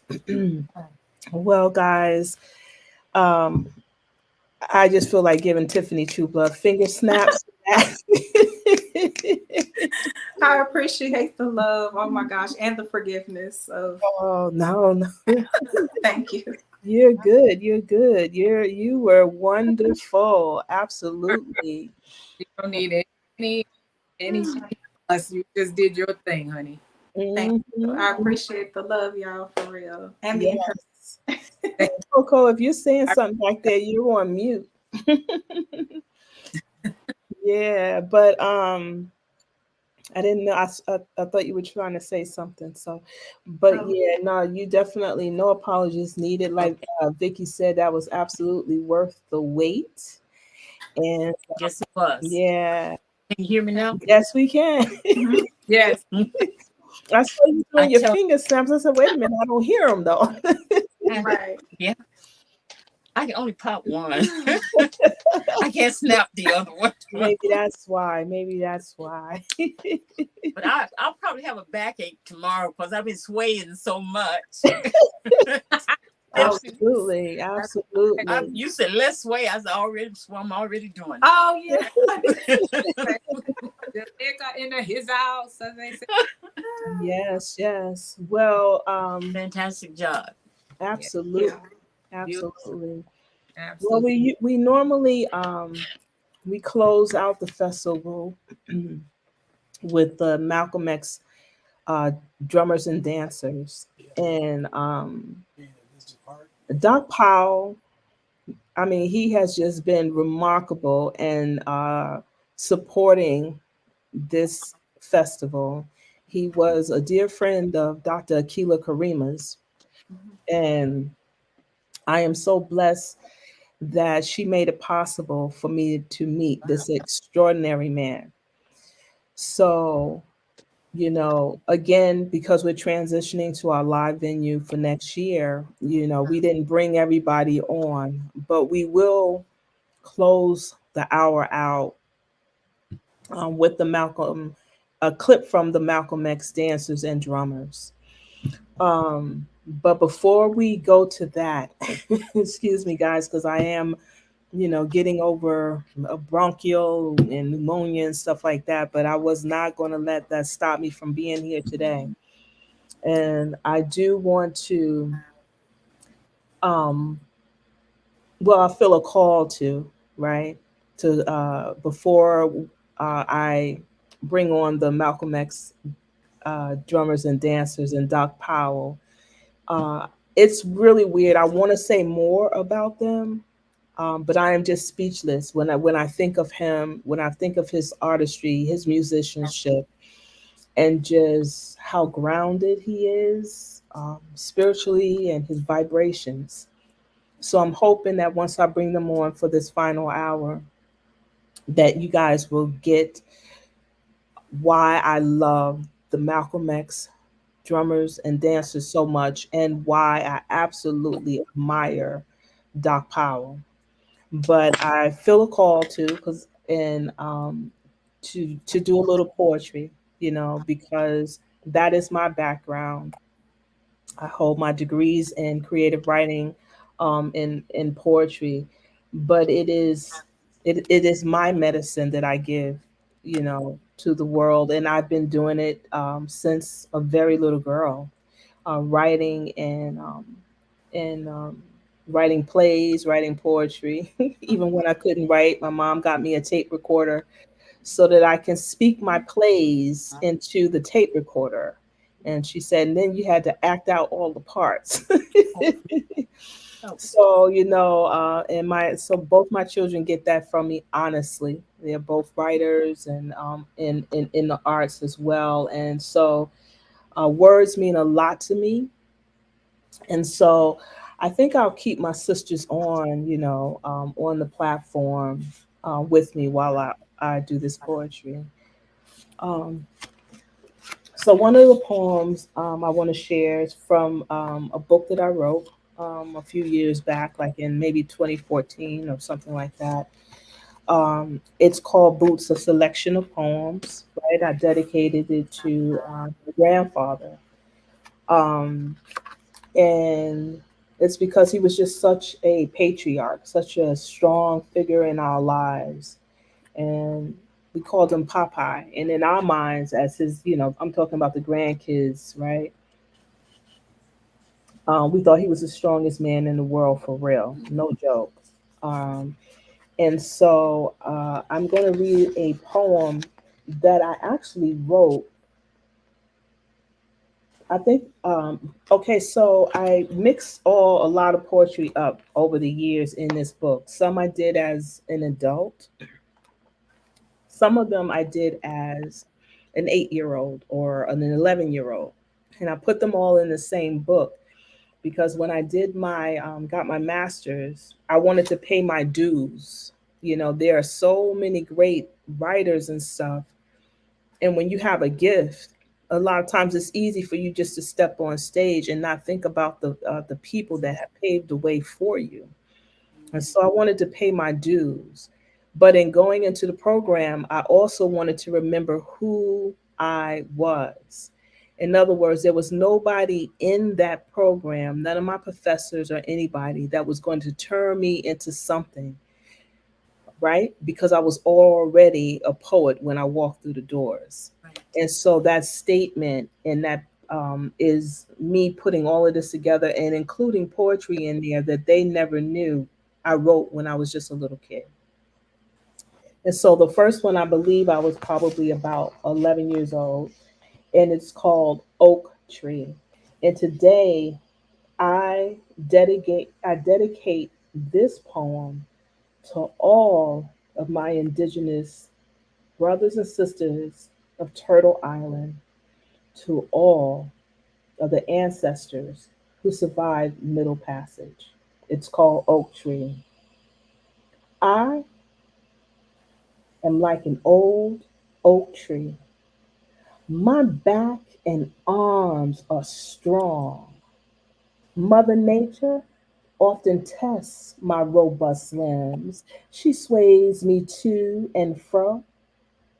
But even through her most fierce storms, I stand strong and tall because my roots are deep and the songs of my ancestors live in me. So that poem is called Oak Tree. I like that. Amen. And thank you guys. And then I guess for knowledge, right?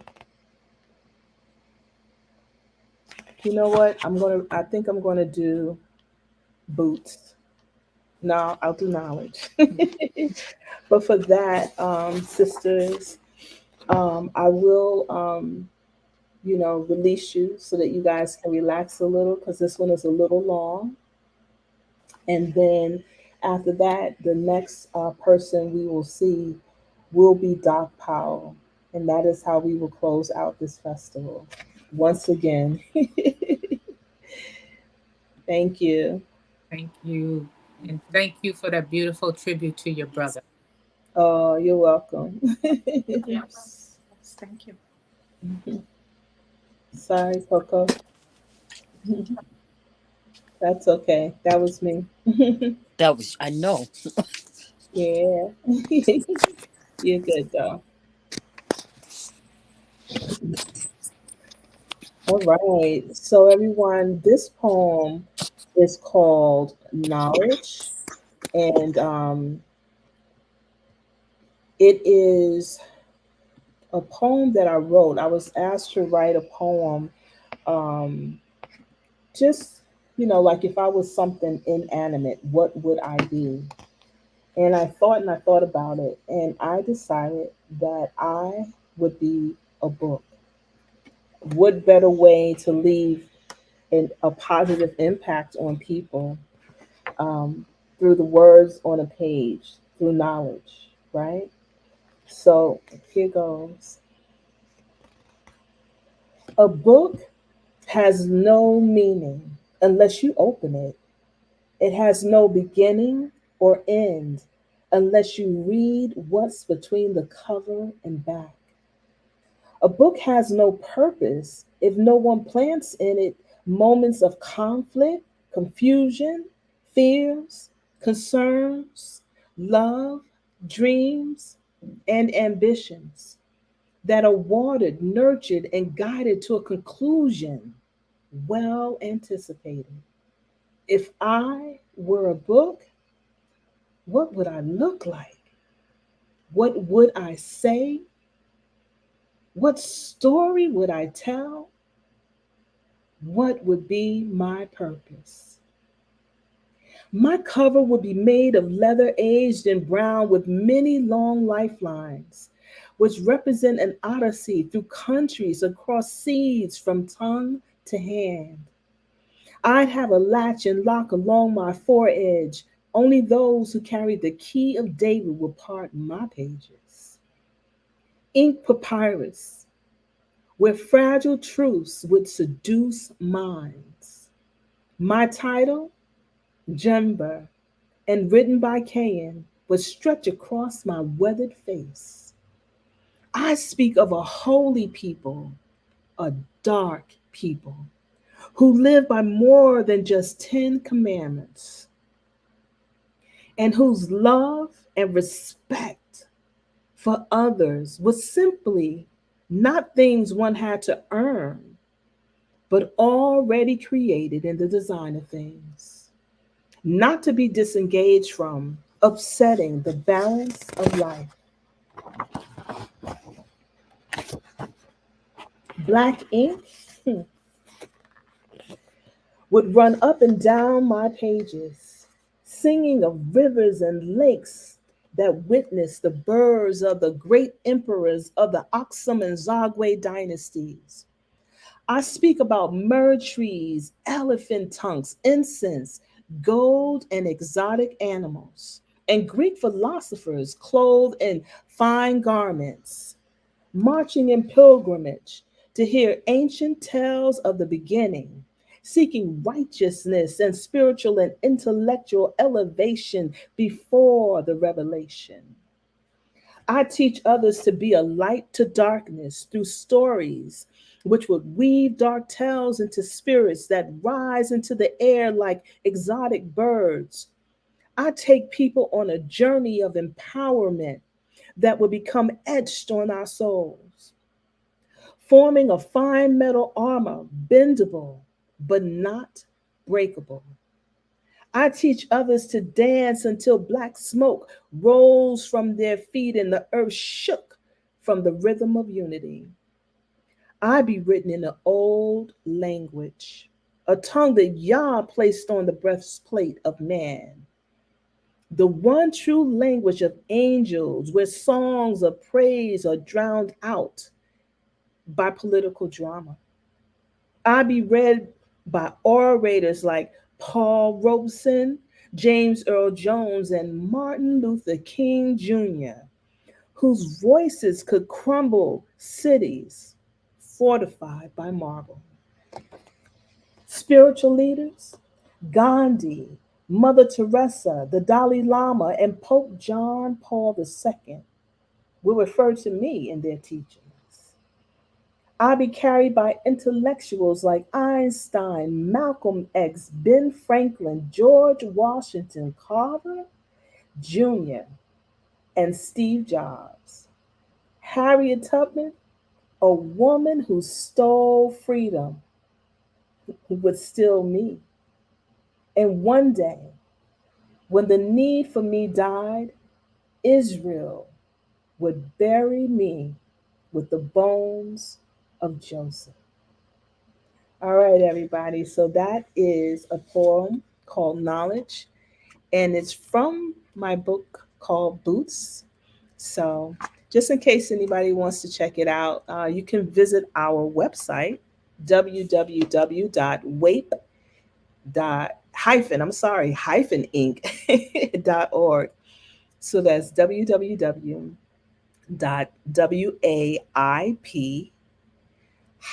inc, right, .org.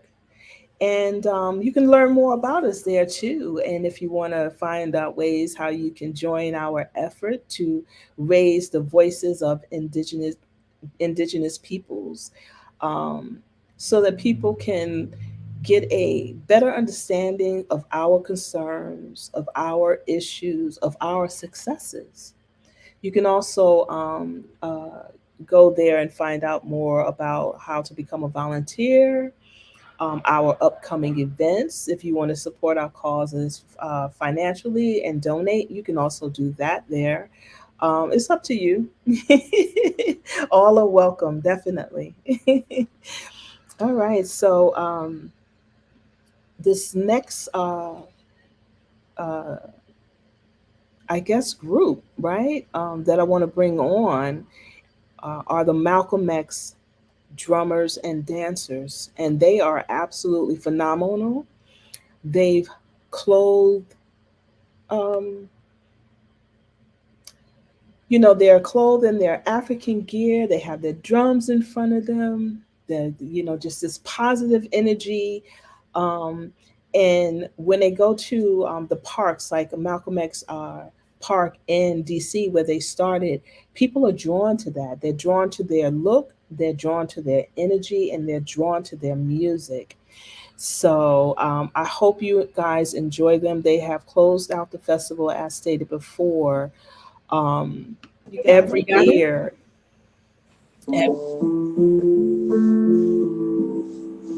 So we're just going to speed this up a little bit.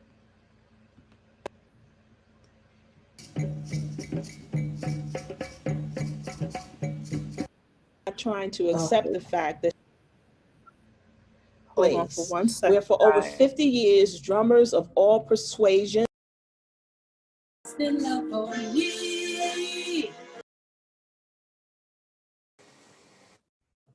Well, everybody, that I'm doing well, doing all right. Glad to be here participating in this wonderful international cultural festival. Oh, yes, indeed. Yes, indeed. So, how did you guys get started? Oh, we got started just like you said, Sister Sadania Flowing Water. The cultural experience in Malcolm X Park was so phenomenal and has been going on for so many years, over 60 years, actually. Wow. Around 70 years. And, the drumming has always been at very wonderful, creative, and resourceful and excellent level of drumming due to the wonderful cultural artists and master drummers that would be out in Malcolm X Park, Baba Ngoma, Kwaku Kamara, these wonderful master drummers, Barnett Williams, Abu Kunta, Jimoku Yate, these wonderful master drummers that would be out in Malcolm X Park on Sundays, and sometimes even in other days besides Sundays, 50, 60 years ago, and they would be willing to teach and share their drumming expertise with anybody who would be willing to listen and learn. And so from that grew a group of guys like myself who would join in the drumming with these master drummers, and we would be sounding so good. I remember one day somebody said, "Wow, we sound so great. We should start doing shows." And it was such fun out there in Malcolm X Park. I was really the only one that kind of took that comment seriously to organize a troupe of African drummers and dancers, because there would be dancers out there too, wonderful professional master African dancers. And so I organized a group, and that started. That was about 35 years ago, and we continued. We do these wonderful cultural festivals and churches. We were in Hampton, Virginia last year for the 400 year celebration of Africans in America.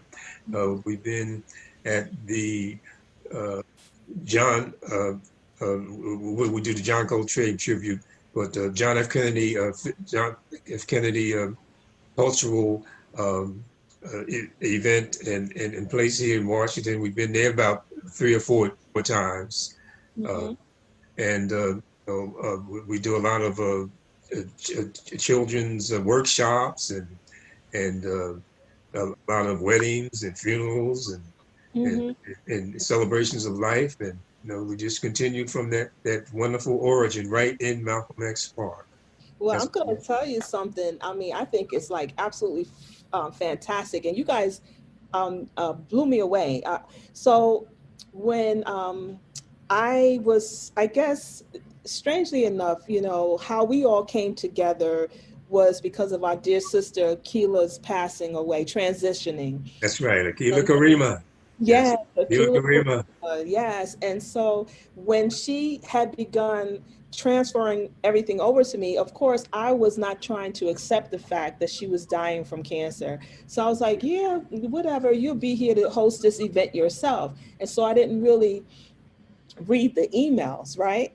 And so, but so when I found myself in that position of actually having to take over, I was so glad she sent those emails, because through those emails, your name came up. And so when I reached out to you and you were just, on board to help out and to, participate, it was such a blessing to my soul. But then the extra blessing came because I'm from New York, and,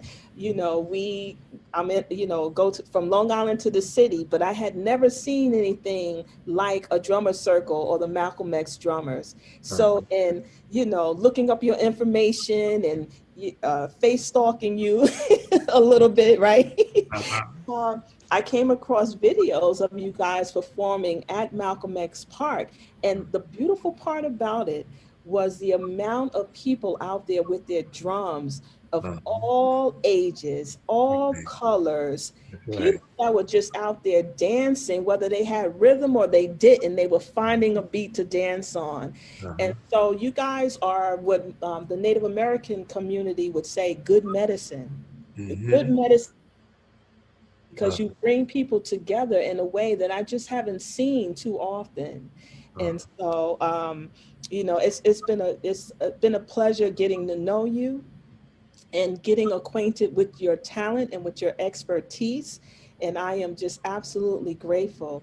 I know that we are at the close of our festival here with your performance, but before we, play your performance, I would like to, again, just turn the screen over to you and allow you to light the candle and say a few words regarding our sister, Akila Karima. Yes, indeed. Dr. Akila Karima, my dear friend and my wonderful colleague. There's an African tradition of saying the name of your ancestors, the name of your people who have passed on, and that invokes the spirit of that person in our presence. And Dr. Akila Karima, I light this cultural candle in your honor and invoke your spirit in joining us today for this wonderful International Cultural Festival.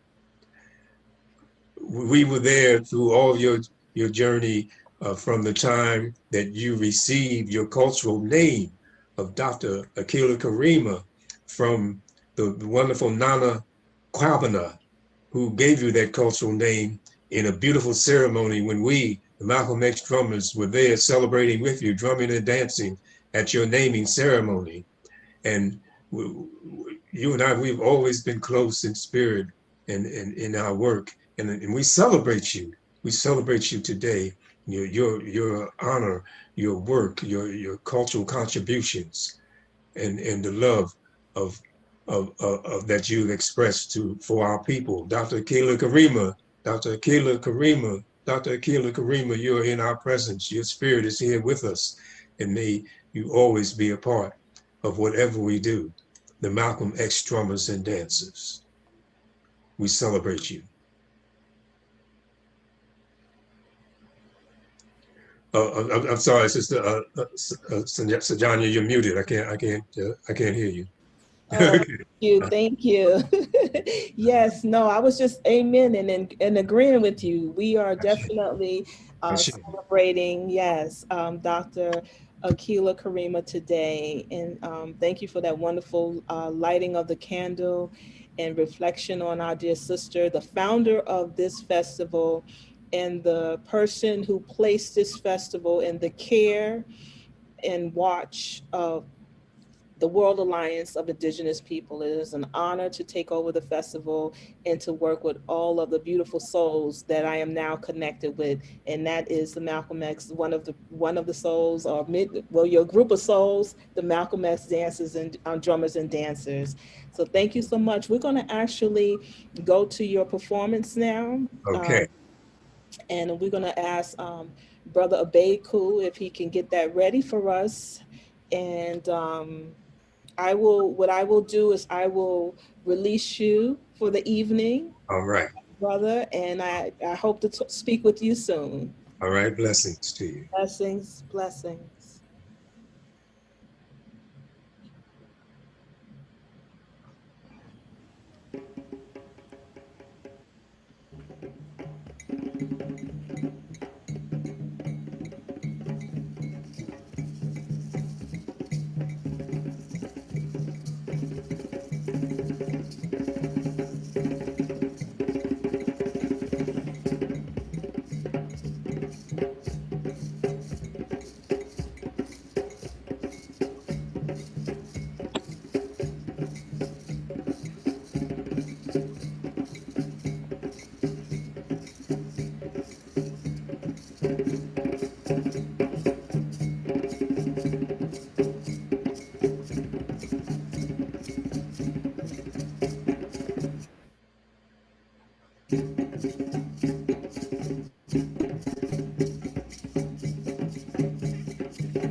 All right, everybody.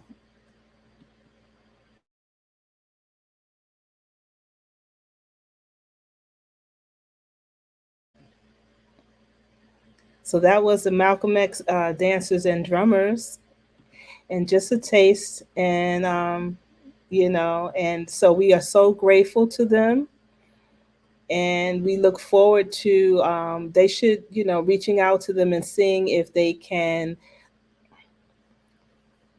make it out to York, Pennsylvania next year. And so that was the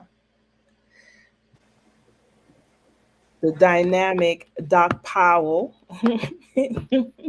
And so for now, guys, I think the best way to follow us would be, of course, we will still post to Facebook, but we'll also post to our website.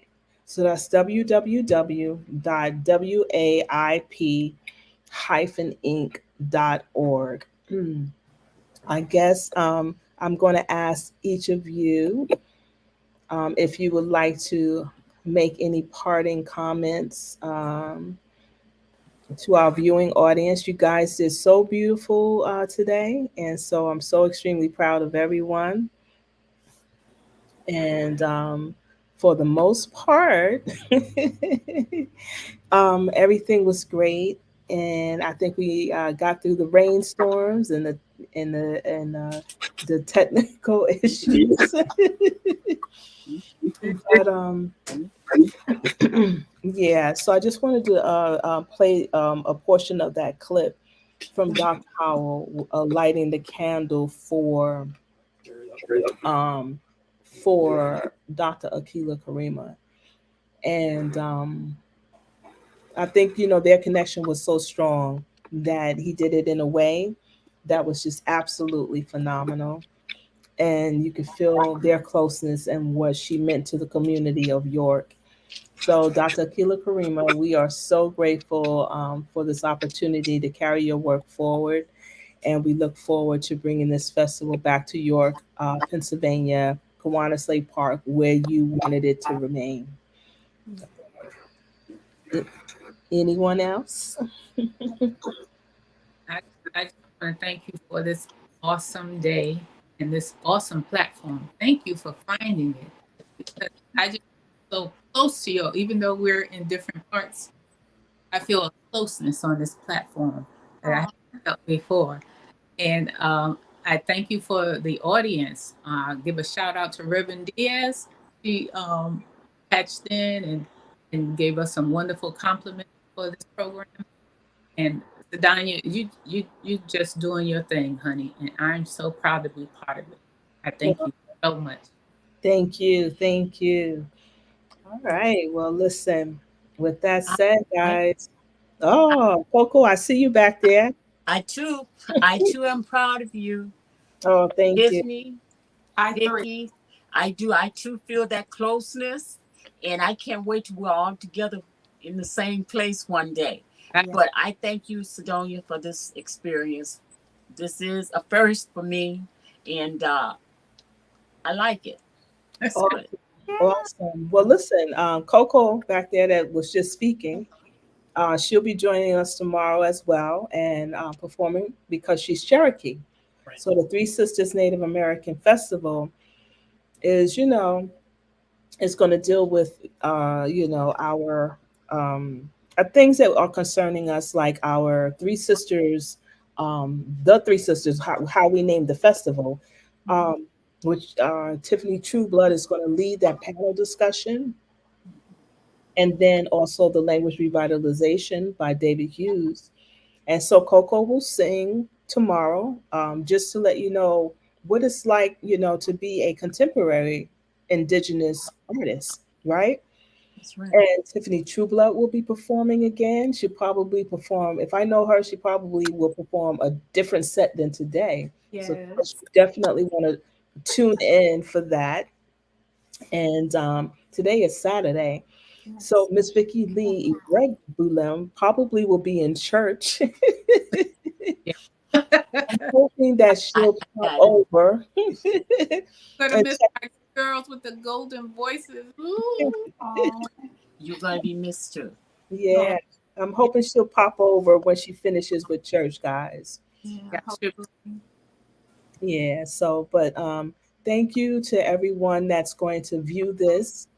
Um Usually the numbers go up within 5 days considerably.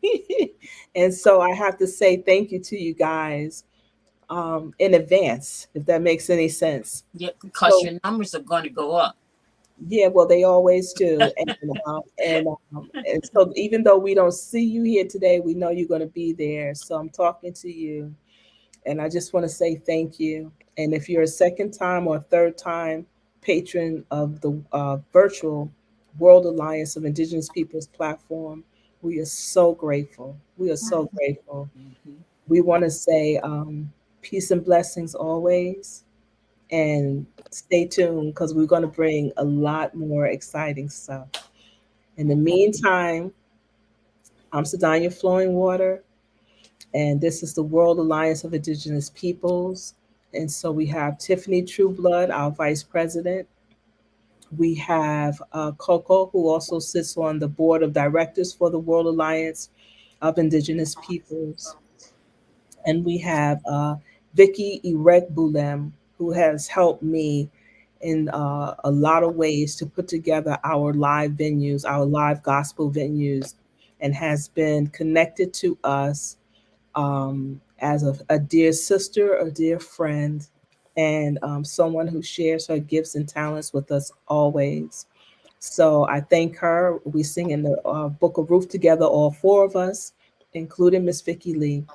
So we want to thank her as well for her support and her love. And in the meantime, everybody, as they say in our native tongue, I guess Muskanau Wyoming, and in the Cherokee tongue, Tiffany. Dodada go oni. So that basically says, we're going to see you soon. We are. All right. Peace and blessings. Peace and blessings. So, Yes. And thank you to Manny, my cousin back there, the engineer. oh, you heard him, huh? Oh, I didn't. No, Did you hear? Oh, no, it was coming. he forgets sometimes that my mic is on. Oh, well, thank you, cousin Manny.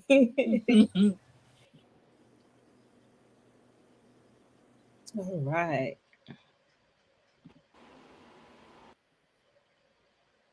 See you guys.